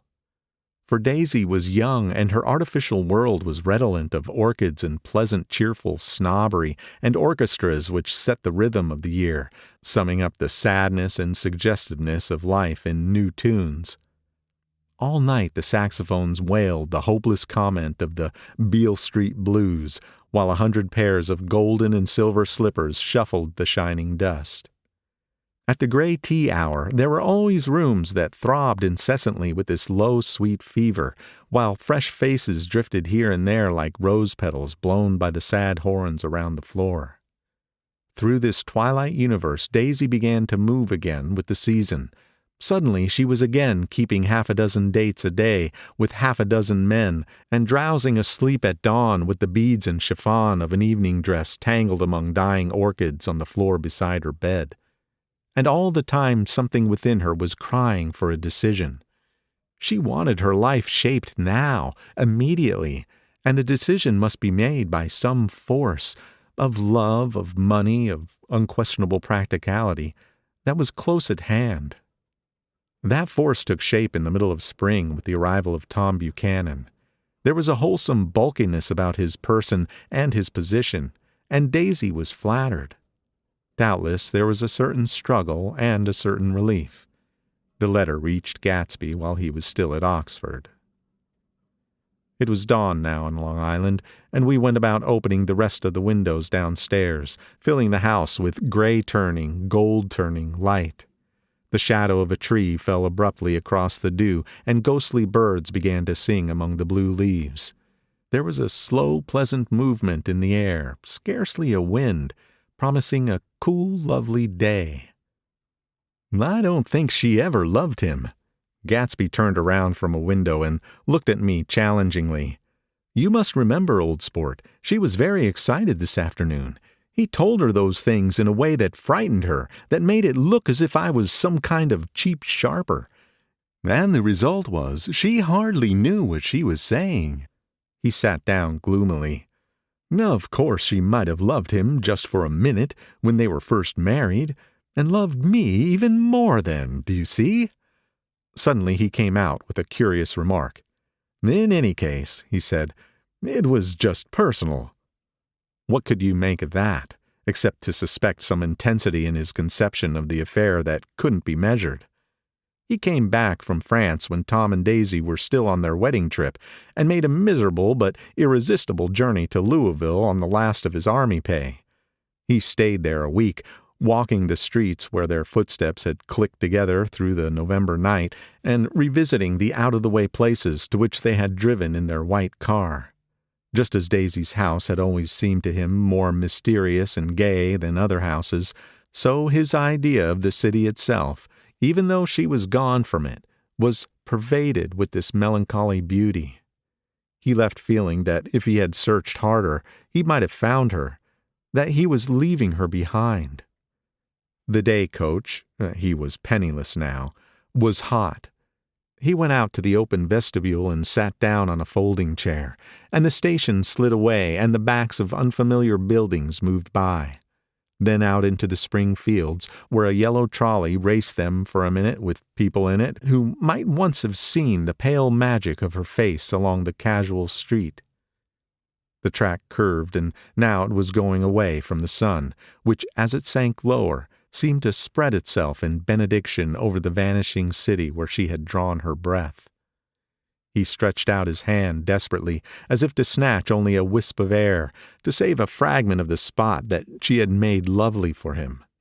But it was all going by too fast now for his blurred eyes, and he knew that he had lost that part of it, the freshest and the best, forever. It was 9 o'clock when we finished breakfast and went out on the porch. The night had made a sharp difference in the weather, and there was an autumn flavor in the air. The gardener, the last one of Gatsby's former servants, came to the foot of the steps. "I'm going to drain the pool today, Mr. Gatsby. Leaves will stop falling pretty soon, and there's always trouble with the pipes." "Don't do it today," Gatsby answered. He turned to me apologetically. "You know, old sport, I've never used that pool all summer." I looked at my watch and stood up. 12 minutes to my train. I didn't want to go to the city. I wasn't worth a decent stroke of work, but it was more than that. I didn't want to leave Gatsby. I missed that train and then another before I could get myself away. "I'll call you up," I said finally. "Do, old sport. I'll call you about noon." We walked slowly down the steps. "I suppose Daisy'll call too." He looked at me anxiously as if he hoped I'd corroborate this. "I suppose so." "Well, goodbye." We shook hands and I started away. Just before I reached the hedge, I remembered something and turned around. "They're a rotten crowd," I shouted across the lawn. "You're worth the whole damn bunch put together." I've always been glad I said that. It was the only compliment I ever gave him, because I disapproved of him from beginning to end. First he nodded politely, and then his face broke into a radiant and understanding smile, as if we'd been in ecstatic cahoots on that fact all the time. His gorgeous pink rag of a suit made a bright spot of color against the white steps, and I thought of the night when I first came to his ancestral home 3 months before. The lawn and the drive had been crowded with the faces of those who had guessed at his corruption, and he had stood on those steps concealing his incorruptible dream as he waved them goodbye. I thanked him for his hospitality. We were always thanking him for that. I and the others. "Goodbye," I called. "I enjoyed breakfast, Gatsby." Up in the city, I tried for a while to list the quotations on an interminable amount of stock. Then I fell asleep in my swivel chair. Just before noon, the phone woke me, and I started up with sweat breaking out on my forehead. It was Jordan Baker.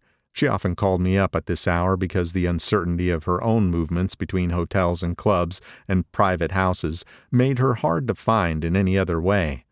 Usually her voice came over the wire as something fresh and cool, as if a divot from a green golf links had come sailing in at the office window.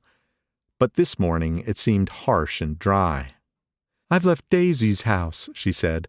"I'm at Hempstead, and I'm going down to Southampton this afternoon." Probably it had been tactful to leave Daisy's house, but the act annoyed me, and her next remark made me rigid. "You weren't so nice to me last night." How could it have mattered then? Silence for a moment, then, "However, I want to see you." "I want to see you too." "Suppose I don't go to Southampton and come into town this afternoon?" "No, I don't think this afternoon." "Very well. It's impossible this afternoon. We talked like that for a while, and then abruptly we weren't talking any longer. I don't know which of us hung up with a sharp click, but I know I didn't care.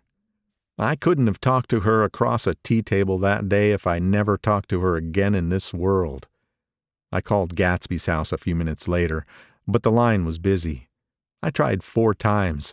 Finally, an exasperated central told me the wire was being kept open for a long distance from Detroit. Taking out my timetable, I drew a small circle around the 3:50 train. Then I leaned back in my chair and tried to think. It was just noon. When I passed the ash heaps on the train that morning, I had crossed deliberately to the other side of the car.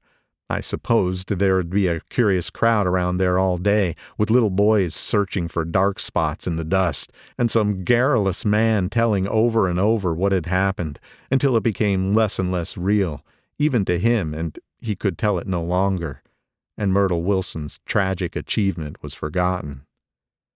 Now I want to go back a little and tell what happened at the garage after we left there the night before. They had difficulty in locating the sister, Catherine. She must have broken her rule against drinking that night, for when she arrived she was stupid with liquor and unable to understand that the ambulance had already gone to Flushing. When they convinced her of this, she immediately fainted, as if that was the intolerable part of the affair. Someone, kind or curious, took her in his car and drove her in the wake of her sister's body. Until long after midnight, a changing crowd lapped up against the front of the garage, while George Wilson rocked himself back and forth on the couch inside. For a while, the door of the office was open, and everyone who came into the garage glanced irresistibly through it. Finally, someone said it was a shame, and closed the door. Michaelis and several other men were with him. First 4 or 5 men, later 2 or 3 men. Still later, Michaelis had to ask the last stranger to wait there 15 minutes longer, while he went back to his own place and made a pot of coffee. After that, he stayed there alone with Wilson until dawn. About 3 o'clock, the quality of Wilson's incoherent muttering changed. He grew quieter and began to talk about the yellow car. He announced that he had a way of finding out whom the yellow car belonged to, and then he blurted out that a couple of months ago his wife had come from the city with her face bruised and her nose swollen. But when he heard himself say this, he flinched and began to cry, "Oh, my God!" again in this groaning voice. Michaelis made a clumsy attempt to distract him. "How long have you been married, George? Come on there and try to sit a minute and answer my question. How long have you been married?" 12 years. "Ever had any children? Come on, George, sit still. I asked you a question. Did you ever have any children?" The hard brown beetles kept thudding against the dull light, and whenever Michaelis heard a car go tearing along the road outside, it sounded to him like the car that hadn't stopped a few hours before. He didn't like to go into the garage, because the workbench was stained where the body had been lying, so he moved uncomfortably around the office. He knew every object in it before morning, and from time to time sat down beside Wilson, trying to keep him more quiet. "Have you got a church you go to sometimes, George? Maybe even if you haven't been there for a long time. Maybe I could call up the church and get a priest to come over and he could talk to you, see?" "Don't belong to any." "You ought to have a church, George, for times like this. You must have gone to church once. Didn't you get married in a church? Listen, George, listen to me. Didn't you get married in a church?" "That was a long time ago." The effort of answering broke the rhythm of his rocking. For a moment he was silent. Then the same half-knowing, half-bewildered look came back into his faded eyes. "Look in the drawer there," he said, pointing at the desk. "Which drawer?" "That drawer, that one." Michaelis opened the drawer nearest his hand. There was nothing in it but a small, expensive dog leash made of leather and braided silver. It was apparently new. "This?" he inquired, holding it up. Wilson stared and nodded. "I found it yesterday afternoon. She tried to tell me about it, but I knew it was something funny." "You mean your wife bought it?" "She had it wrapped in tissue paper on her bureau." Michaelis didn't see anything odd in that, and he gave Wilson a dozen reasons why his wife might have bought the dog leash. But conceivably Wilson had heard some of these same explanations before, from Myrtle, because he began saying, Oh, my God. Again in a whisper. His comforter left several explanations in the air. Then he killed her, said Wilson. His mouth dropped open suddenly. Who did? I have a way of finding out. You're morbid, George, said his friend. This has been a strain to you, and you don't know what you're saying. You better try and sit quiet till morning. He murdered her. It was an accident, George. Wilson shook his head. His eyes narrowed and his mouth widened slightly with the ghost of a superior. I know, he said definitely. I'm one of these trusting fellas, and I don't think any harm to nobody. But when I get to know a thing, I know it.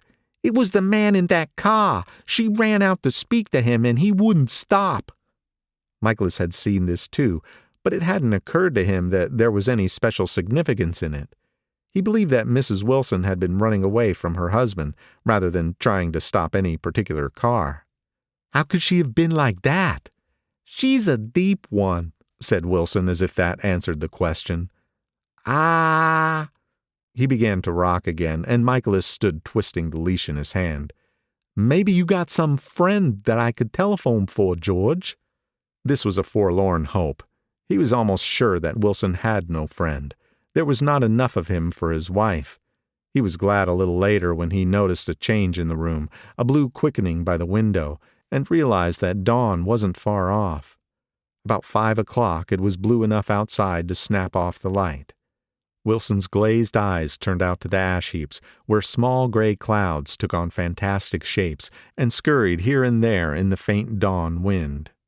I spoke to her, he muttered, after a long silence. I told her she might fool me, but she couldn't fool God. I took her to the window. With an effort, he got up and walked to the rear window and leaned with his face pressed against it. And I said, God knows what you've been doing, everything you've been doing. You may fool me, but you can't fool God. Standing behind him, Michaelis saw with a shock that he was looking at the eyes of Dr. T.J. Eckelberg, which had just emerged pale and enormous from the dissolving night. God sees everything, repeated Wilson. That's an advertisement, Michaelis assured him. Something made him turn away from the window and look back into the room. But Wilson stood there a long time, his face close to the window pane, nodding into the twilight. By 6 o'clock, Michaelis was worn out and grateful for the sound of a car stopping outside. It was one of the watchers of the night before who had promised to come back, so he cooked breakfast for 3, which he and the other man ate together. Wilson was quieter now, and Michaelis went home to sleep. When he awoke 4 hours later and hurried back to the garage, Wilson was gone. His movements, he was on foot all the time, were afterward traced to Port Roosevelt and then to Gad's Hill, where he bought a sandwich that he didn't eat and a cup of coffee. He must have been tired and walking slowly, for he didn't reach Gad's Hill until noon. Thus far, there was no difficulty in accounting for his time. There were boys who had seen a man acting sort of crazy, and motorists at whom he stared oddly from the side of the road. Then for 3 hours he disappeared from view. The police, on the strength of what he said to Michaelis, that he had a way of finding out, supposed that he spent that time going from garage to garage thereabout, inquiring for a yellow car. On the other hand, no garage man who had seen him ever came forward. And perhaps he had an easier, surer way of finding out what he wanted to know. By 2:30 he was in West Egg, where he asked someone the way to Gatsby's house. So by that time he knew Gatsby's name. At 2 o'clock, Gatsby put on his bathing suit and left word with the butler that if anyone phoned, word was to be brought to him at the pool. He stopped at the garage for a pneumatic mattress that had amused his guests during the summer, and the chauffeur helped him to pump it up. Then he gave instructions that the open car wasn't to be taken out under any circumstances, and this was strange because the front right fender needed repair. Gatsby shouldered the mattress and started for the pool. Once he stopped and shifted it a little, and the chauffeur asked him if he needed help, but he shook his head and in a moment disappeared among the yellowing trees. No telephone message arrived, but the butler went without his sleep and waited for it until 4 o'clock. Until long after there was anyone to give it to if it came. I have an idea that Gatsby himself didn't believe it would come, and perhaps he no longer cared. If that was true, he must have felt that he had lost the old world charm, and paid a high price for living too long with a single dream. He must have looked up at an unfamiliar sky through frightening leaves and shivered as he found what a grotesque thing a rose is and how raw the sunlight was upon the scarcely created grass. A new world, material without being real, where poor ghosts breathing dreams like air drifted fortuitously about, like that ashen, fantastic figure gliding toward him through the amorphous trees. The chauffeur, he was one of Wolfsheim's protégés, heard the shots. Afterwards, he could only say that he hadn't thought anything much about them. I drove from the station directly to Gatsby's house, and my rushing anxiously up the front steps was the first thing that alarmed anyone. But they knew then, I firmly believe. With scarcely a word said, 4 of us, the chauffeur, butler, gardener, and I, hurried down to the pool. There was a faint, barely perceptible movement of the water as the fresh flow from one end urged its way toward the drain at the other. With little ripples that were hardly the shadows of waves, the laden mattress moved irregularly down the pool. A small gust of wind that scarcely corrugated the surface was enough to disturb its accidental course with its accidental burden. The touch of a cluster of leaves revolved it slowly, tracing, like the leg of transit, a thin red circle in the water. It was after we started with Gatsby toward the house that the gardener saw Wilson's body a little way off in the grass, and the Holocaust was complete. End of Chapter 8. Chapter 9. After 2 years I remember the rest of that day, and that night, and the next day, only as an endless drill of police and photographers and newspapermen in and out of Gatsby's front door. A rope stretched across the main gate, and a policeman by it kept out the curious, but little boys soon discovered that they could enter through my yard, and there were always a few of them clustered open-mouthed about the pool. Someone with a positive manner, perhaps a detective, used the expression madman as he bent over Wilson's body that afternoon, and the adventitious authority of his voice set the key for the newspaper reports next morning. Most of those reports were a nightmare, grotesque, circumstantial, eager, and untrue. When Michaelis's testimony at the inquest brought to light Wilson's suspicions of his wife, I thought the whole tale would shortly be served up in racy pasquinade, but Catherine, who might have said anything, didn't say a word.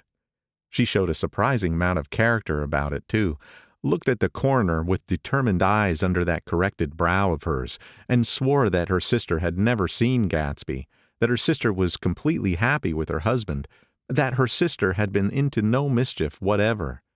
She convinced herself of it and cried into her handkerchief, as if the very suggestion was more than she could endure.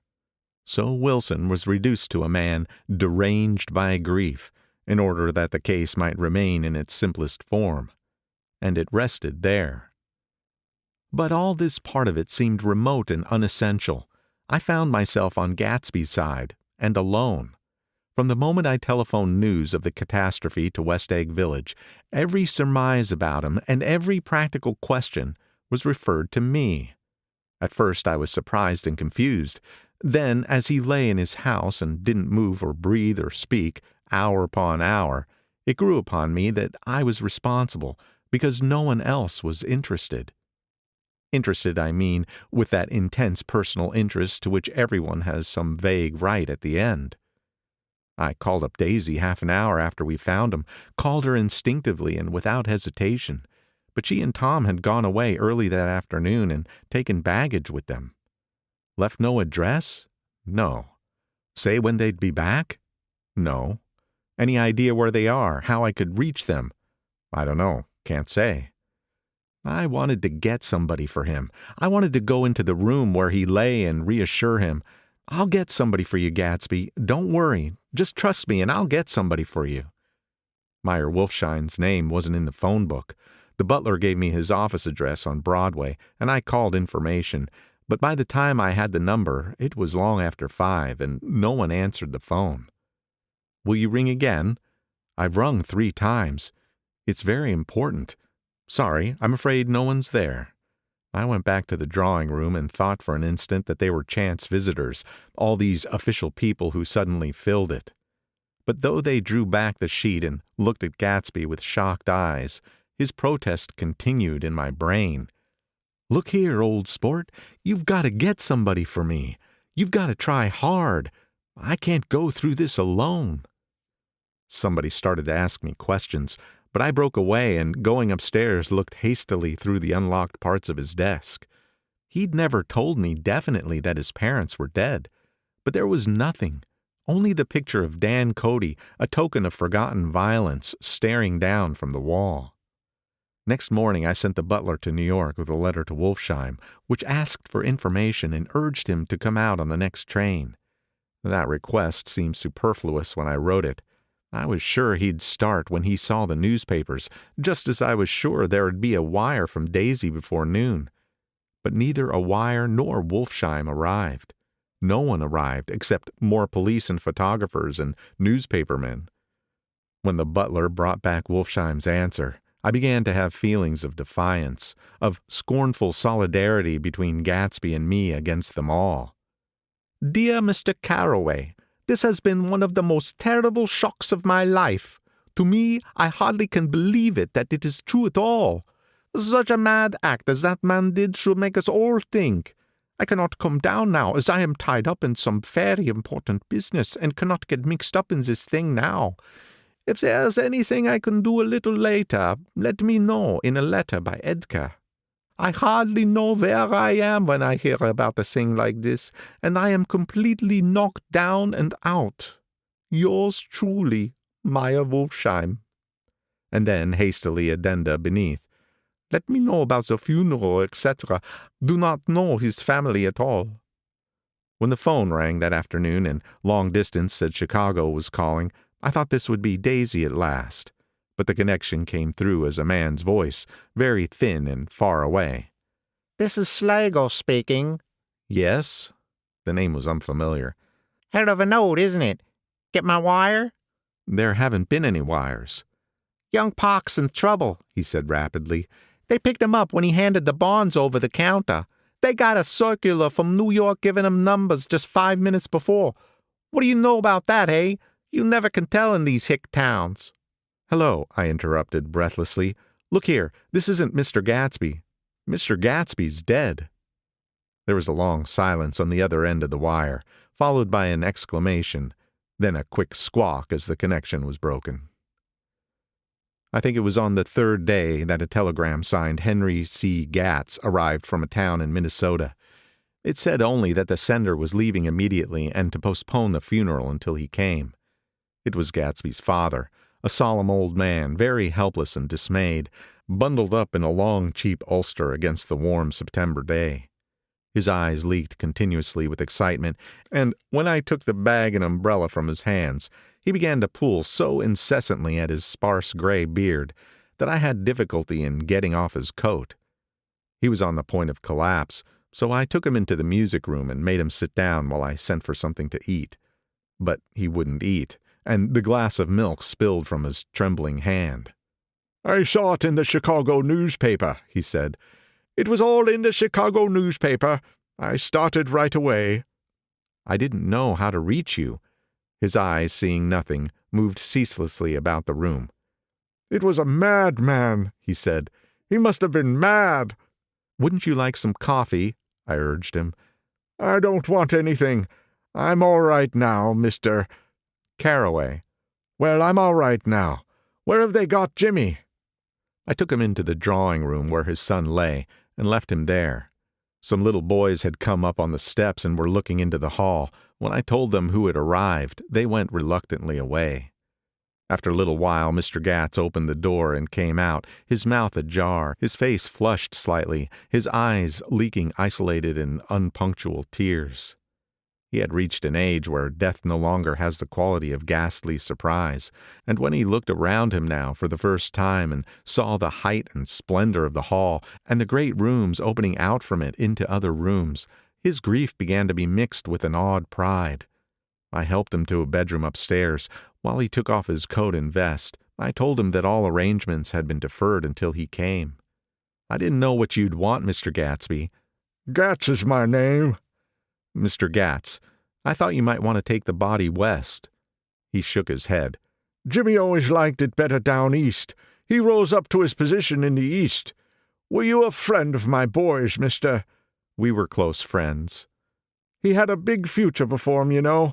He was only a young man, but he had a lot of brain power here. He touched his head impressively, and I nodded. If he'd lived, he'd have been a great man, a man like James J. Hill. He'd have helped build up the country. That's true, I said uncomfortably. He fumbled at the embroidered coverlet, trying to take it from the bed, and lay down stiffly. Was instantly asleep. That night an obviously frightened person called up and demanded to know who I was before he would give his name. This is Mr. Carroway, I said. Oh, he sounded relieved. This is Kilpspringer. I was relieved too, for that seemed to promise another friend at Gatsby's grave. I didn't want it to be in the papers and draw a sightseeing crowd, so I'd been calling up a few people myself. They were hard to find. The funeral's tomorrow, I said. 3 o'clock here at the house. I wish you'd tell anybody who'd be interested. Oh, I will, he broke out hastily. Of course I'm not likely to see anybody, but if I do... His tone made me suspicious. Of course you'd be there yourself. Well, I'll certainly try. What I called up about is... Wait a minute, I interrupted. How about saying you'll come? Well, the truth of the matter is that I'm staying with some people up here in Greenwich, and they rather expect me to be with them tomorrow. In fact, there's a sort of picnic or something. Of course I'll do my best to get away. I ejaculated an unrestrained, huh, and he must have heard me, for he went on nervously. What I called up about was a pair of shoes I left there. I wonder if it'd be too much trouble to have the butler send 'em on. You see, they're tennis shoes, and I'm sort of helpless without 'em. My address is care of B.F. I didn't hear the rest of the name, because I hung up the receiver. After that, I felt a certain shame for Gatsby. One gentleman to whom I telephoned implied that he had got what he deserved. However, that was my fault, for he was one of those who used to sneer most bitterly at Gatsby on the courage of Gatsby's liquor, and I should have known better than to call him. The morning of the funeral, I went up to New York to see Meyer Wolfsheim. I couldn't seem to reach him any other way. The door that I pushed open on the advice of an elevator boy was marked The Swastika Holding Company, and at first there didn't seem to be anyone inside. But when I'd shouted hello several times in vain, an argument broke out behind a partition, and presently a lovely Jewess appeared at an interior door and scrutinized me with black, hostile eyes. "Nobody's in," she said. "Mr. Wolfsheim's gone to Chicago." The first part of this was obviously untrue, for someone had begun to whistle The Rosary tunelessly inside. Please say that Mr. Carroway wants to see him. "I can't get him back from Chicago, can I?" At this moment a voice, unmistakably Wolfsheim's, called "Stella!" from the other side of the door. "Leave your name on the desk," she said quickly. "I'll give it to him when he gets back." "But I know he's there." She took a step toward me and began to slide her hand indignantly up and down her hips. "You young men think you could force your way in here any time," she scolded. "We're getting sick and tired of it. When I say he's in Chicago, he's in Chicago." I mentioned Gatsby. "Oh!" She looked at me over again. "Will you what was your name?" She vanished. In a moment Meyer Wolfsheim stood solemnly in the doorway, holding out both hands. He drew me into his office, remarking in a reverent voice that it was a sad time for all of us, and offered me a cigar. "My memory goes back to when I first met him," he said. "A young major just out of the army and covered over with medals he got in the war.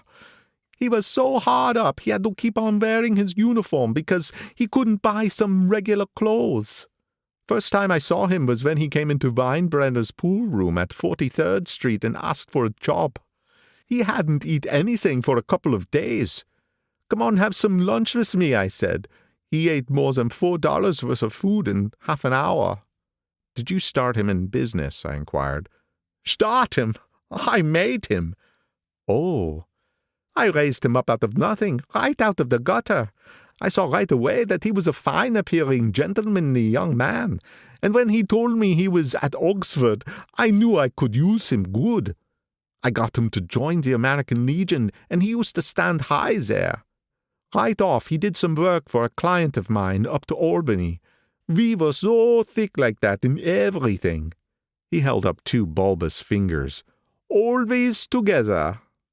I wondered if this partnership had included the World Series transaction in 1919. Now he's dead, I said after a moment. You were his closest friend, so I know you want to come to his funeral this afternoon. I'd like to come. Well, come then. The hair in his nostrils quivered slightly, and as he shook his head, his eyes filled with tears. I can't do it. I can't get mixed up in it, he said. There's nothing to get mixed up in. It's all over now. When a man gets killed, I never like to get mixed up in it in any way. I keep out. When I was a young man, it was different. If a friend of mine died, no matter how, I stuck with him to the end. You may think that's sentimental, but I mean it. To the bitter end. I saw that for some reason of his own, he was determined not to come. So I stood up. Are you a college man? He inquired suddenly. For a moment I thought he was going to suggest a connection, but he only nodded and shook my hand. Let us learn to show our friendship for a man when he is alive, and not after he is dead, he suggested. After that, my own rule is to let everything alone. When I left his office, the sky had turned dark, and I got back to West Egg in a drizzle. After changing my clothes, I went next door and found Mr. Gatz walking up and down excitedly in the hall. His pride in his son and in his son's possessions was continually increasing, and now he had something to show me. Jimmy sent me this picture. He took out his wallet with trembling fingers. Look there. It was a photograph of the house, cracked in the corners and dirty with many hands. He pointed out every detail to me eagerly. Look there. And then he sought admiration from my eyes. He had shown it so often that I think it was more real to him now than the house itself. Jimmy sent it to me. I think it's a very pretty picture. It shows up well. Very well. Had you seen him lately? He come out to see me 2 years ago and bought me the house I live in now. Of course, we was broke when he run off from home, but I see now there was reason for it. He knew he had a big future in front of him. And ever since he made a success, he was very generous with me. He seemed reluctant to put away the picture, held it for another minute, gingerly before my eyes. Then he returned the wallet and pulled from his pocket a ragged old copy of a book called Hopalong Cassidy. Look there. This is a book he had when he was a boy. It just shows you. He opened it at the back cover and turned it around for me to see.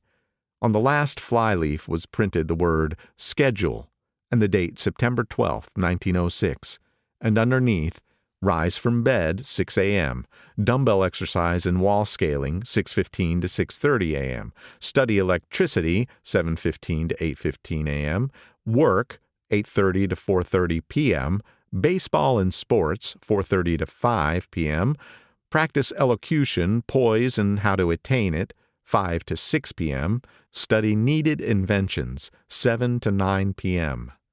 General resolves: no wasting time at Shafter's or a name indecipherable, no more smoking or chewing, bath every other day, read one improving book or magazine per week, save $5, crossed out, $3 per week. Be better to parents. I came across this book by accident, said the old man. It just shows you, don't it? It just shows you. Jimmy was bound to get ahead. He always had some resolves like this or something. Do you notice what he's got about improving his mind? He was always great for that. He told me I ate like a hog once, and I beat him for it. He was reluctant to close the book, reading each item aloud and then looking eagerly at me. I think he rather expected me to copy down the list for my own use. A little before 3, the Lutheran minister arrived from Flushing, and I began to look involuntarily out the windows for other cars. So did Gatsby's father. And as the time passed and the servants came in and stood waiting in the hall, his eyes began to blink anxiously, and he spoke of the rain in a worried, uncertain way. The minister glanced several times at his watch, so I took him aside and asked him to wait for half an hour. But it wasn't any use. Nobody came. About 5 o'clock, our procession of 3 cars reached the cemetery and stopped in a thick drizzle beside the gate. First a motor hearse, horribly black and wet, then Mr. Gatz and the minister and me in the limousine, and a little later 4 or 5 servants and the postman from West Egg, in Gatsby's station wagon, all wet to the skin.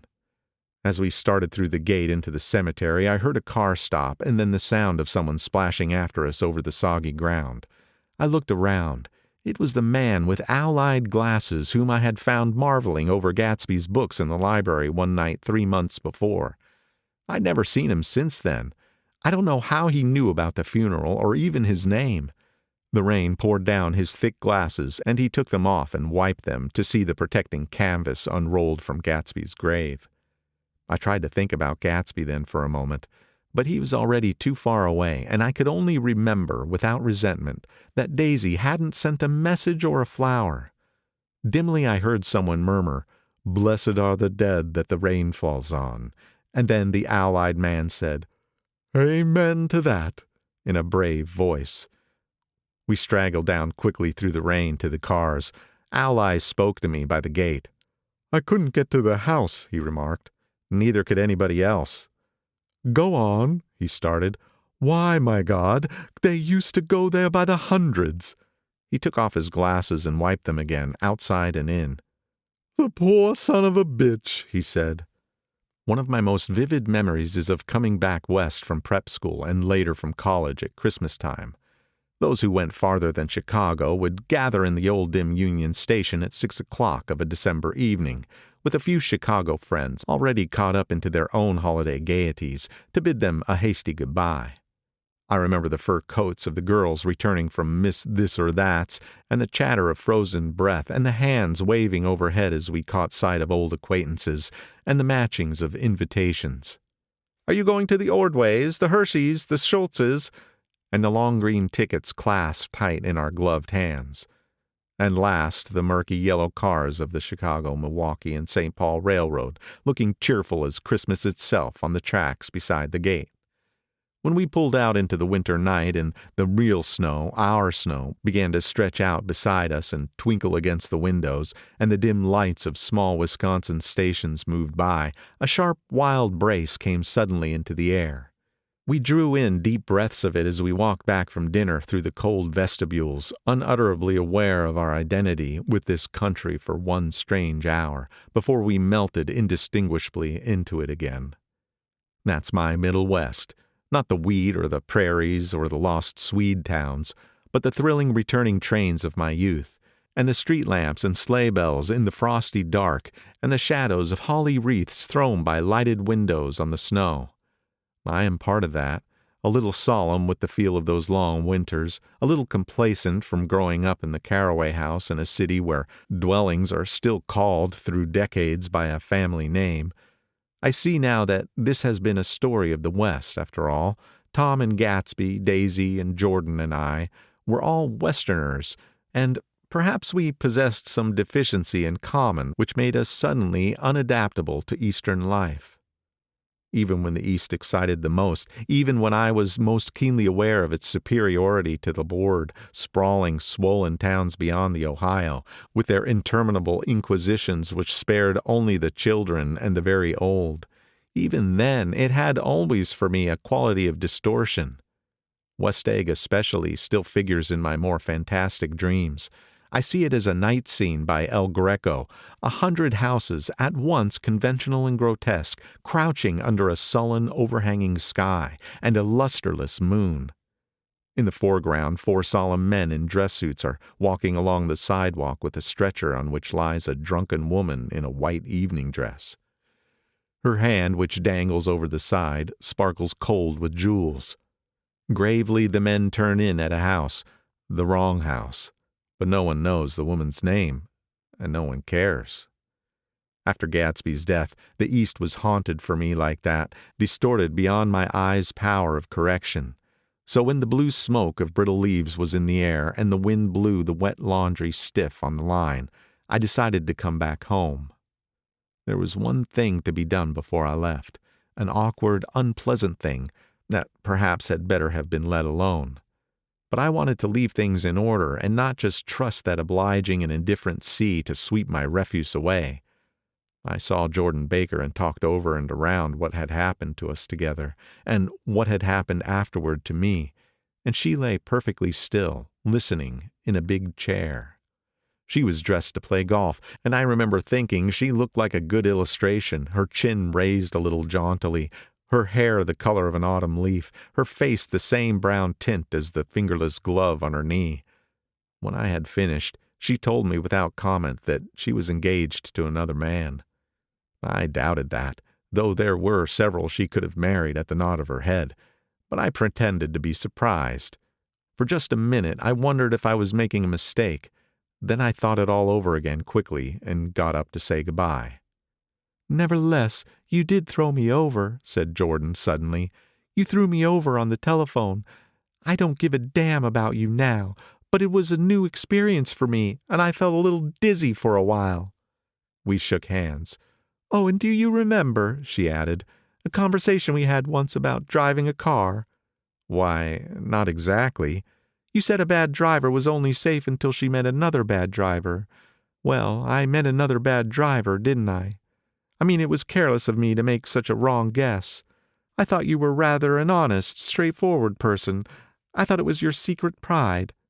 "I'm 30, I said. "I'm 5 years too old to lie to myself and call it honor." She didn't answer. Angry and half in love with her, and tremendously sorry, I turned away.